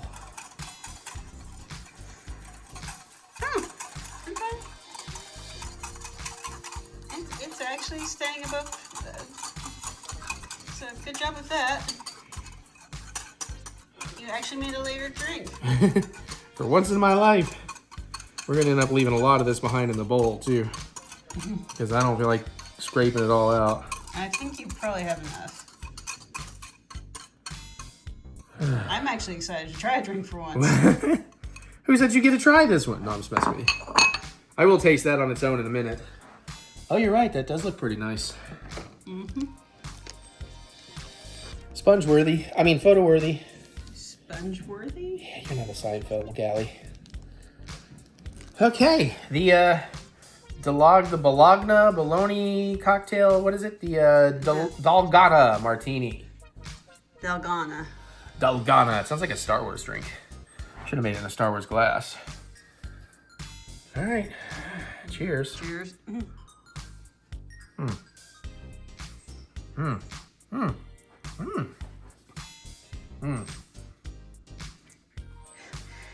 I was like, good. Huh? I'm not sure what to think of that. Thank you. Give me. I'm gonna try. Oh. Give me. I'm gonna. It's not like awful and I'm gonna throw it out. I suspect I know what your problem is. Yeah, I wonder. I'm having trouble putting it into words.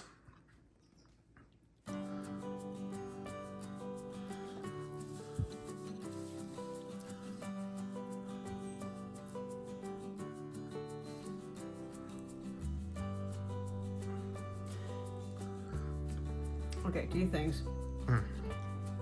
I don't think I would have added an extra vodka. Yeah, I think because you taste the vodka, like it's obviously in there. Two, one of the reasons why I personally would not have used your Well, Starbucks. you don't like Starbucks, yeah. Well, no. Yeah, there's that. Aside from, partly because Starbucks is known for being a strong coffee. That's not the issue I'm having. We're having different issues. I don't mind the strength of the coffee. It's that I can taste the vodka separately. Yeah. And I'm still not a fan of sugar in my coffee. But it's just a sweet drink. Yeah, but I'm getting the You aftertaste. drink sweet drinks. I know, but I'm getting the aftertaste of the sugar in the coffee that I don't like. See, I just taste the aftertaste of the coffee. Um, Of course, I put sweetener in my coffee.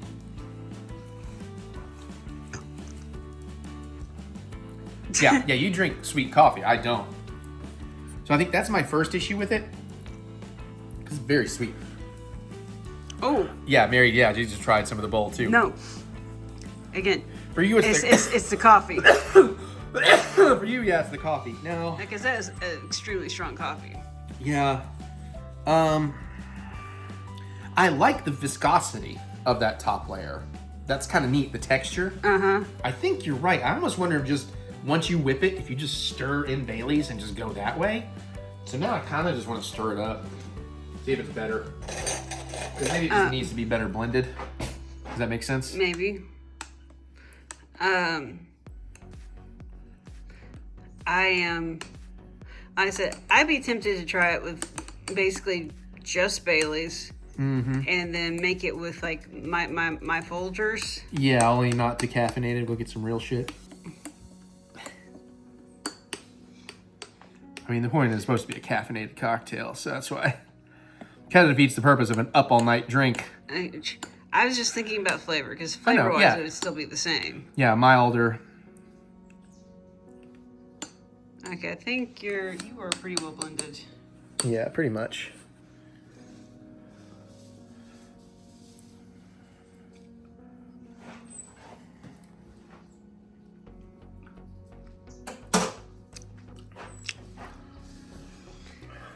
Thumbs up. Now it just looks like mud. Mm-hmm. That's better, though. Do you still taste the vodka separate? I don't get the vodka as much. It's still just a little too sweet for me overall. But it definitely tastes better. And you still have that thickness. It's like a melted chocolate milkshake now. I'm not going through the many stages of This is more like It's definitely better mixed up. But again, your Starbucks is too much for me. That's fair. And for me, it's just too sweet because I don't drink sweet coffee. I like my coffee like I like my men. But you like some sweet cocktails, though. Well, I love sweet cocktails. I don't That's typically what this is. I don't typically love sweet coffee, and the coffee's so predominant in here. It's not like an espresso martini or something like that, you know, but it's like, which is a little more balanced. I think it's because it's just So you plain want white it to sugar. be coffee. I either want it to be more like coffee or creamier and less sugary. Because I think that's what it is. I think it's because it's basic white sugar. I think maybe a different sweetener I would like more. I don't know if you'd still get the same whipping effect. Like, I almost wonder what it'd be like with like a brown sugar or something, or a blend of white and brown. I'm not sure if brown dissolves as easily as Right. white. Again, I am, that is a pure guess on my part. I am not an expert. I also wonder if I should just pour some Kahlua in here. Oh, Kahlua fixes everything. Doesn't First, it? it'll make it sweeter. Yeah, but maybe it'll make it the right kind of sweeter. I don't know. It's getting a little better as I'm drinking it. You're getting used to it. Yeah. I think this is I think this cocktail is going to come down to your own personal tastes. If you use a coffee you like and you're used to sweet coffee, you'll probably really like this. Especially if you can really get the stuff fluffed up. Because I think it's kind of neat that I could just mix together coffee, sugar, and water and get something that viscous. That's kind of neat. Never done that. Yeah, it's a tweak for me. Maybe I don't know if I'd replace the vodka with Kahlua. Maybe it just needs no vodka and like an extra ounce of Bailey's, like 3 ounces of Bailey's instead of 2 and 2 of vodka. Yeah. And then mix in. Yeah. It's close to something good, but it's not 100% for me. I don't think I'm in love with this one, but maybe y'all like it. And I am drinking worth like tinkering with. Yeah, and I am drinking near 4 cups of coffee right now. Woo! Get me an Ekron, boy. I'm going to be flying through the valley, taking out RDA AMPs all damn night long. Woo!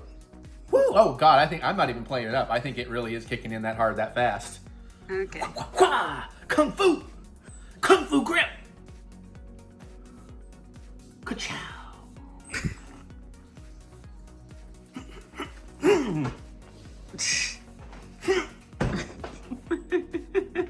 The first kick wasn't very high. I'm like, I know I can kick higher than that. I'm not great, but and then the shoe started coming off. I was like, hold back the kick. Woo! Honestly, as it's settling in, that is getting better. Okay. Okay. I need to go bed before this kicks in completely. Yeah, because I'm about to be up all night. Yeah! Yuki and John's Patreon buffet. Ding! Well, there you go. That's a very fun vlog. I don't know if it's exciting, but this is probably the most fun I've had in a vlog in a long time. I don't think the tequila had anything to do with it. No, not at all. I'm very excited about the Tron stuff. I did look it up. They don't take reservations on the Tron figures right now. It's a walk-up thing. There's not often people in the walk-up thing, so you probably have to go to the main register and be like, I'd really like to do the Tron figure thing. I'm guessing you have to do it earlier in the day or in the afternoon. I don't know if they'll do it late at night. Certainly not at parties and stuff, I guess. But it is still $50, so I'm going to try, if it's still available, in late January into February. I'm going to try and do 2 more. Maybe there's some way to hack those chips too. We'll figure that out in the future so I can get better quality recordings. But I'm excited about that. I had a great time making the drink, despite that much coffee really wrecking my system. I had a great time with the food and up all night. They're also doing a New Year's special. We'll get to that. And I had a great time with the disc unboxing. And the pins and everything. It's been a great vlog. I love y'all. Thank you for caring about any of this stuff. I really do appreciate that. I like having these little vloggy things. Who knows? It's probably not continuing in the future. I have to be real with you. Not like it is now. Not saying there'll never be these. It's just not going to be regular. You know what I'm saying? Anyways, it's 11:39 p.m., which is actually way earlier than I thought. I have to do at least 1 Avatar video game play tonight, which I don't mind doing. Maybe I'll do 2. I don't really want to, though, right now. Once I play the game, because the game is fun. I love playing the game. I'm just in the mood to, like, go watch movies or something. But it's also kind of early. But then I would sleep. Anyways, I need to wrap this up because I'm going to edit this. Finish the text work so I don't have to worry about it too much when it's later at night. All right, I love y'all. Thank you. Comment below. Click comment. Let me know what you think. Are you excited? Did you get a Tron figure? Do you agree? Listen, they gotta fix. There's some things they can make so much money with doing those Tron figures, but there's some things they have to fix. I could say the same about the lightsaber builds at Savvy's. Not as much, but there's a few things that if you did or like rotated parts a little more often, you'd make a little more money from the whales like me, if nobody else. I wouldn't mind a redesign that also includes now an orange Kyber. I mean, Ahsoka, Balin Skull, Shin Hati. Just saying. All that and more. Comment below. Let me know. Geek out with me in the comments. I look forward to hearing what you have to say. Other than that, and click the thumbs up button. Give me the good old thumb of encouragement, as I do love to be encouraged. And sorry. And remember that we will get through this. We will get through this together. Oh, that's a fan. I've been cleaning, so there's random stuff in random places because I haven't cleaned here yet, but I got a plan. I'm going to get some bins Thursday. I think this weekend, I'm going to remove all the games and stuff and hopefully clean that section back there because you don't really see it in a lot of stuff. But I just got a bunch of random crap piled up just under camera. But I'm going to take all the games off the wall. I have some stuff I want to put up for the next regular vlog. You get Disney next week, but after that, so we'll see. Keep your eyes out. All right, comment below. Click the thumbs up button. Love you. Check out my music anywhere you listen to music because I'm getting excited. I've been playing. I learned how to play. Ooh, that's way out of tune. I learned how to play Wicked games the other night. I was looking up gift guides for guitar players to get ideas for a list, Christmas list. And randomly, this one lady starts playing Wicked games. I was like, wait a minute. That's how you play Chris Isaac's Wicked games? It's that easy? And I grabbed a guitar. I was like, oh, this is one of Mary's favorite songs. So hey, listen, I'm really back into it. This is going to be a musical Christmas for me because I'm trying to get hyped for making new music in the future because we got to get the Mary EP Part 2 and hopefully Part 3 and my Christmas song, Christmas with the Kitties. That's what I'll tell you. That's the title. Happening next year. I shouldn't have said that. I hope it's fine. Follow all that. Check out music anywhere you listen to me. Look up TheEricButts. Try a couple of songs. You know what I'm saying. Also, go to TheEricButts.com for video game let's plays, food and cooking videos. Ooh, and jalapeno hot mark. The constant having to make YouTube videos is making this hard too. Listen, I know it sounds weird, but like if I can distract myself, having to work makes it too easy and encouraging to be like, might as well have a glass of wine. Might as well have this drink. Might as well start drinking earlier because I got to go to these work. What am I doing? Watching videos? Playing video games?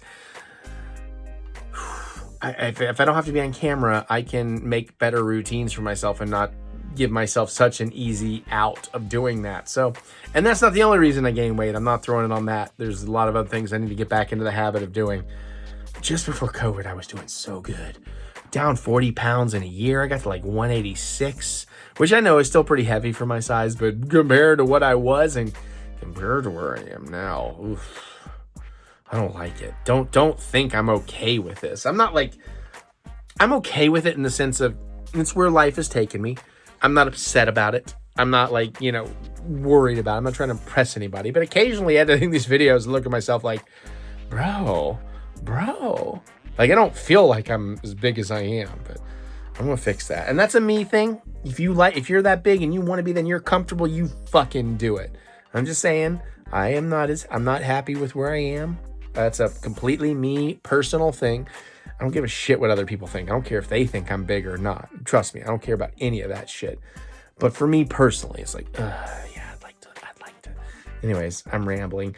All that and more you can follow right here, or go to TheEricButts.com for all your funky butts fun. I need to make movies again, because then like I'll go a month and hardly fucking eat or drink, because if I'm making a feature film over the course of a month, I get like 6 hours of sleep and I don't have wind down time. I don't have wind up time. It's get up, get clean, go to work, focus, go home, go to bed. I just have too much free time, which is not a terrible thing to complain about, but I don't have the right kind of free time. You know what? I'm rambling in ways I can't explain to you right now without taking an hour. Check out the links below for more stuff. There's more at the links in the description below. Click the see more button to see more butts. I'm going to get out of here. I'm going to worry about my own problems and go play some Avatar. So that'll come out in 4 hours after this video. I love y'all. See you all later.